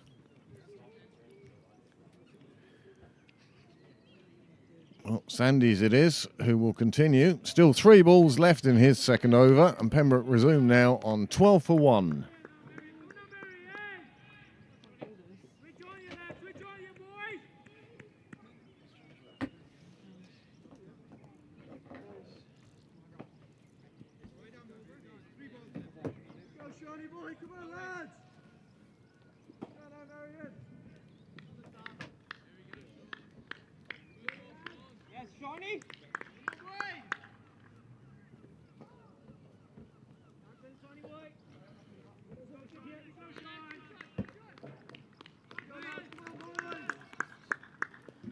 What I do is, as I pick it up,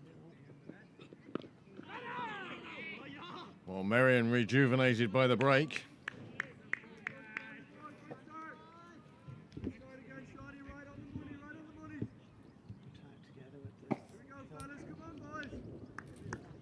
Another bit of thunder.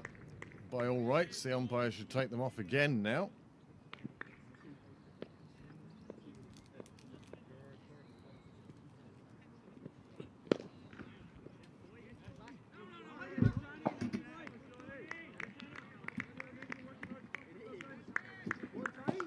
Many thanks to James for joining me this afternoon. Always makes it far more pleasant experience when there's more than one of you here.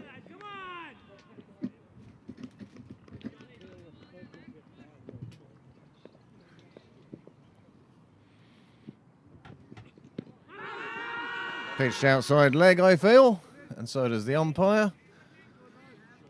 But Merrion are certainly hustling and bustling around the place at the moment. They feel this game is here for them. Well, the temperature has definitely dropped a couple of degrees, and I find myself without my usual partner in crime, Niall Walsh. And we hope all is well with Niall. And I've been joined instead by a new director, a new camera person, and dealing with these most excellent pictures that Niall has set up for us is my partner in crime, Amanda Dunlop. Amanda doing the camera work for you now, and I get to sit here and just continue to rabbit on. Well, Clark now facing, and finally we see Devaraj bowling over the wicket, and the wind is starting to pick up, and that generally is a sign of rain. Now, do you know what to do in case of rain? Panic is good.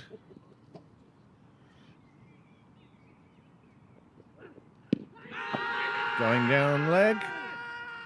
Doing just too much for the bowler. It was worth a shout. I've seen those given, but on this occasion, It really did. Take off and look like it was heading down leg.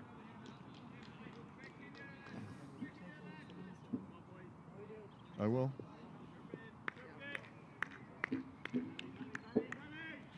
Well, this is a torrid spell for Pembroke at the moment. Numbers 2 and 3 at the crease.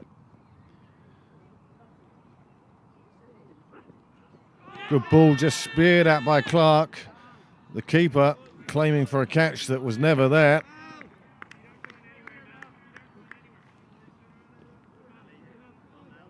$150 up for Ireland now in Clontarf.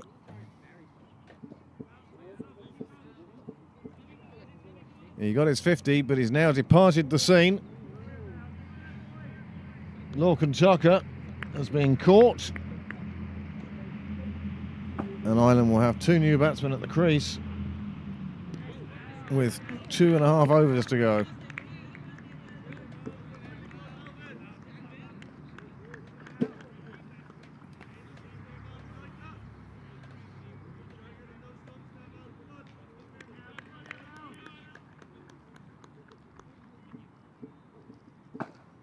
That's right, it will just run out now. Go back to the pitcher. It's all right.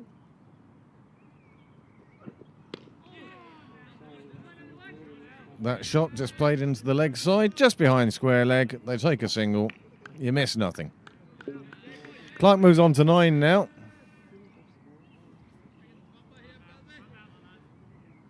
And you will have to excuse while we go quiet, and perhaps we'll just be one camera whilst we... It's all right, it's moved now. It's gone as far as it can.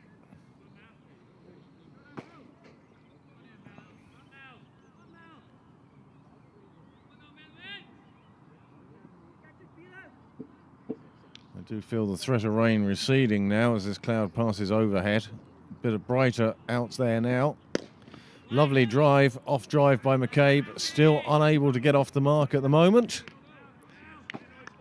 But he won't mind. He's still there, and that's the important thing. Get yourself in on this pitch and runs will come easier.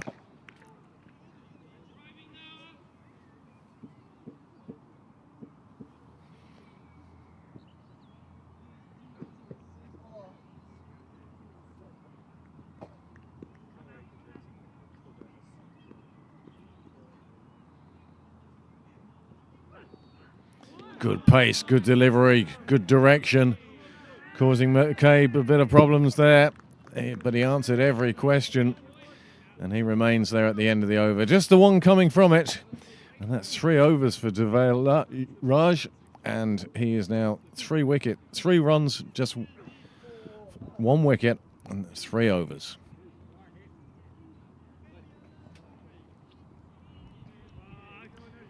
Unsurprisingly, Merrion sticking with their openers. They're doing such a good job for them at the moment.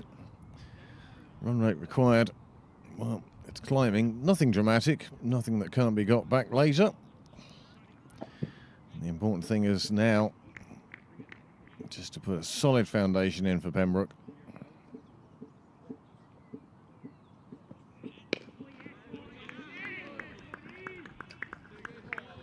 That one just stopping on the bat.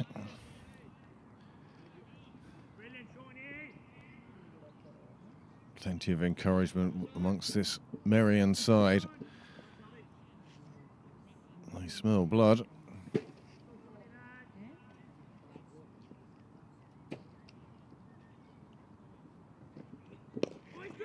This one just popping up a little bit on the offside. Clark playing it well.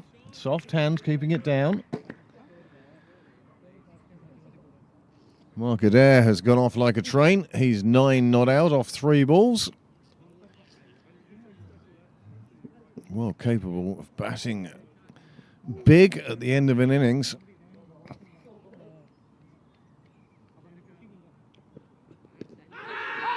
Big appeal on this occasion. He's been given out.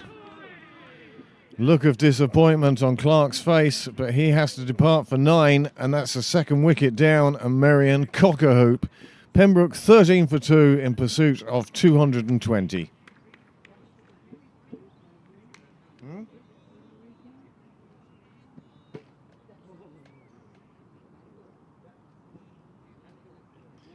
Here is the wicket and the replay. And it crashes into the pads. Now, of course, our sight screen isn't level there at the moment.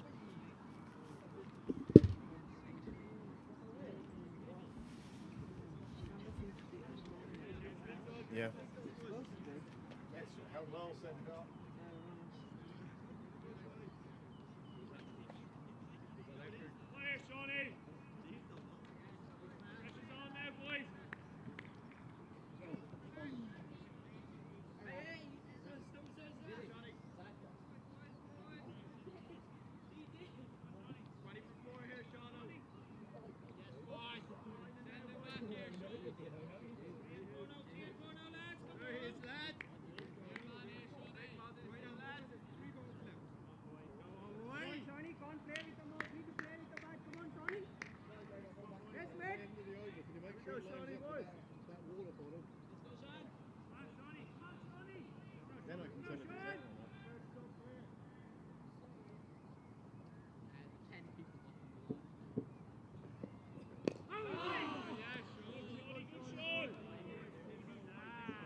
So it's green in a more acceptable position for at least one more delivery.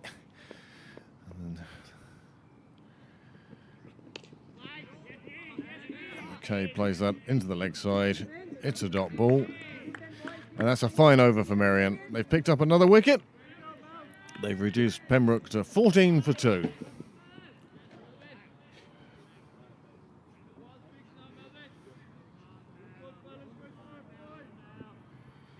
Plenty of chirp in the middle.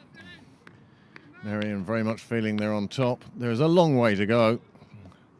Still 44 overs available to Pembroke to get these 206 runs. I suppose the first thing they want to do is reduce that deficit to less than 200. And now it will be Captain Joe Prendergast. Really want to stand up and do a job for his team, just as he did for the firsts yesterday. No doubt he's in good touch.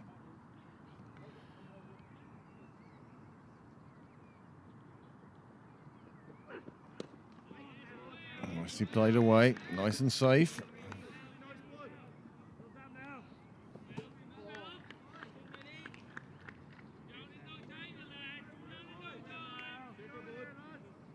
It's quite loose, that screen.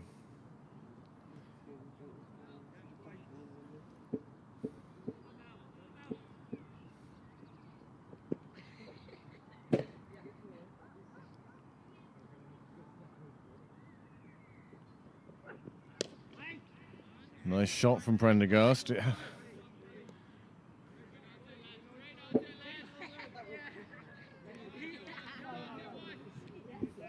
Hmm? Yeah.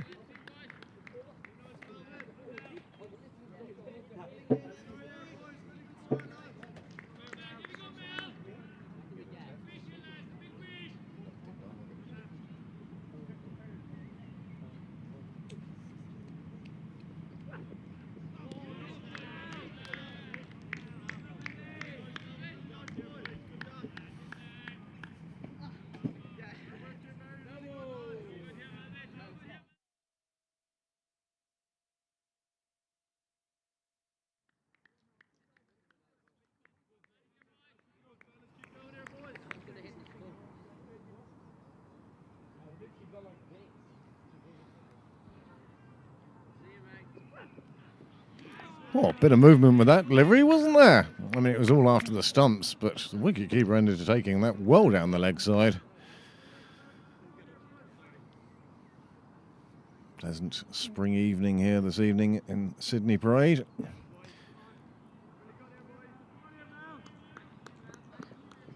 Floodlight towers standing stark against a very pale sky.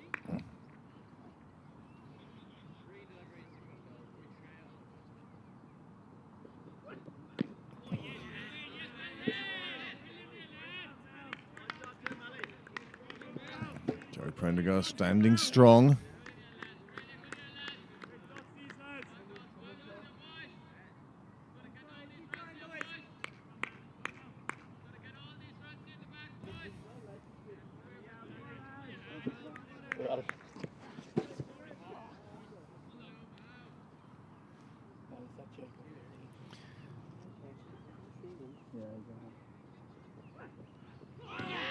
Well, that one inducing the stroke from Prendergast. Big flashing blade.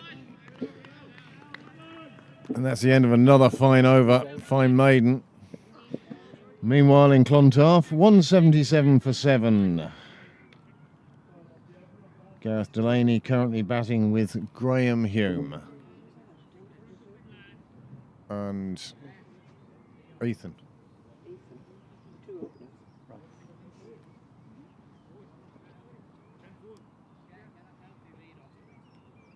That thunder receding into the background now.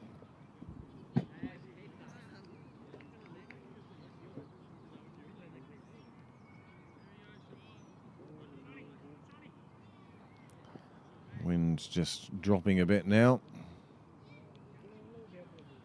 Positive sign. Should avoid any rain. There was rain forecast 3-4-ish. They got some in Clontarf. We've been fortunate here in Sydney Parade, Park Avenue, to have avoided any precipitation. Not even a hailstone.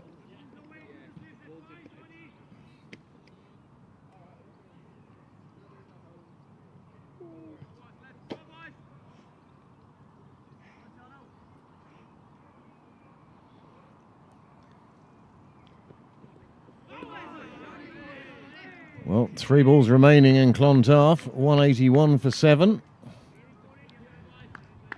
Delaney doing a good job. He's 16 off 7 deliveries. Graham Hume playing very much the supporting role, 2 not out off 2. Gareth Delaney.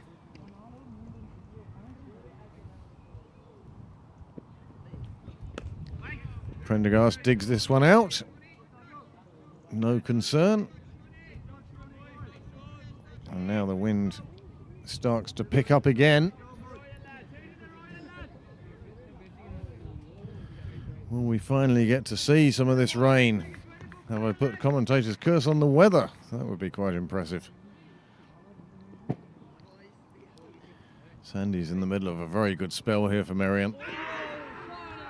Big appeals, no doing.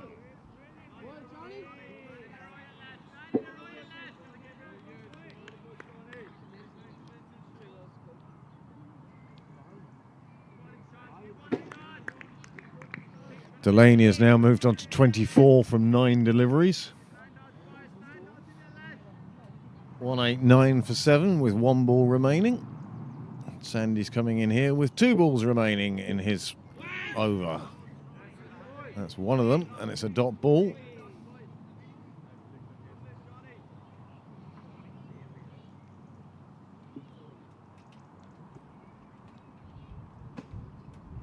Delaney finishes with a 6. He has scored 28 off 10 deliveries and pushed Ireland up to 193 for 7.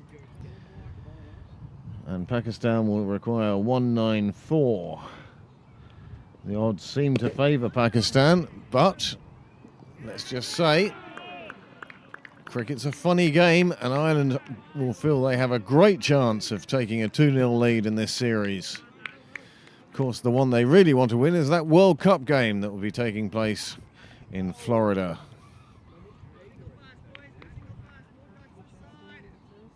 $180 something. 183.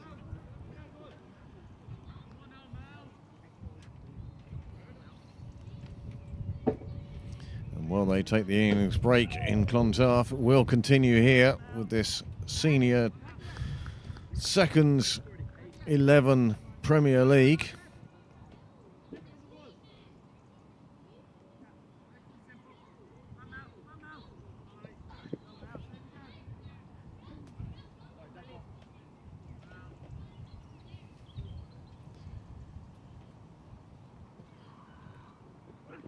Well, that's short, and that's a wide on height, sailing well over the batsman if he'd been standing in a normal stance. It's his one for the over, and it's a wide.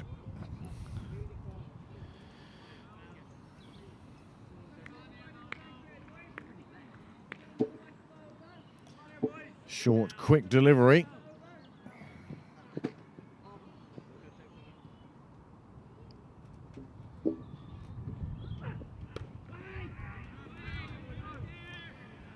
And as much as the threat to their wickets, Pembroke are finding it hard to score any runs.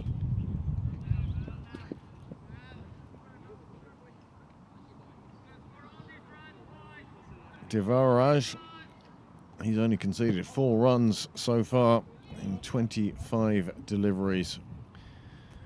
And one of those other ones, well, it was a wicket as well.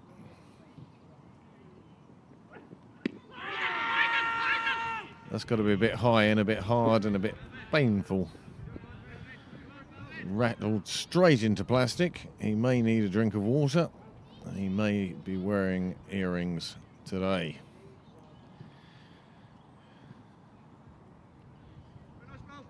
It's got to be quite painful. He's going to need a drink and he's going to need a moment. And out of respect, we'll just leave him with that.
Breeze has picked up again, coming more from the west. Somebody's bringing him out a fresh pair of gloves. I'm not sure that's quite the cure, but... Oh, I think actually it was Zach went in and got fresh gloves. Well, both batsmen ready to resume now. And this has been a hostile over. First ball was a bouncer that cleared over the top of Joe's head and went for a wide. Second ball was a good dot, and the third ball, well, it's dangerous to Joe's health. Well, there's the big flashing blade. So often we see it when a batsman suffers a blow to the body. Next shot is an attempt to reassert. That's a good ball to bowl, bringing the slip into play.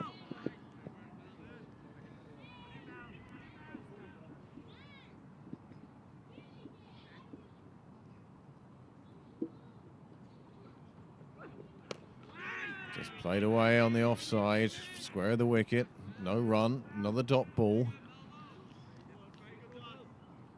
Still no concern with that run rate, but it is climbing slowly, albeit.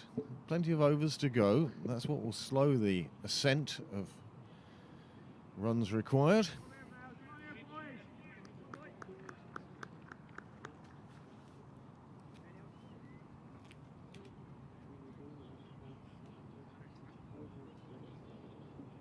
No time lost. 20 overs for a game. Well, finally the bowler has dropped one in a bit short. Prendergast is onto it very quickly, and he's pulled that to mid-wicket, and 4 runs, and that's a welcome 4 runs for Pembroke, and it brings the runs required under 200 psychological mark. But however, Merrion will still feel they're on top. They're the ones who have taken 2 wickets, 2 early wickets, and Pembroke still with a long way to go.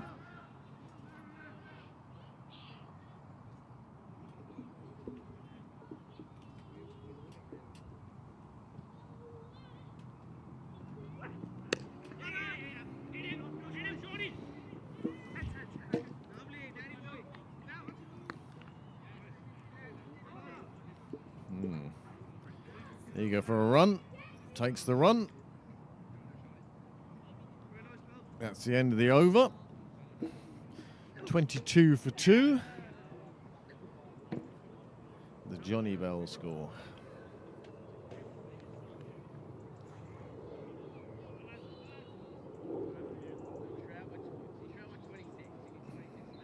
Nine overs gone now. Sandys is going to get his 5th over. It'll be interesting to see how long the Merrion skipper keeps his openers on for. They've each picked up a wicket.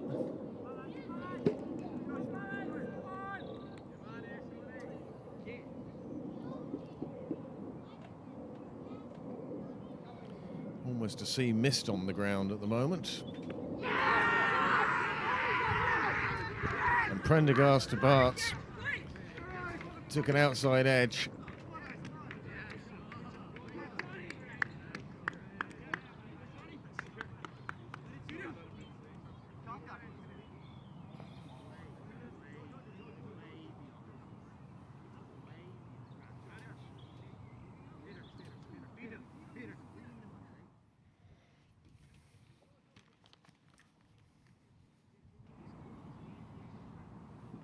Merrion captain being called to one side. Joe not very fond of the send-off he was given. Whatever was said, I don't know whether the microphones picked it up or not. And now the bowler himself, or the bowler from this end, Melvin, being spoken to.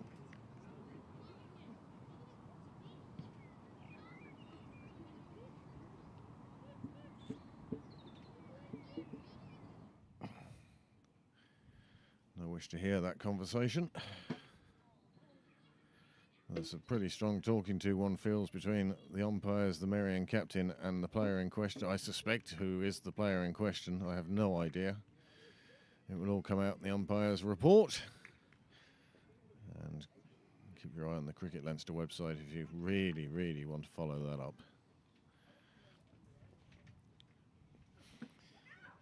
So, Prendergast departs. His team are now 22 for 3. And suddenly it's looking like a very uphill battle. And Sandys has picked up his 2nd wicket, enticing Joe Prendergast to just edge one through, and the keeper taking a fine catch, diving to his right.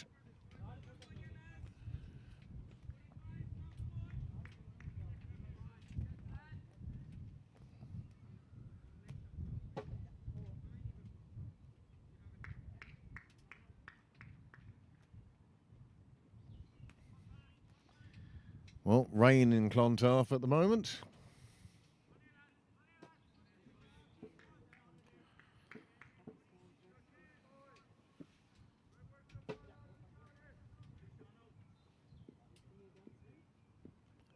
Greg Hollins is the new batsman. His first shot is to cut the ball away to 3rd man.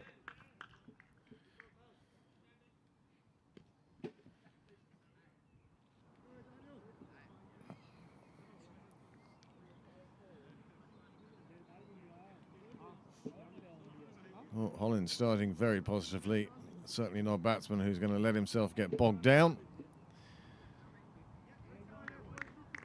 He gets off the mark straight away with a single.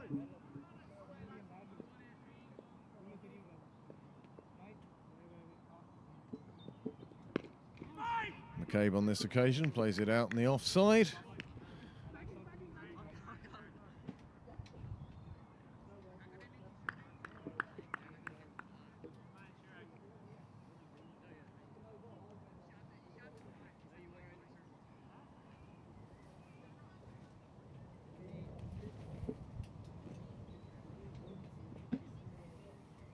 Pardon? Is it moving, is it?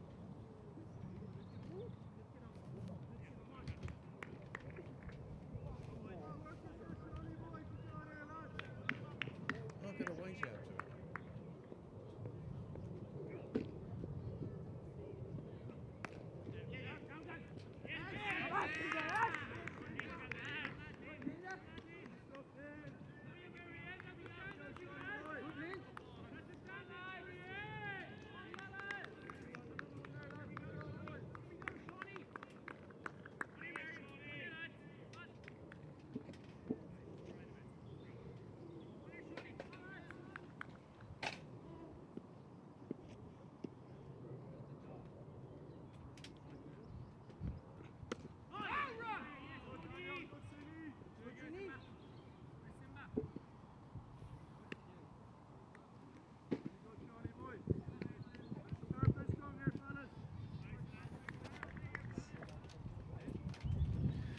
Well as rain in Clontarf, it's now getting exceptionally windy here in Sydney Parade. So if the commentary goes quiet for a while, it'll be because battens are being hatched and Greg Collins is cracking the ball away through the offside. Another 4 for him. Well, his first 4 today. And that's a cracking shot. And suddenly Sandy's maybe be coming towards the end of his first spell. 5 overs gone for him. 2 for 18. Hollins has moved on to 5. And Zach McCabe, well, he's still there. And that's what Pembroke wants.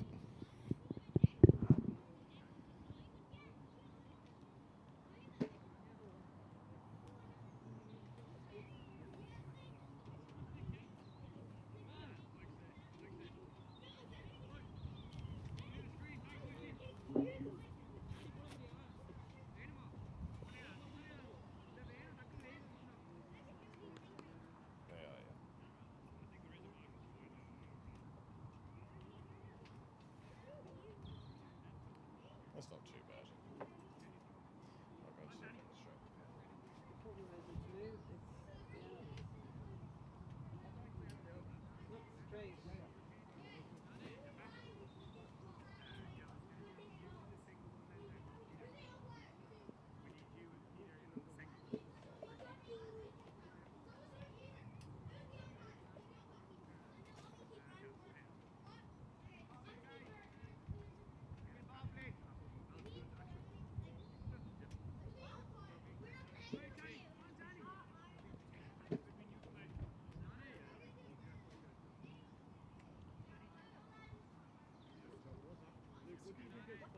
Really enjoying the commentary.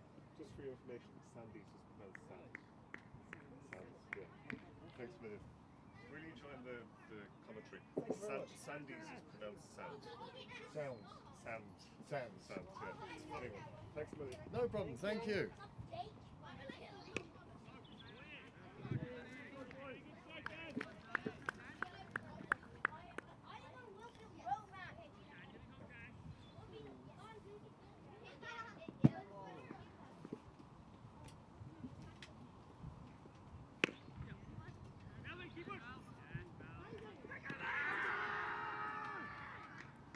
Run out attempt, run out to Peel, not out. Single to McCabe, he moves on to 3.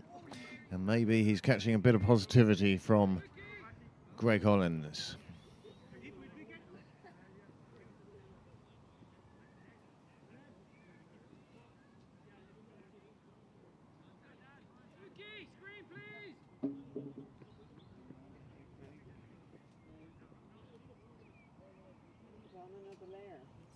Yes, definitely. As I say, we judge the weather by Peter's attire now.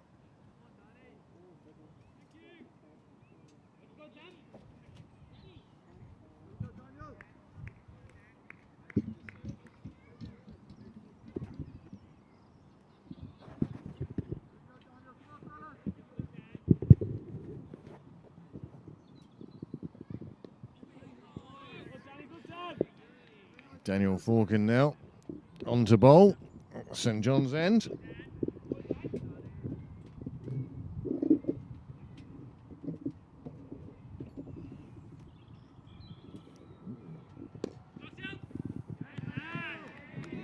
full pitch delivery. Just play back down the pitch.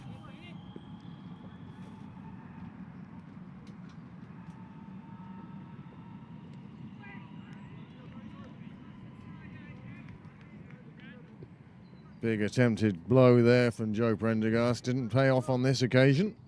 Oh, he's gone. Sorry, Greg Hollins.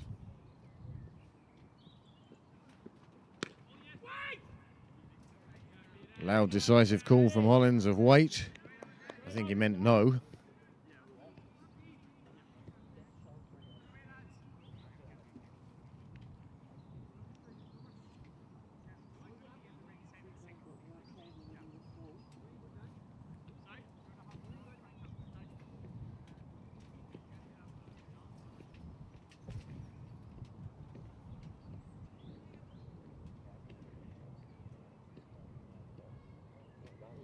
Pakistan have lost a wicket in their pursuit. Pakistan now 6 for 1 in pursuit of Ireland's 193.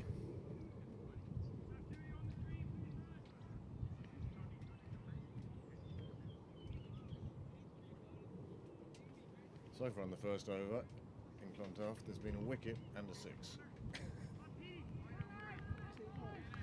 No, it's 5 balls gone now. And suddenly the win probability actually favours Ireland for the first time.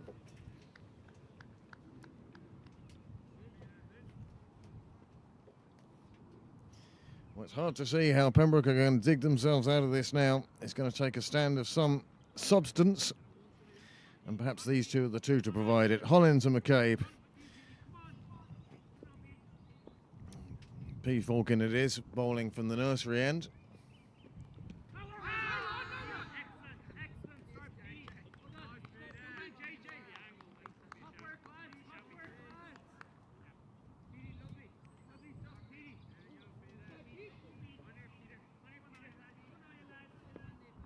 I don't know, it could be just my glasses are dirty, but it does seem to have a sea mist feel to it at the moment.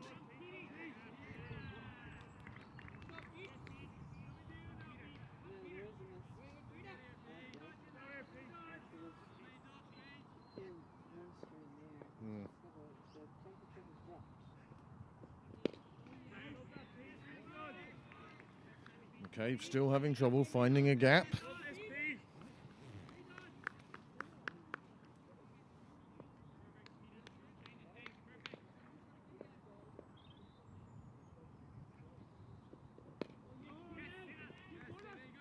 No matter where he goes around the field, he keeps finding the fielder.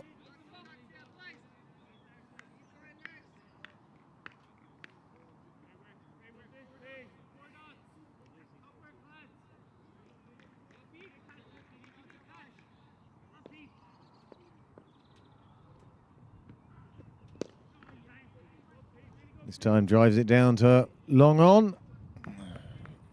A long barrier prevents a boundary. It's just a single to McCabe.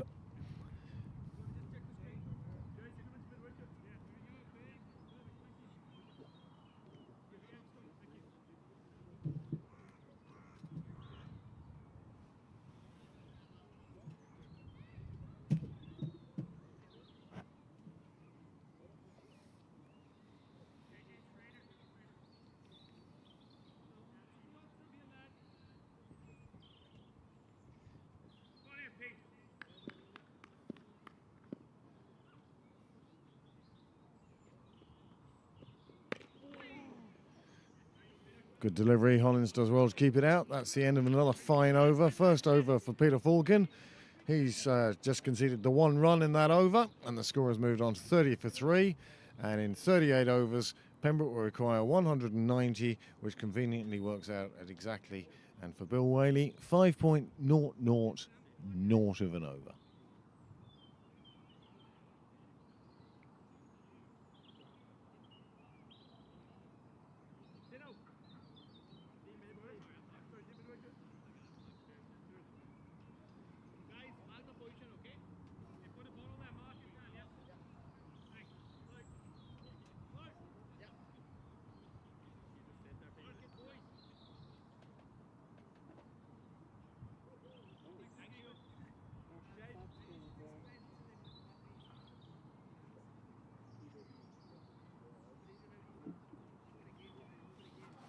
It's all right, the lads have been trained in. They do a good job down there for us, moving the sight screen.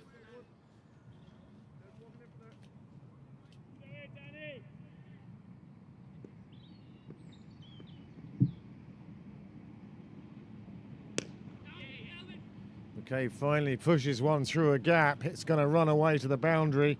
It's accelerating away from the fielder, and that's a first boundary for Zach McCabe, and he'll be grateful for that.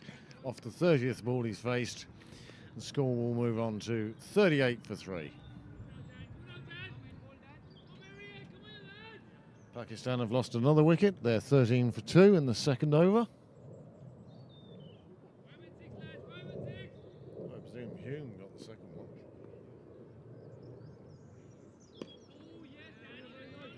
Well bowled by Daniel Forkin, really trying to drag McCabe into a rash shot.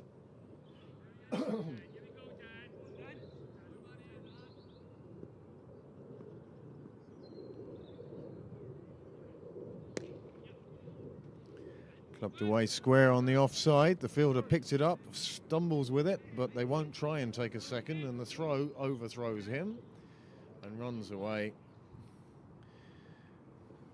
Another one onto the total.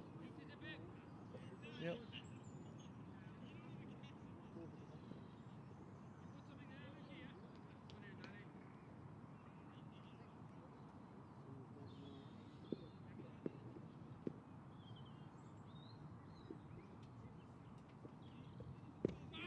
He's got him, he's bowled him. Hollins has missed one that's drifted into his off stump, and he trudges away, done on length, but also done on line. Fourth wicket falls for Pembroke, the score on 35, and this is not a pretty day's performance for them.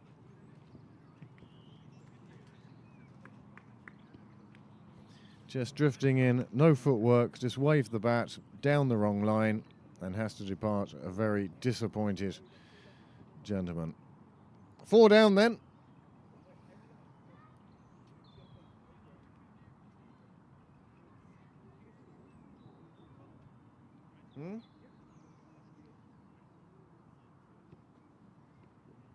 Well, as long as Zach McCabe, the left-hander, is still out there.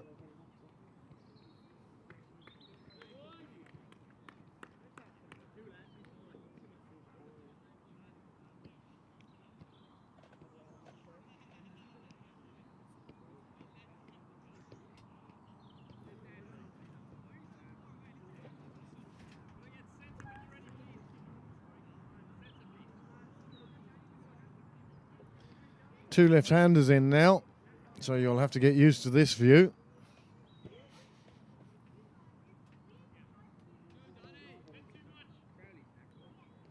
All good. That's a bit better.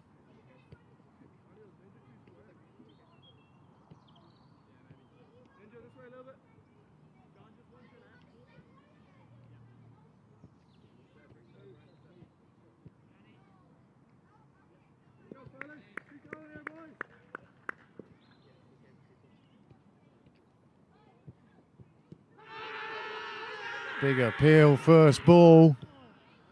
Robin Kelly it is who's joined Zach McCabe in the middle. The Pembroke left-handers together now.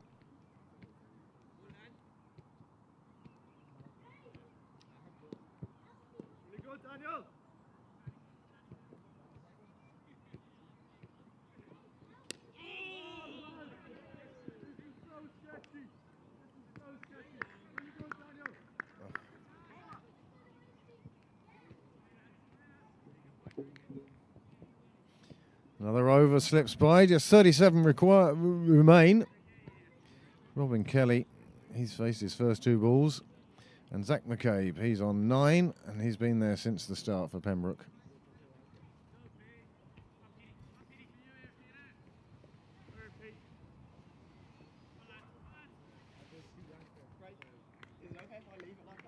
Yeah? Yeah. Not while we've got 2 left-handers in.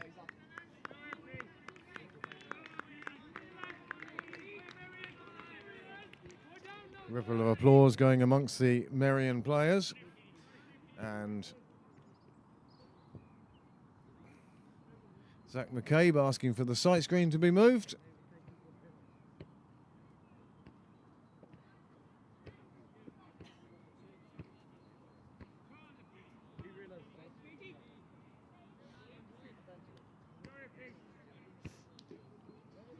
You realise these are probably the first overs Niall has missed in 6 years.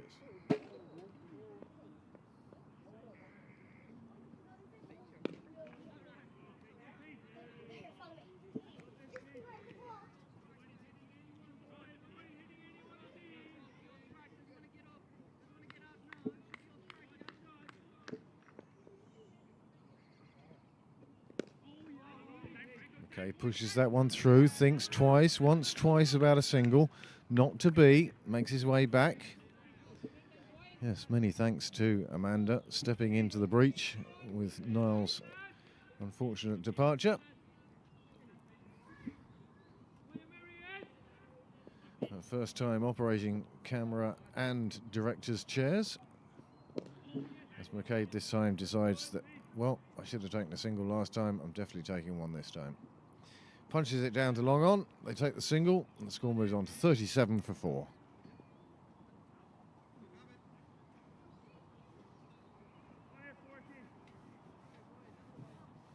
Hi Zoe, how are you? Good.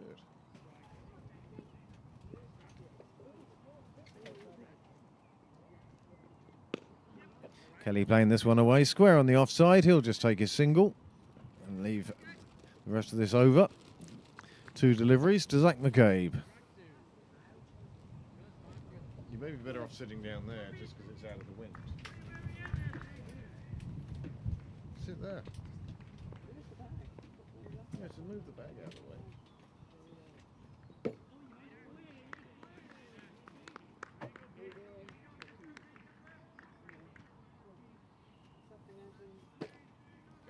Out in Clontarf, Pakistan are now 23 for 2 off 2.4, and they're chasing Ireland's 193.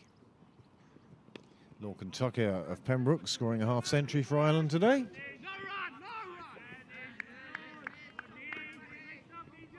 Heading for warmer climes, are you?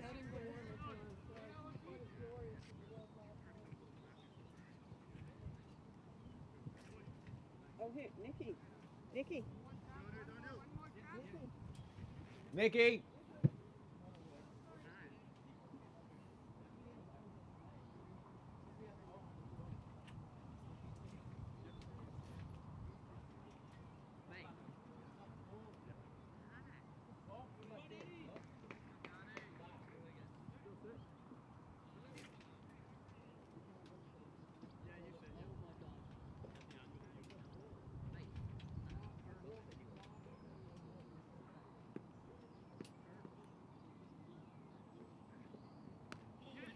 McCabe cuts that one away nicely behind square. It's running down towards the clubhouse. The fielder will get to it, but he won't save the 4. 4 runs to Kelly. A favoured shot is his. Very good at breaking his wrists and just running it down there to third. And 4 more runs for him and 4 more runs for Pembroke.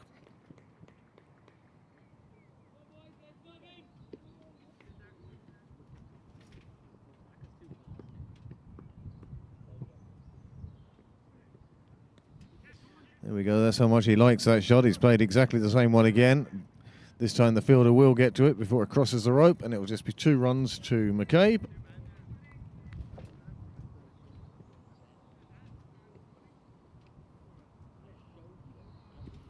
He'll move on to 17 now. Once again, he's got himself set, he's got himself in, and now he can make a few runs. Shadows on the pitch suggest the sun is beaming down on Pembroke, let me tell you. Between the sea mist and the gazebo, it's quite cool in here. 44 for 4. Captain number 4. Cabe looking for long on again.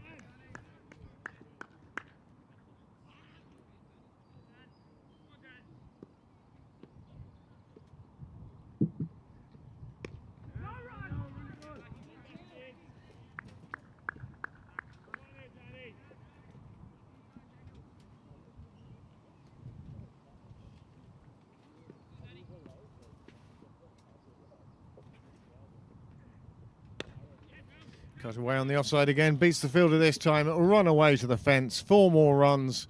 Positive shot there. Lovely shot from McCabe. Takes him past 20.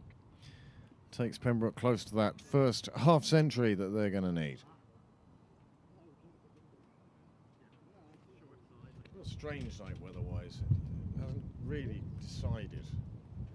Sometimes the sun comes out, sometimes the wind is howling across. You can see why the national costume is puffer jacket and shorts.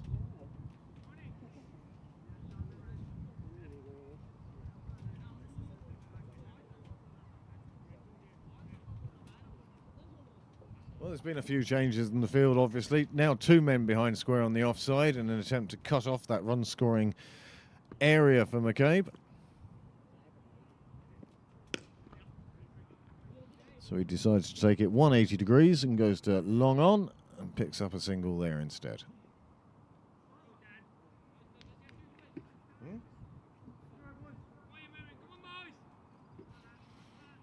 15th over done. Just another 2 till we have a drink or a cup of soup or something to warm the cockles of your heart. And I'll be back with you in just one moment.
Pembroke crossed the half-century mark.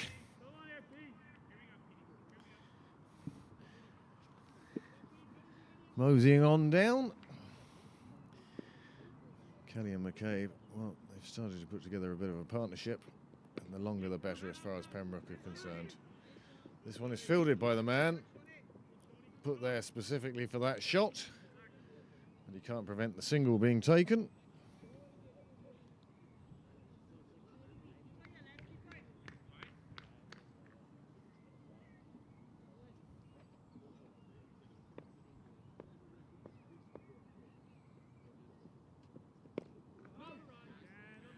Nice solid defence from McCabe.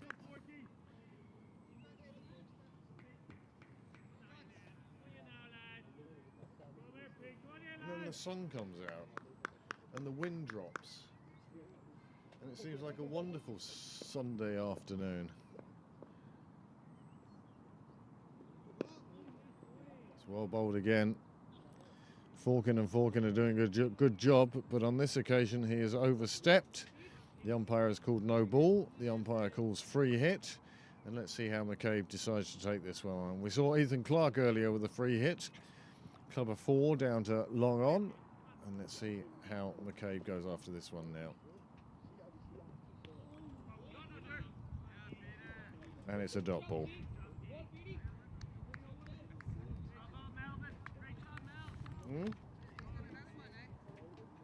Selected some car park, the Aviva car park maybe.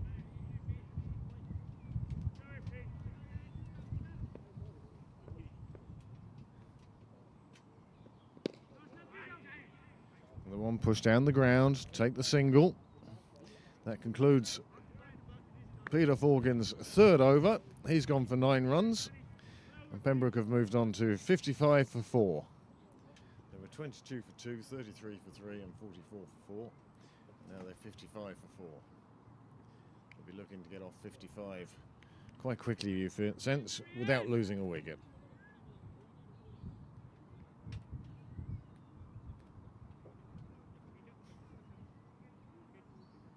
Doing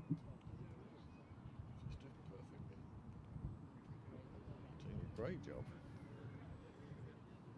The chat, the live chat hasn't lit up with complaints about picture quality or anything like that. Well, viewing numbers are close to the highest for the day, so you're doing a good job, Amanda, and thank you so much from everybody who's watching and appreciating these pictures.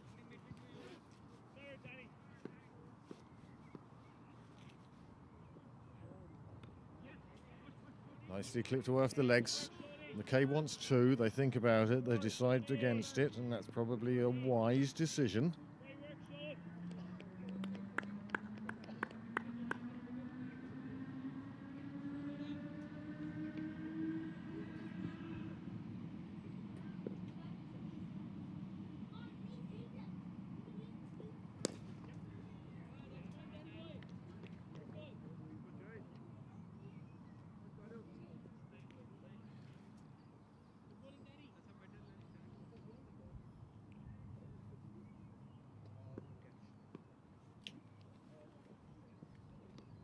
Another one ticked away off the hips. This time they're looking for 2 again. No, they're not. Thought they might. They didn't. The fielder did a good enough job to chase that one down, prevent any more than 1 run.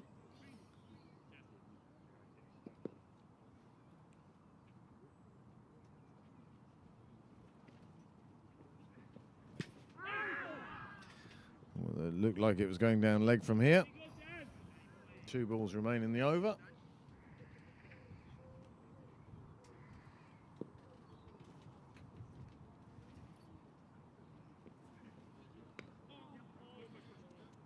Deliberately lifted away down to 3rd. They'll take 2 on this occasion. 2 to Kelly. Left-handers do like that shot down to 3rd.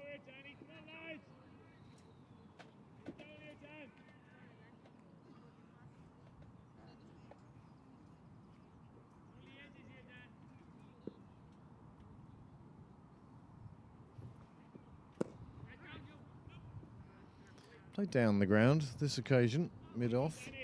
Was at mid-off. Prevented the run and the over. 5 from it. The score is 60 for 4. Pembroke require 160 from 33 overs.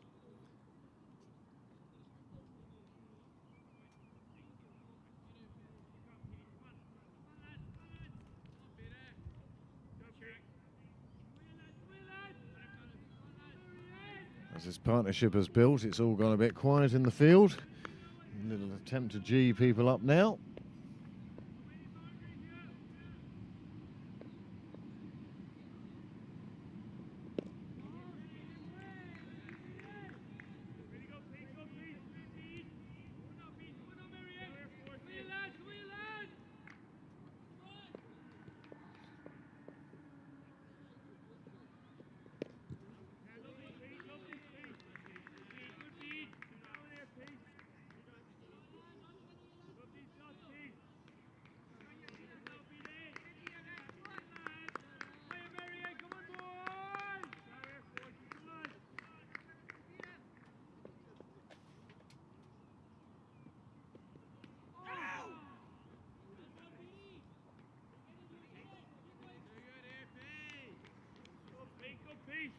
McCabe doing very well to retain his ground there. Kept that back foot planted. Super glued to the crease.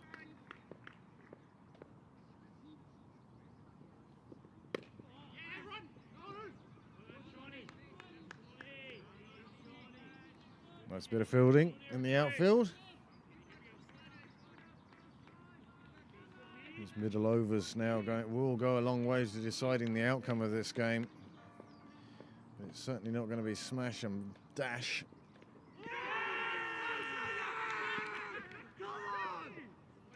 Well, McCabe on this occasion just coming forward a little bit too much, and the wicketkeeper taking off the bails. You'll see it here, and there it is. Great work by the keeper. Awkward ball to take, and the decision is given. And McCabe is on his way for 28 runs. Well, pretty excitable thing to appeal.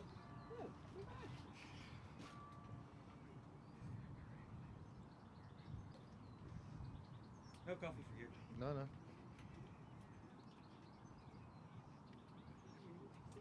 How was your journey? Fine.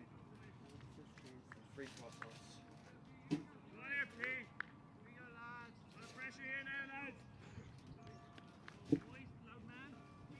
Thank you very much. She did a great job now. You did a great job. Thunder. Yeah. Wow. Not even lightning. Wondering what was going on. What? We got left-hand, right-handers still going here. We had 2 left Two there, right? left-handers. They're still going to be going. We're not moving this out to the Well,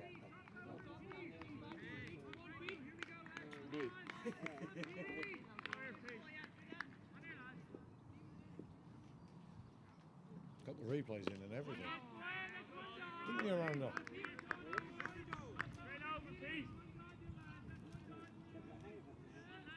Yeah, walk away. That's what he's saying. Walk away. That's it, walk away. Mhm. Another one in there. There's another one for you, but you just want a bit at the moment. Yeah. Which bit do you want? Stuffed in it. Magic Probably hand, says how much. Yeah. hand I pie. know where that is. No, I just knew. Good breakfast. I just knew there was a coffee shop there somewhere. And I pulled up outside the soccer and looked back and saw the other place and I thought, oh, it's only there. Yep. Ordered 2 coffees. Yeah, for you. Have to go with croissants. Oh, really? Yeah, it's like 3 croissants. Jelly babies just sit there. Too good to go. behind. They're not expecting people to buy coffee just out in the sun. Though. Oh, no, I think they were start the business which is every Oh. so like they're not going to sell tomorrow because Yeah, that definitely. sort of place. Yeah. They're not selling yesterday's croissants. Yeah, that's what it's essentially too good to go. No one Yep. has gone online with too good to go. So they're just people.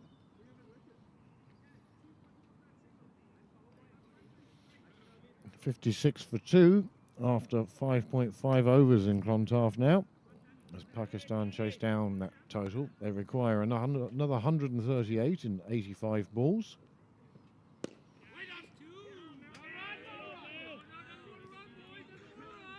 Sam Murphy is the batsman who's replaced Zach McCabe. Another left-hander. There's too many of them today. There's so many of them today. We didn't lose any overs, obviously. No. No, the regulation is that Oh, you've half an hour. half an hour and no, but the regulation about lightning and is Oh yeah, no, you're right. that doesn't affect I was thinking those were done. I was trying to remember. number of overs. Their friend was saying it's half an hour built into the match anyway. Oh no, just a half hour. Yeah. For anything. The first half hour is not. Anyway, it's not going well. Yeah, I can tell that.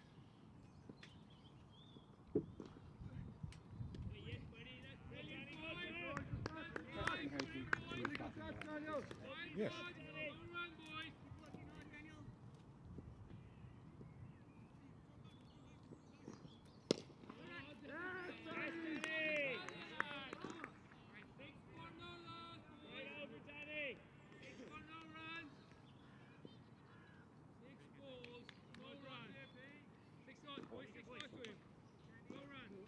Whereas number 3 is fine.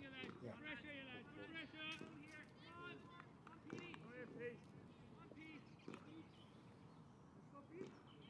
Well,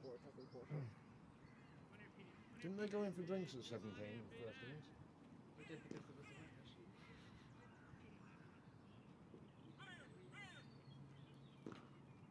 Walken got 50.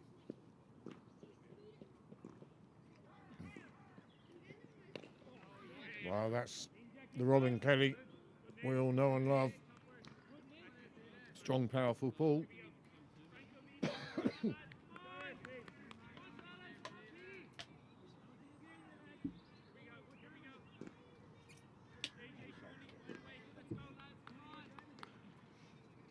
Well done.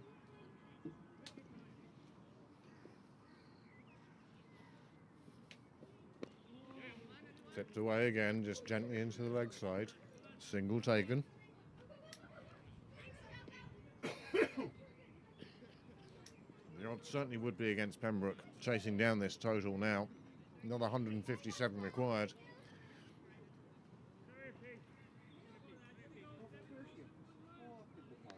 Ignore the 5 wickets.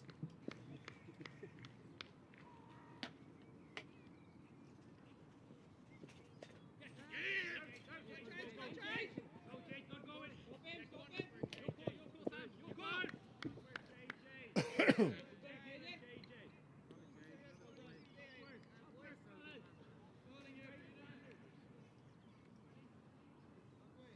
getting driven demented yet?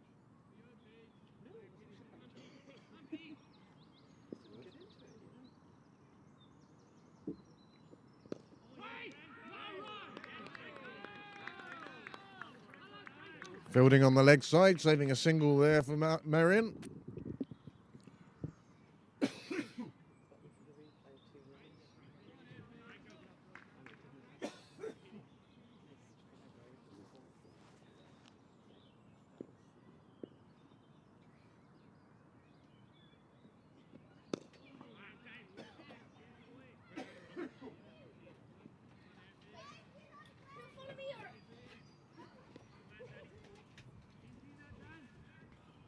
Cross haven't gone down the wrong way. Just a flake of pastry.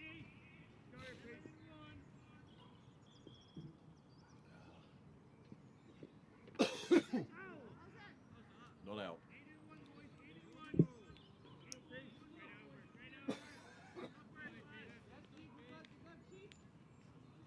You do have a drink.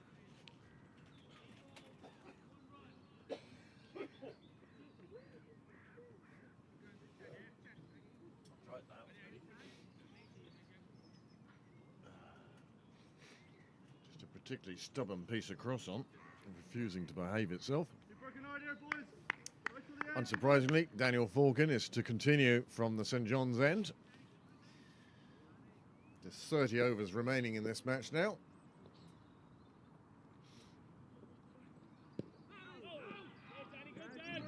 Half appeals around the ground.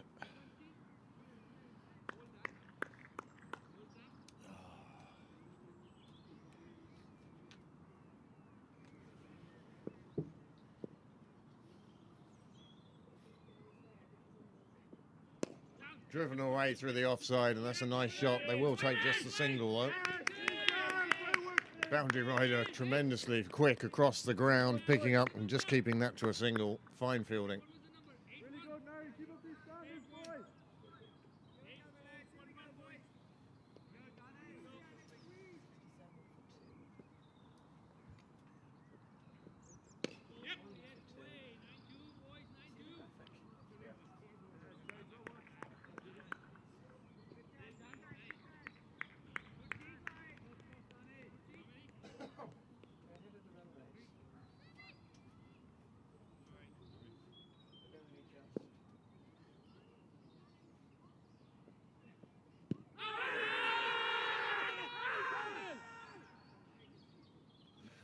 Umpire unmoved on this occasion.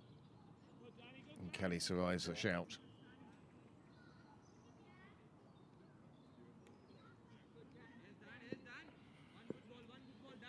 Sit down again.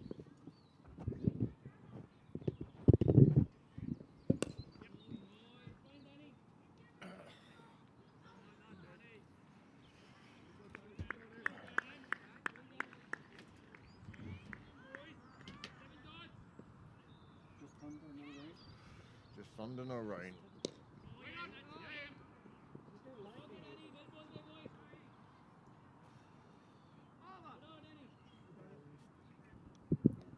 Well, after 21 overs, the score has moved on to 70 for 5. Sorry, James. There's the shape. From that angle. No, try it. You can try and squeeze it on.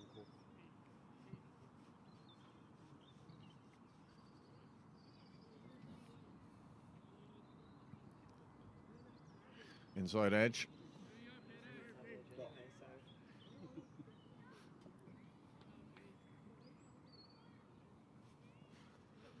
70 for 5, 150 required. Pembroke ticking off this target in just little bites. 10 runs ago. Well, that's a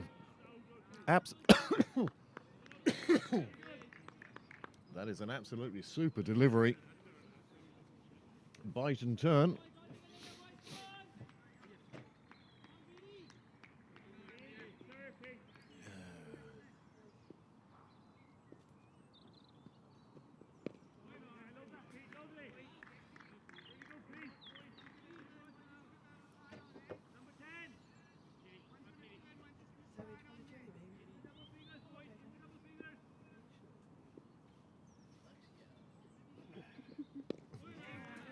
John Cross on. Do you not feed your children? Every time they come around and begging, it's like having seagulls around the place. Just throw crisps down there and they're just...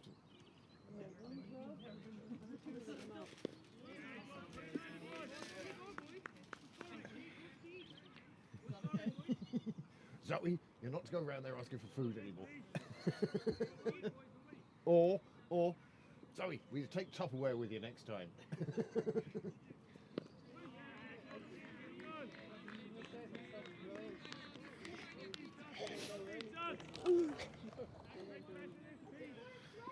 Well, this game has gone quite quiet now. Merrion well on top. 5 wickets down, Pembroke are.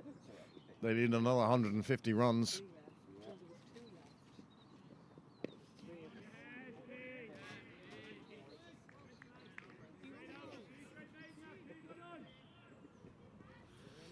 Now, in fairness, I asked if he wanted one. I know, I brought them down some anyway. I mean, that's why they're here, is to be equal. Except the one you have in that block of resin, you know, it's just the perfect one.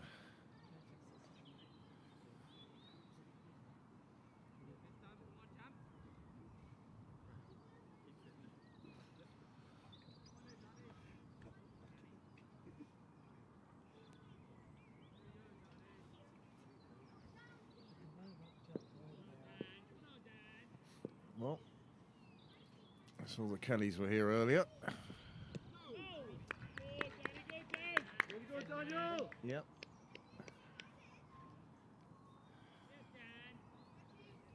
There were a few down today to watch this game, in preference to going out to Clontarf.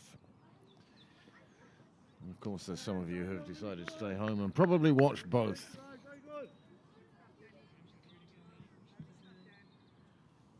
Pakistan after 8 overs are now 76 for 2.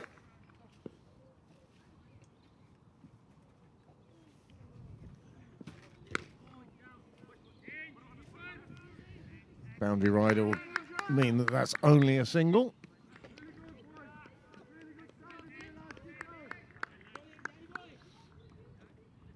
Ben White's first over only went for 4 runs.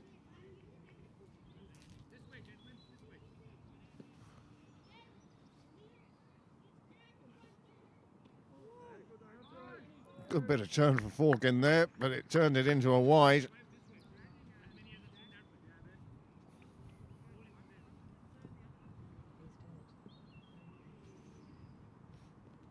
Yes. But they, no, don't, please. It's keeping the connection going. It forces the wires that way. On this one, it's this one here needs to be pushed to the side. Well, that's well fielded in the ring. Melvin did his bowling earlier.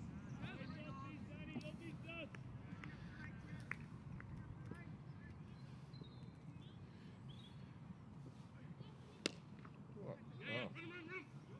Don't tell Amanda. Spider on the lunchbox. Well, those two fielders combined somewhat to prevent the boundary. Overcalled, and you see here the fielders converging. Slide, stop, pick up, sort half pick up, toss to your colleague and let him throw it in. That's slick teamwork there.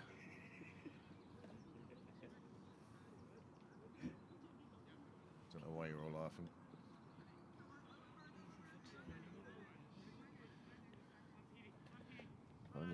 wicket in Clontarf. And Merrion is searching for a wicket here in Sydney Parade.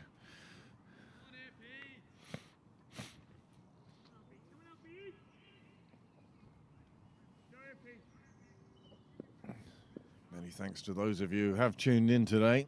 I do realise there are opposing attractions, but where else would you see shots like that? Sam Murphy powering one out towards mid-wicket. Nice stop by the fielder. If it was a chance, it was a slight chance, and he did well to stop it, really.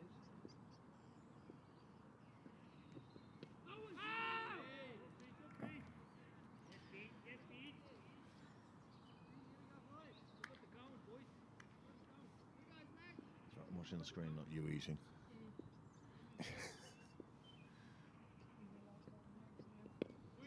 Sam Murphy on this occasion, a bit more circumspect, getting a straight bat onto that one. Last of the evening dance now, heading into town.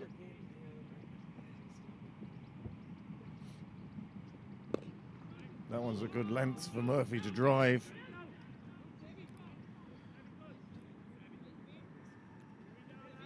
It's all a bit frantic at the moment, with nothing happening.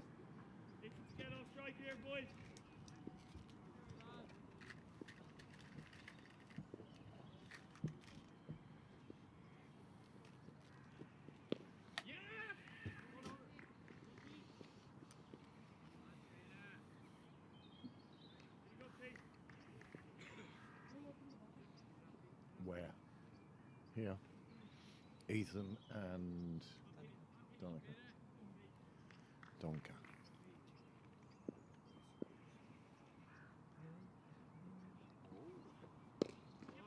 Kelly punches this one down to long on. It'll just be a single.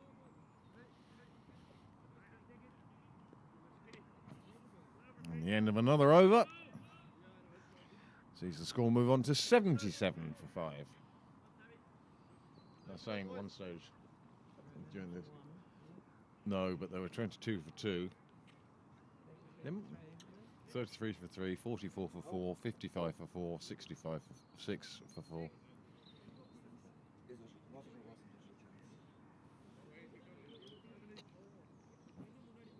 Well, we all watched the slow motion replay as Murphy pulled one out.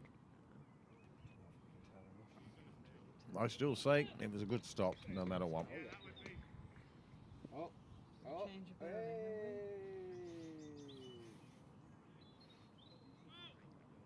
Somebody might have to run over there as well and just twist the camera. Depends who's doing the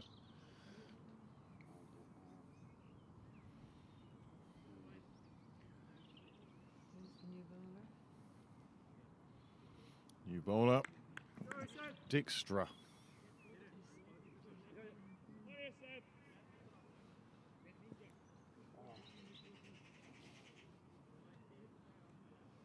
I'd been and gone and looked at no one.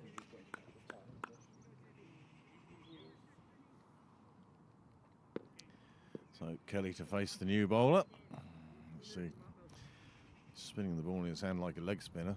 I've seen many off spinners do that as well.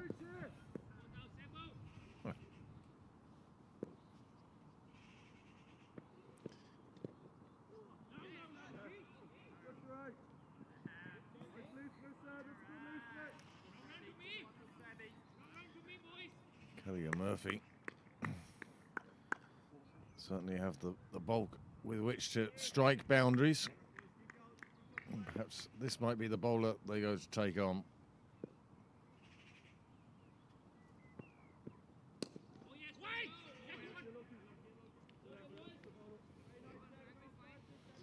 Well, positive intent.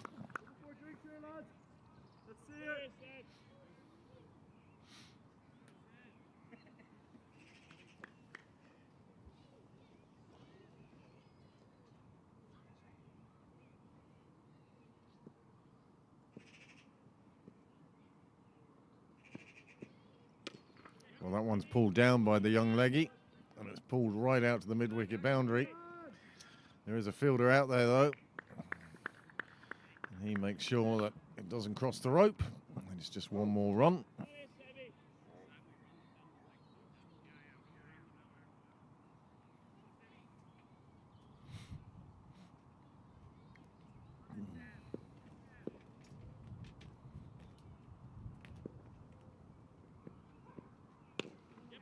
Much better delivery on this occasion. Good length, good line. Bouncing on middle, would have hit leg. Played away.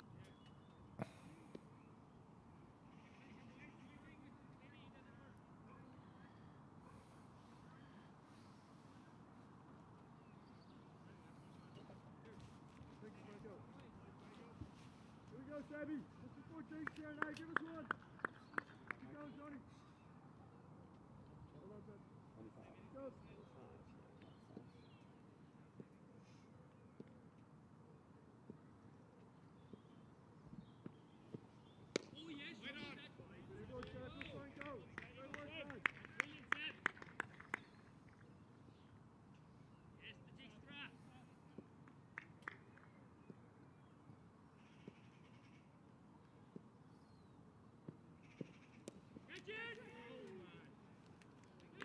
Well, Murphy has tried to pull one right round the corner.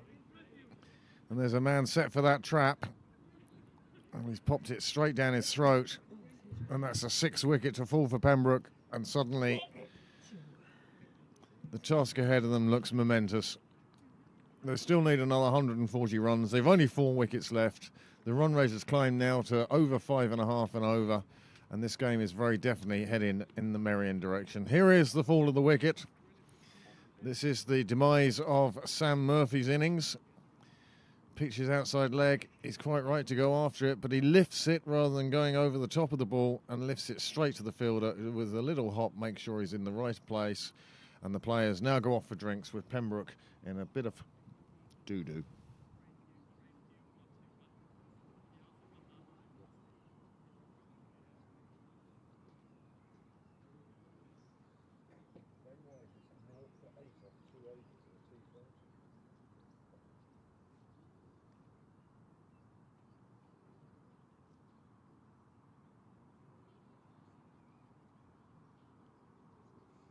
Here is the Pembroke card, and it's not a pretty sight.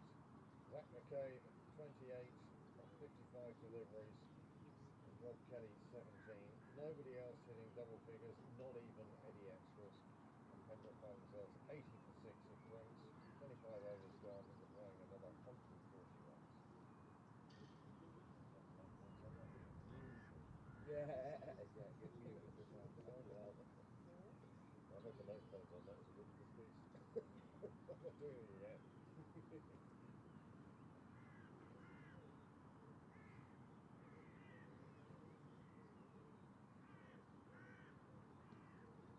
You put a hammock inside if you want to. Hanging chair, one of those ones.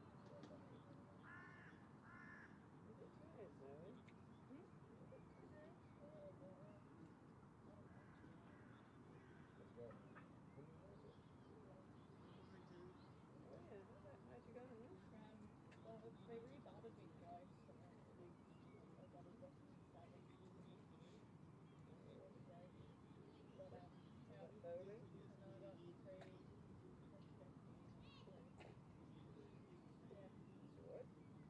Three for what? 15? 3 for 15 also.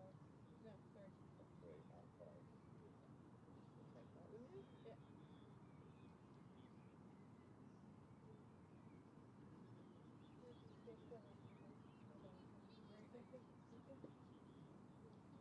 Bowling, get plenty of decisions. Yeah, definitely.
Well, the players return to the middle.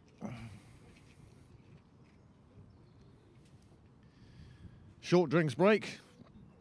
Well, nobody's really working up a sweat at the moment.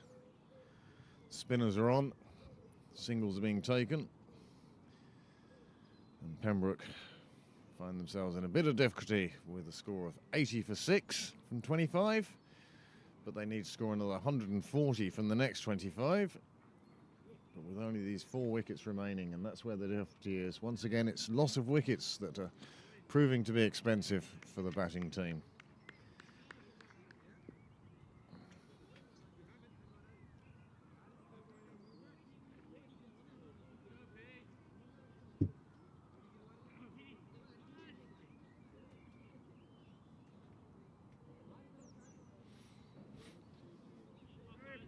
Well, we finally have everyone back on the pitch, everyone back in place.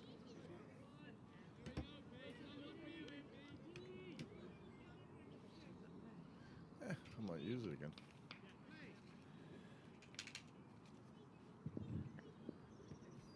Dan Murray is the new batsman. He's at the non-striker's end. That wicket fell at the last ball of the last over.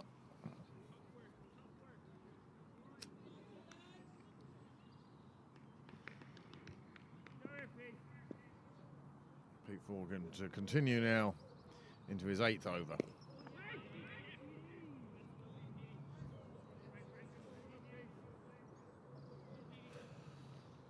Bruce Whaley really down the order today. Didn't expect him to come in after Dan Murray.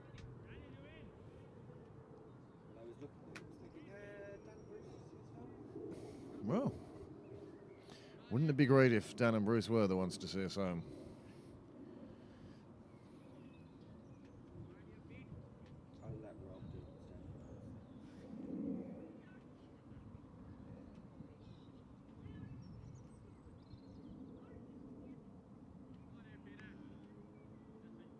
Ben White had gone for 8 runs in his first 2 overs, and then the first ball of his 3rd over, he's gone for 6.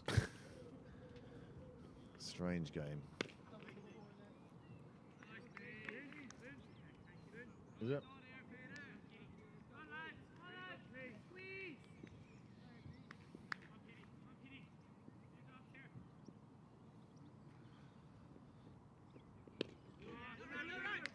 Good solid foot movement from Murray, getting well forward, looking solid.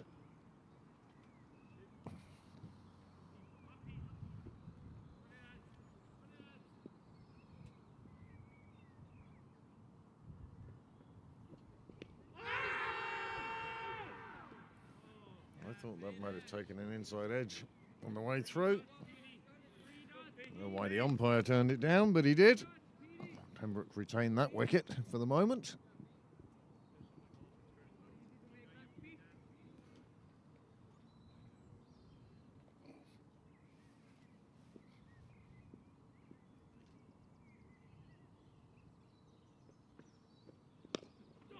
Dan Murray positive, taking it out to the leg side.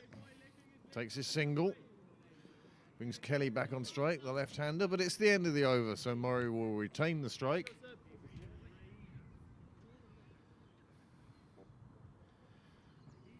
And that will leave our sight screen alone for a little while anyway.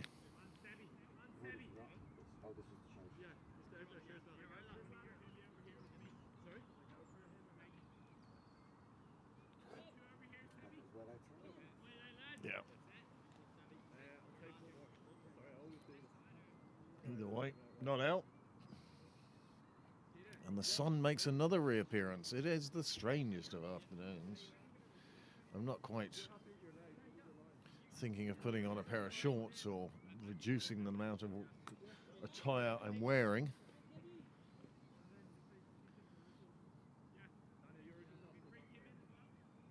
I don't feel stupid for staying in shorts.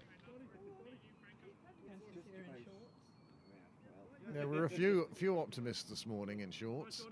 Here we go, Sid. There's Phil, the man and his dog.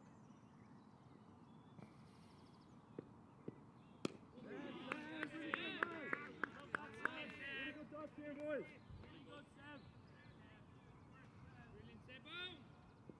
Leg spinner having picked up a wicket in his first over. He's hunting for another.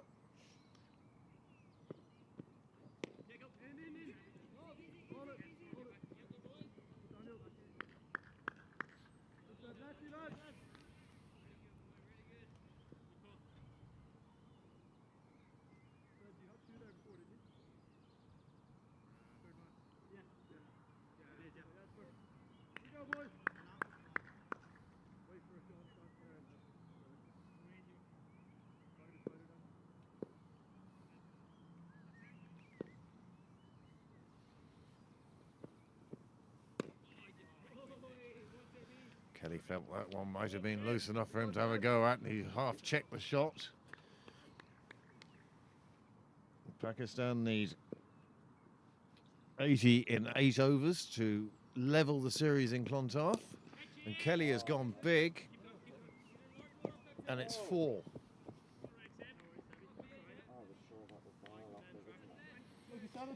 Pitched 3 inches inside the boundary. 4 more runs to Pembroke. 4 runs to Kelly, takes him on to 22, takes the score on to 87 for 6.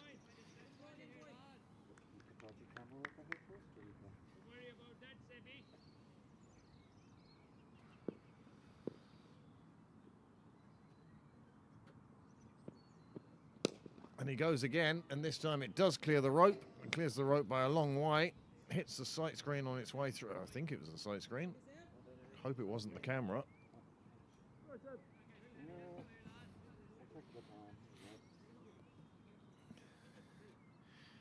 Here's this shot again. Kelly just taking on the leggy.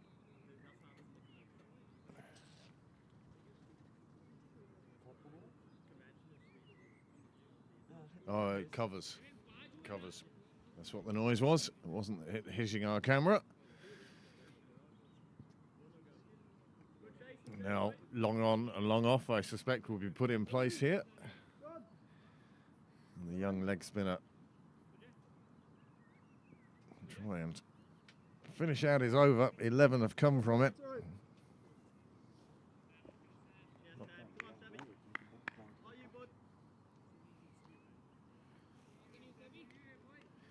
And that's made changes in the field.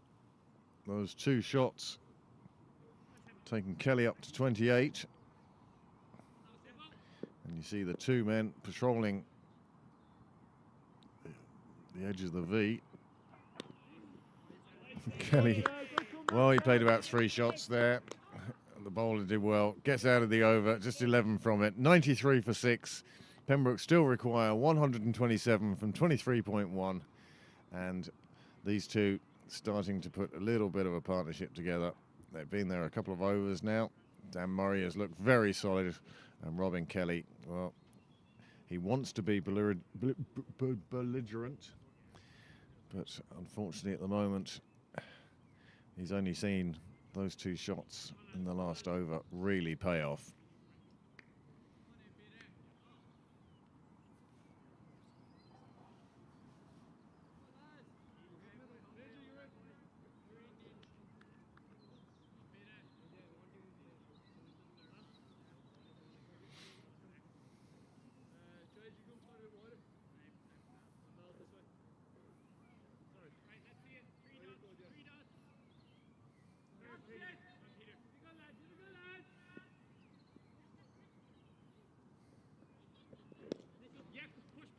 Peter Forgan now into his 9th over. They just take the single. Brings the left-handed Kelly on strike again. And we'll have to have somebody on the sight screens up there. Somebody who's fast asleep at the moment. Oh, there they go. And they're up. Don't stand on the inside of the net. Andy Hill is the latest person I've seen that ever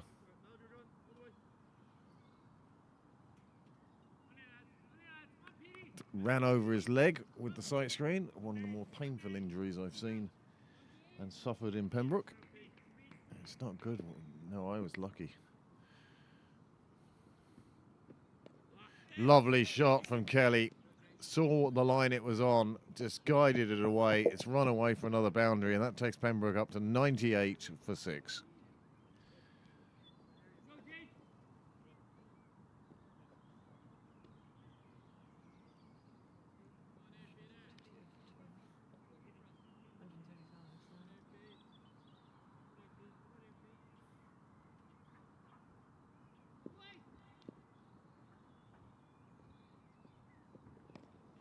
Kelly tries to go big on this one, takes an inside edge, squirts out to square leg. The boundary fielder there will just keep it to 1.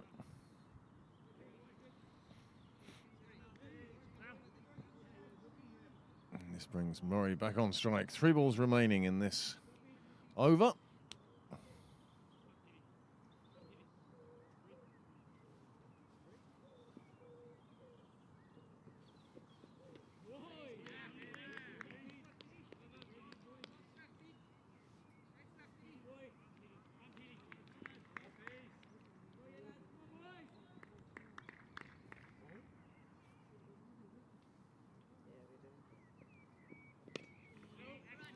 Nicely played by Dan Murray, just playing that one away on the offside. Now, just remember you're live on air here, okay? This is a media centre, there are microphones everywhere before you start talking.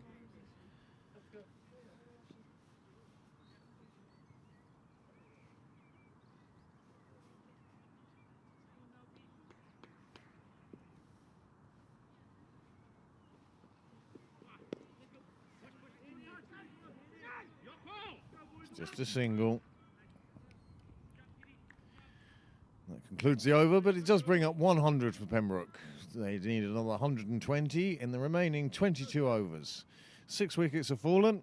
Merrion, well, they're still on top.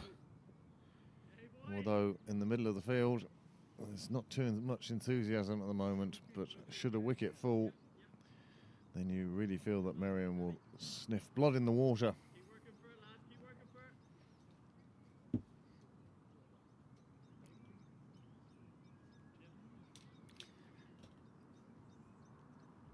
It's felt like that way for a few hours now.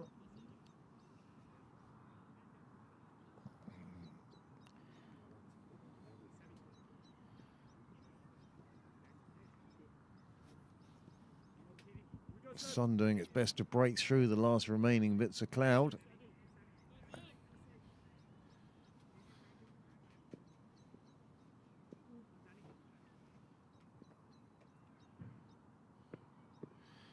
Well, he pushed that one in.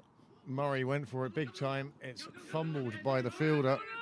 It allows them to get through for a second. And they do safely.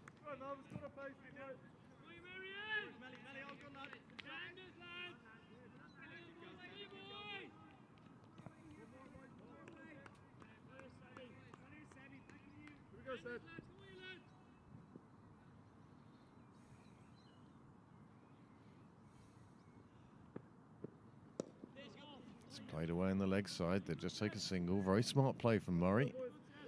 Brings Kelly back on strike.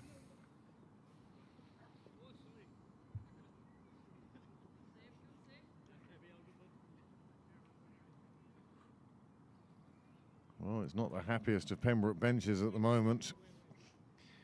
These two doing a bit of good, but they'll have to do a lot more before they get those lads on the sideline excited.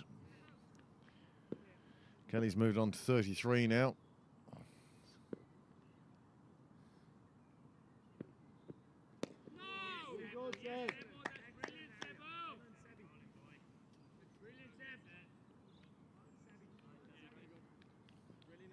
Rob Kelly was saying to me at the interval that, Craig, you're going to have to do something. We can't see the scoreboard. I said, well, you know, I can move it, but it's going to take me a few weeks. Because I'm not moving the gazebo.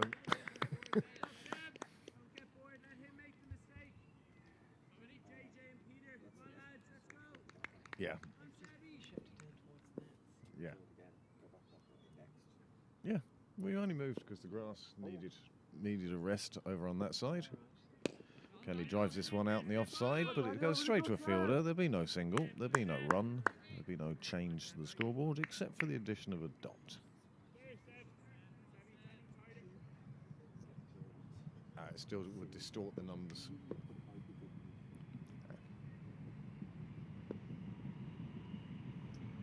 Double darts going past as the leg spinner comes in, and it brings forth a lofted shot on the offside, which the fielder running in towards was in more danger of damaging his shins than his hands.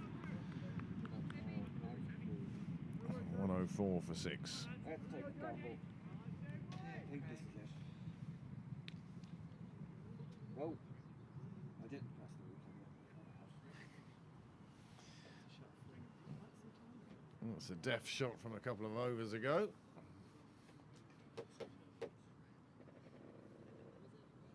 Pardon me. He rumbled. My word. The stuff you come out with can't be broadcast. You won't want it broadcast.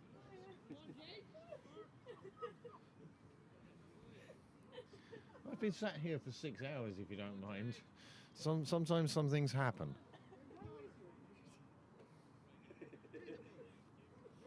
We know the answer to that.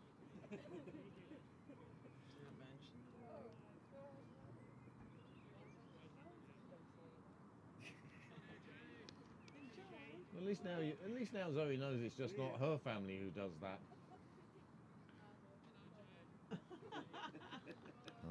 See you, bye. It was quite impressive. I missed it. I thought it was a creaky seat. You're immune then. I'm absolutely immune.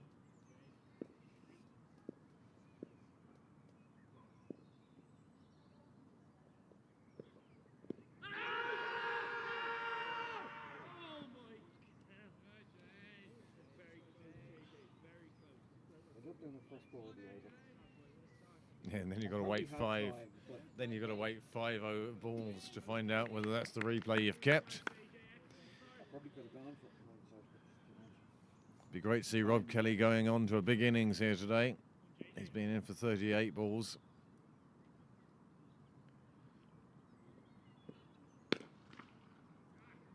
Oh, Well, it was thrown up there to tease. dodgy camera working out. It was there to tease the batsman. And Robin Kelly gratefully accepted the gift of a full toss outside off. Punched it away through long off for 4 runs. And Pembroke now are approaching the halfway mark in their chase. And as they say, double your score at 30 overs. 35. Well, With wickets in hand. well, it's the wickets in hand that Pembroke have a problem with now. No, thanks.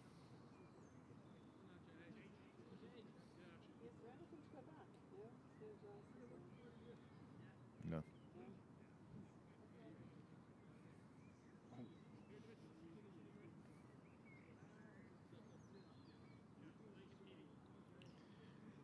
Well, Walsh's second ball disappearing for a 4. Just trying to toss it up there and gave that one too much length. Kelly pounced on it, took himself to 38 from 39.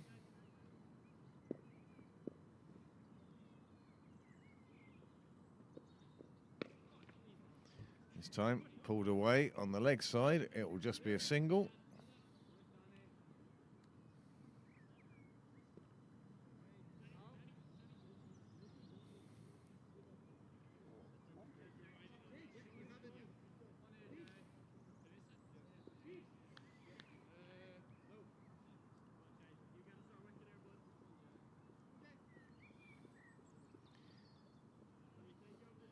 Still a big gap on the leg side there, encouraging him to go to Kale corner. Offside, quite a tight ring. Better ball from Walsh on this occasion.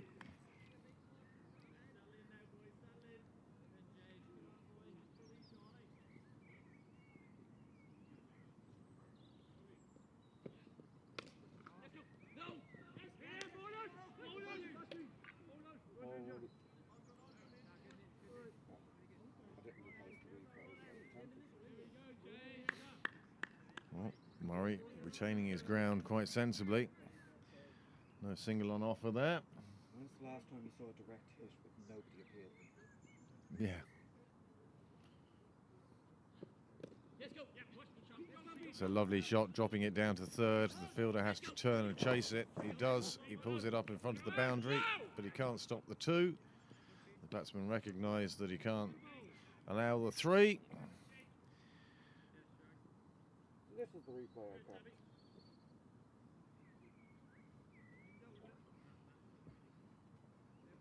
Just really tossed up there. Kelly clubbed it away. There's no other word for it. Well, Ireland are in a bit of difficulty in Clontarf now. 160 for 3, Pakistan. They require 34 runs in 31 balls. 7 wickets in hand. Yes. Whereas here, we still have 20 overs to go. And Pembroke have just crossed halfway to their target. They're on 111. They need another 109. 4 wickets remaining. Kelly and Murray doing a good job together at the moment.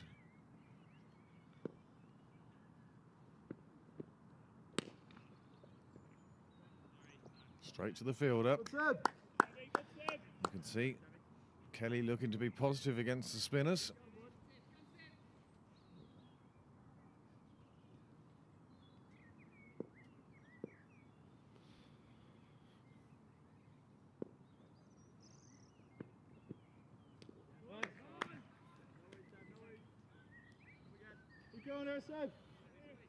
Every run gratefully accepted by the Pembroke side.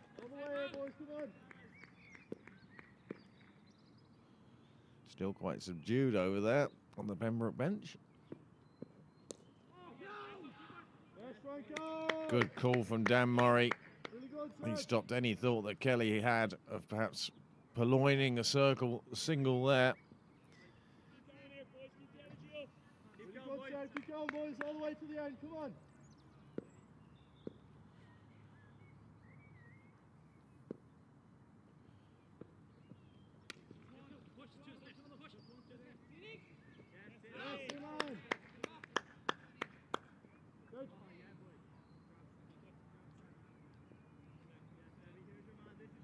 Kelly now into the 40s.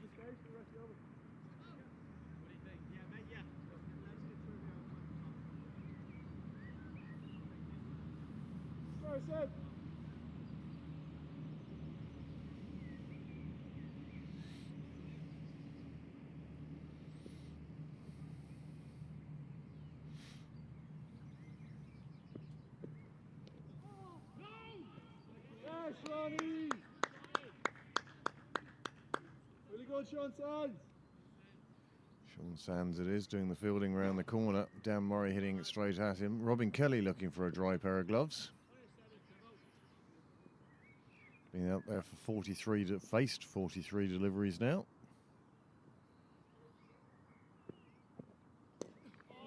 Murray saw the delivery, thought it was one for him to take on. Just gets the single from it, and a safe single too in the end. And that's one to come in the over.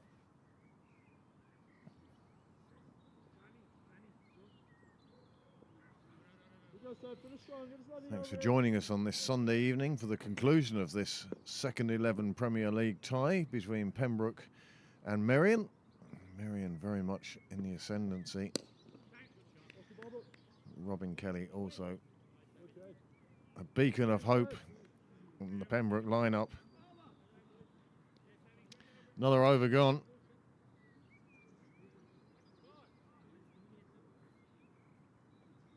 115 for 6, 105 required.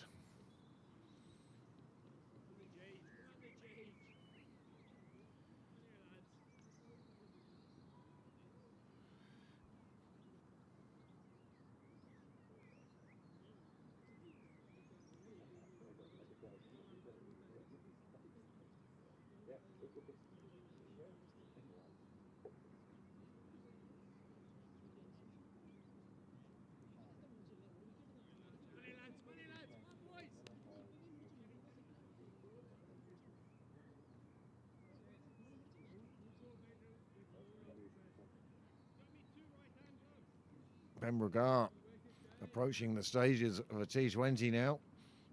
The run rate required over 5.5, getting close to that 6. They need 105 from 114. And many thanks to the captain of the 5th 11 who's tuning in and sending us comments on the live chat. The 5th having a super victory down in Wicklow yesterday. Bowling Wicklow out for 45. Oh, sorry, for 88. Should have been 45.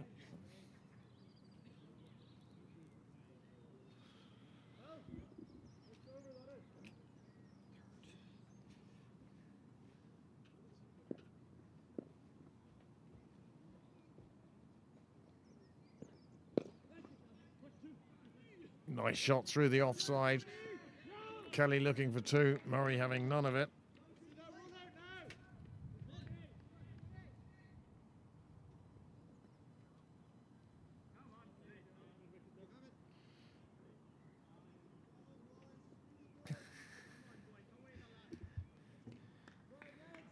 Got some good performances for the fifths yesterday. Ranga with a 5-foot. Managing to keep North Wicklow below 100 despite the best efforts.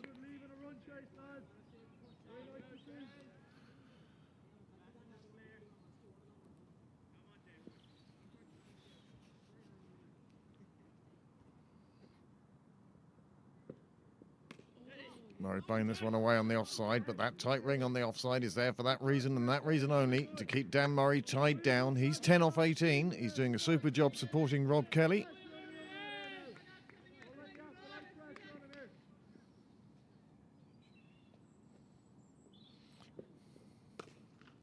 This time, Murray again trying to puncture that ring, but it's impervious at the moment.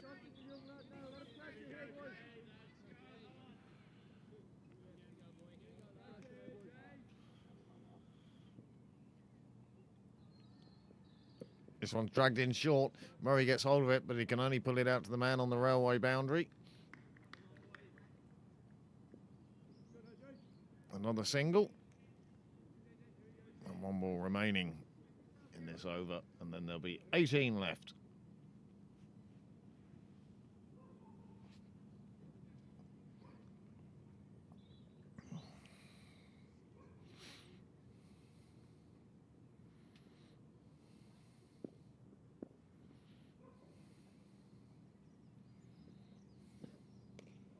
Oh, it's up in the air. Is anybody going to get there in time? They're not. It spins back past the keeper, and Kelly picks up another single off a very, very suspect top edge.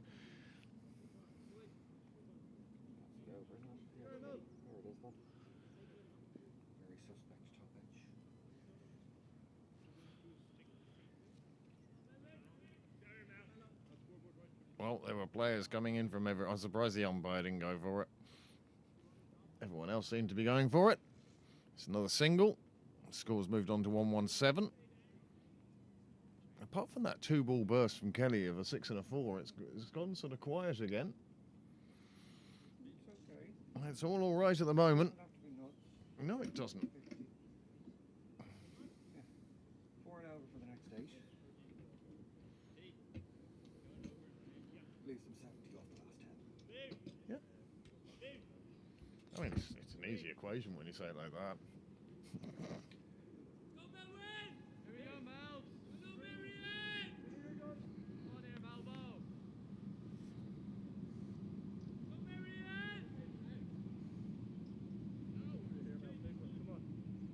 Boys.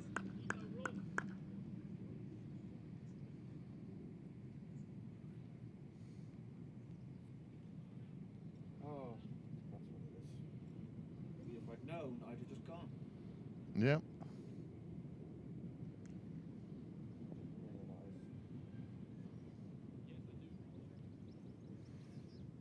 We're all going for a long shot.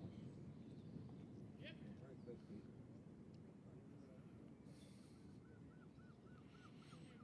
Well, there you can see the Pembroke line briefly touched the Merrion one, and now it's sort of stalled again.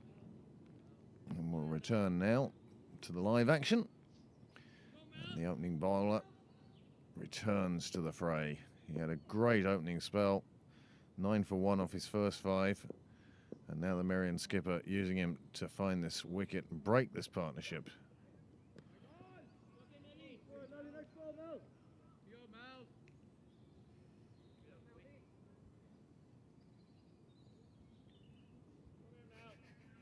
We need to get Dale. And big X at this No bowling that side of the wicket. The side is being closed. Yes. You have to bowl from the far end if you want to bowl left arm over, right arm round. Well, we keep throwing left-handers at him, so he's going to keep coming round the wicket.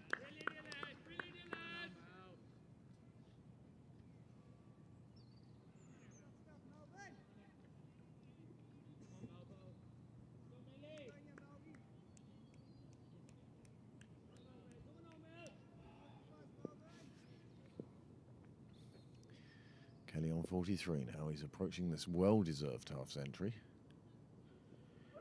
That one goes very short. Oh, my word, that is a super catch.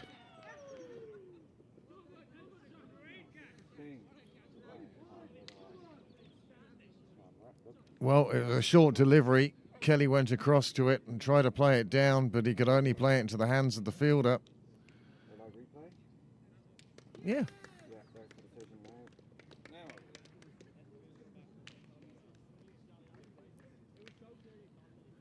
Well, you can see he's coming around the wicket. He punched one and very short. Kelly takes it from above head height. It would have been a wide. And he played it straight down into the hands. And I do believe that's Sands who took the catch. And that's a super catch. And that's the end of Rob Kelly, 43. He falls short of that well-deserved half-century. And Pembroke lose another wicket. And it's 119 for 6.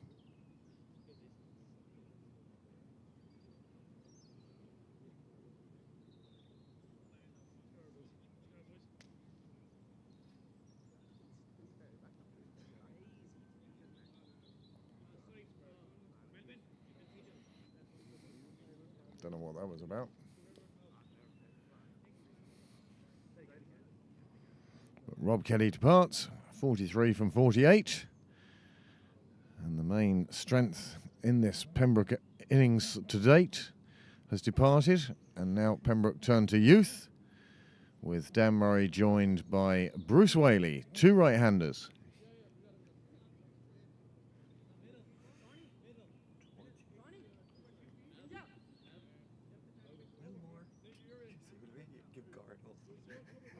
When it's right. When it's right. When it's right.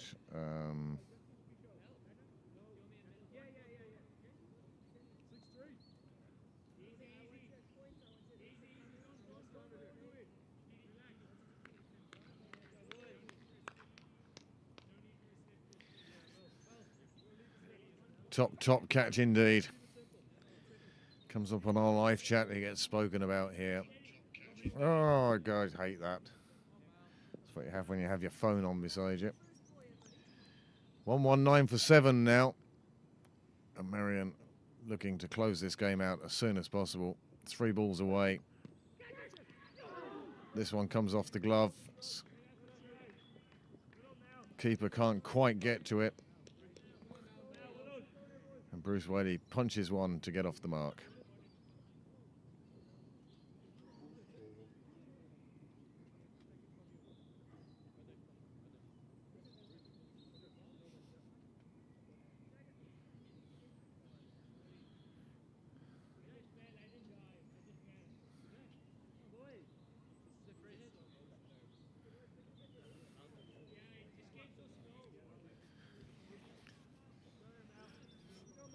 Three balls remaining in the over now. 100 runs required by Pembroke, but just 3 wickets. Wouldn't it be great to see youth bring Pembroke home?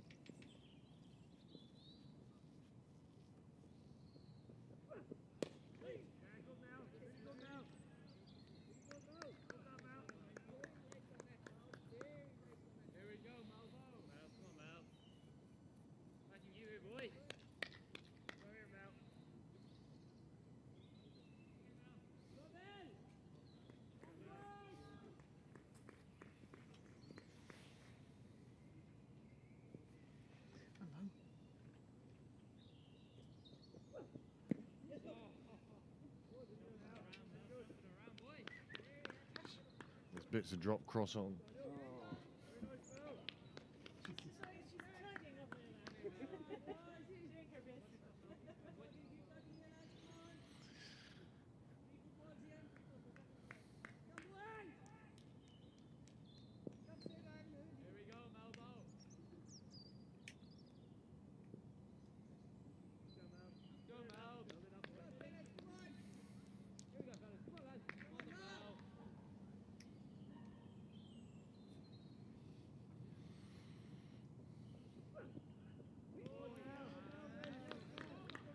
Swaley not quite with the footwork he'll desire later on in his innings.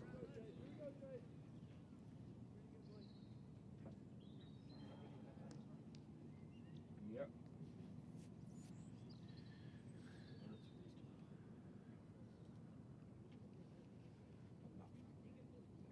Game over.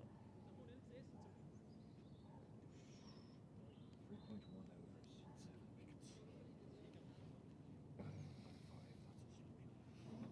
Yeah. Well, Ireland fall to defeat in the second T20I in Clontarf.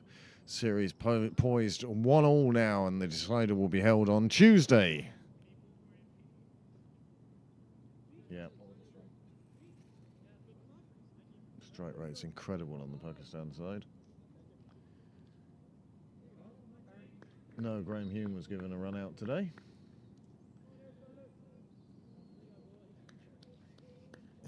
Well, if that's what you enter yourself as, that's what you get called.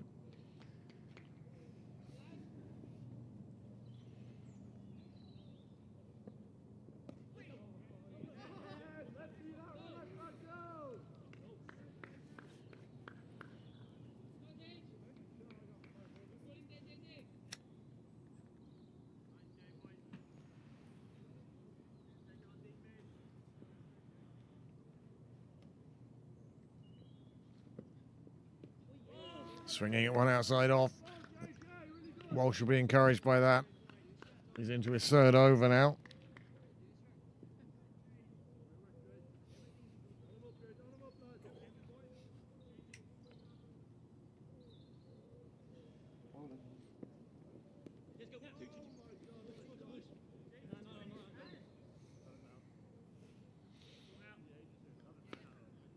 Well, as the Irish game has finished, our viewing numbers descend off the side of a cliff. 9 viewers deciding once the Irish game was over, they're going to get on with the rest of their Sunday.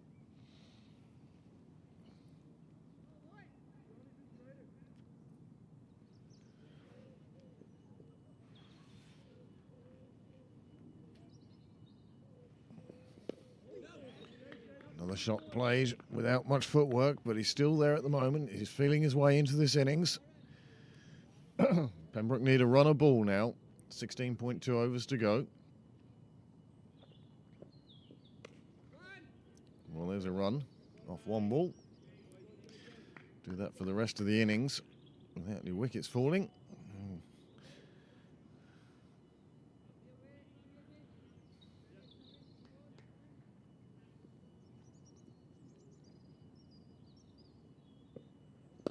Well, that was tossed up too much, and it's blown away through.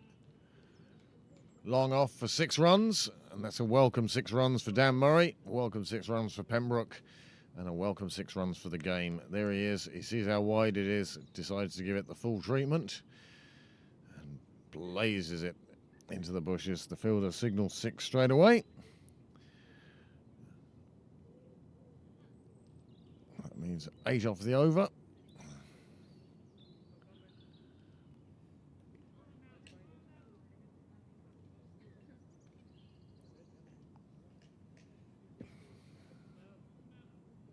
Good over for Pembroke. Good over for Dan Murray. And now Bruce Whaley will find himself facing Melvin Devaraj.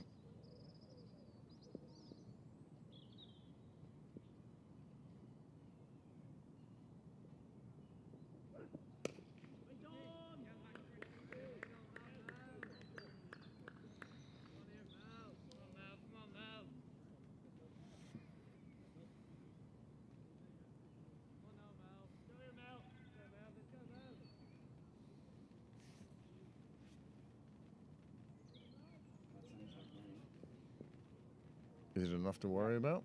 Yeah. This ball and put the camera in and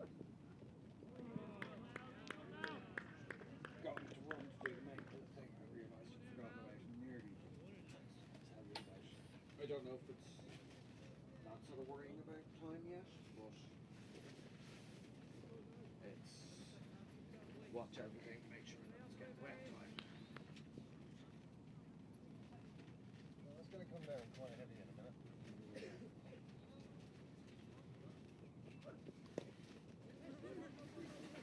Oh, nicely pushed up. And it's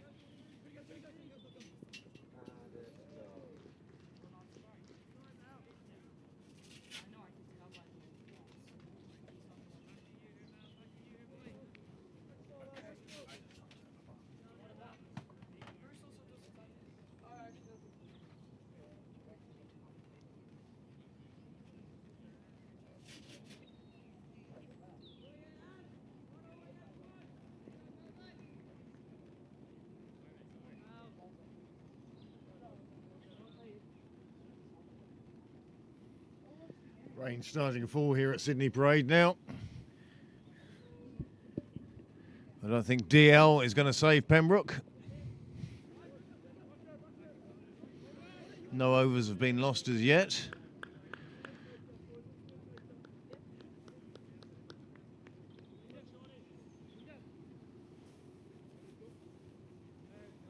Gentlemen.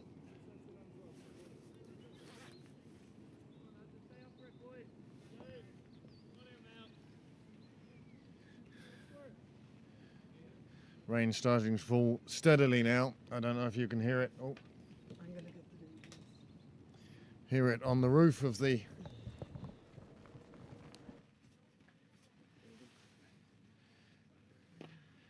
played away on the offside, on the onside. It will just be a dot ball. This needs to be pushed in. I think so. There's loads of room. Go on. It's just the end of the table.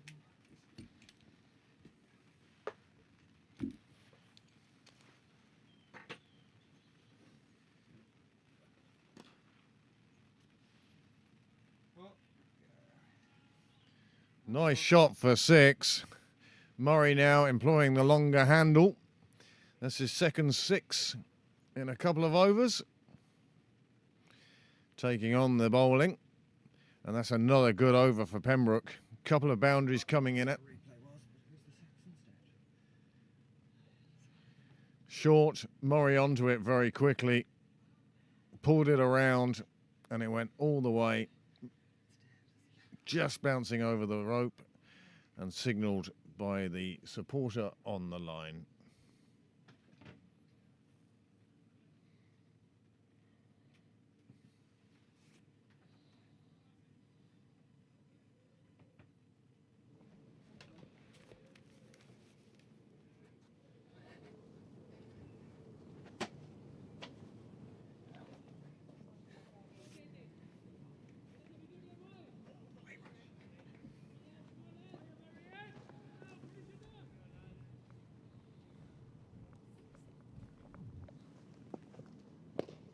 Walsh tosses up another one. Pulled out well on the leg side. Fielder does well. Keep it to a single. Another run for Whaley.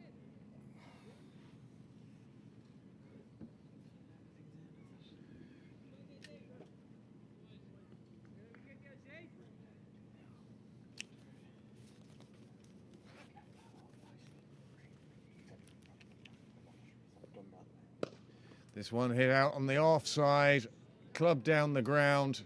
No fielder in that vicinity. Another 4 to Murray, who moves on to 29, and it's only taking him 30 deliveries. He took a while to get going, but he's certainly hit his straps now. Walsh tossing this one up.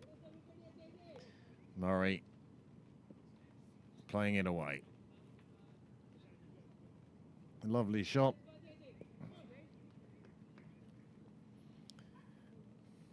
Good start to the over for Pembroke again. Just 75 required now.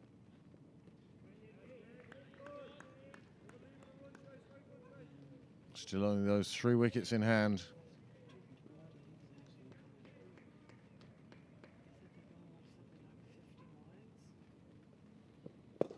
Murray goes big again, this time onto the leg side. The fielder takes it on one bounce, straight into his hands, keeps it to a single. Oh, but the wicketkeeper's punched it away. There's going to be at least another 2 here, I'd say. Whaley's coming back for the second anyway, third. And Pembroke pick up 3 runs with just a bit of sloppy play from Merrion. And have they just assumed they're going to win this game? The wicketkeeper now telling people to calm down. Rain coming down, you can see it on your cameras now.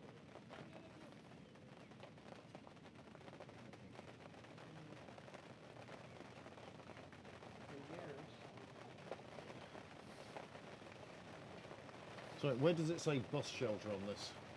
They're going. Teams are leaving the pitch. The rain is too heavy. That makes sense. 148 for 7. Pembroke requires 72. And everyone's going to scatter for cover now. And we're going to put up the front of the tent and hibernate ourselves.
Well, the sound of falling rain has abated, as you can tell. The amount of players standing outside now, even those spectators in raincoats.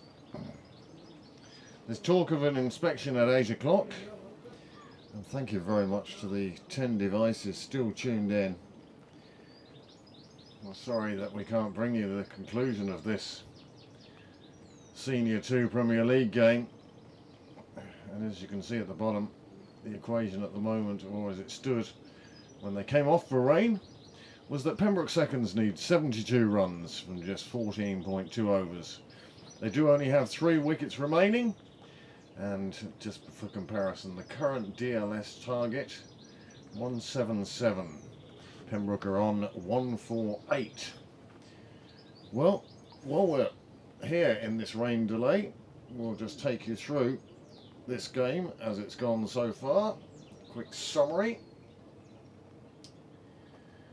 There is the Merrion batting order card. There's a shake of hands now, and I think this game has been called off. That is the end of the game, and therefore Merrion will be declared the winners on DLS by 39 runs. I'd like to thank you for joining us today at Pembroke, and I hope that you will join us either tomorrow when the women's thirds are playing, or on Wednesday on Cricket Island YouTube channel when we have the interprovincial matches between the Leinster Lightning and the Munster Reds being played here at Pembroke. T20 on one day, a 50 over game on the other day, and then next weekend we see the Irish Senior Cup game and the Senior 2 Cup game. A high level cricket in Pembroke this week. Thank you very much for joining us. If you haven't already, it would be great if you could like and subscribe the station. I'm delighted to announce that we've reached 910 subscribers now. Just 90 short of that target I keep going on about. Once we get there, I promise I'll keep quiet about it for the rest of the season. Thank you very much for joining us. This is Pembroke TV on YouTube. And I'd like to thank Niall Walsh for all of his assistance and technical knowledge. Niall unfortunately has had to skip away this evening, and the breakdown will be left to those of us who are left here. So, Dan Murray ends with 32 not out, and Bruce Whaley ends with 8 not out. Let's just get a last word from the scorers, and we'll see how he is. Graham, you're on. I saw that, we've seen that on camera, and we have announced that to our viewers. Thanks very much for your help. Yeah, they need a 40 off 2.2, so they should have. Grand. Cheers. Thanks a lot. Bye. Bye. Graham very sensibly finding himself in the shed. So they would have needed 40 off 2.2, and at that point hands were shaken. The game declared a win for Merrion, and we move on to our next game. We hope you can join us soon here on Pembroke Cricket Live on YouTube, and very soon we'll be packing up and getting to the end of what has been a good long weekend. Good night.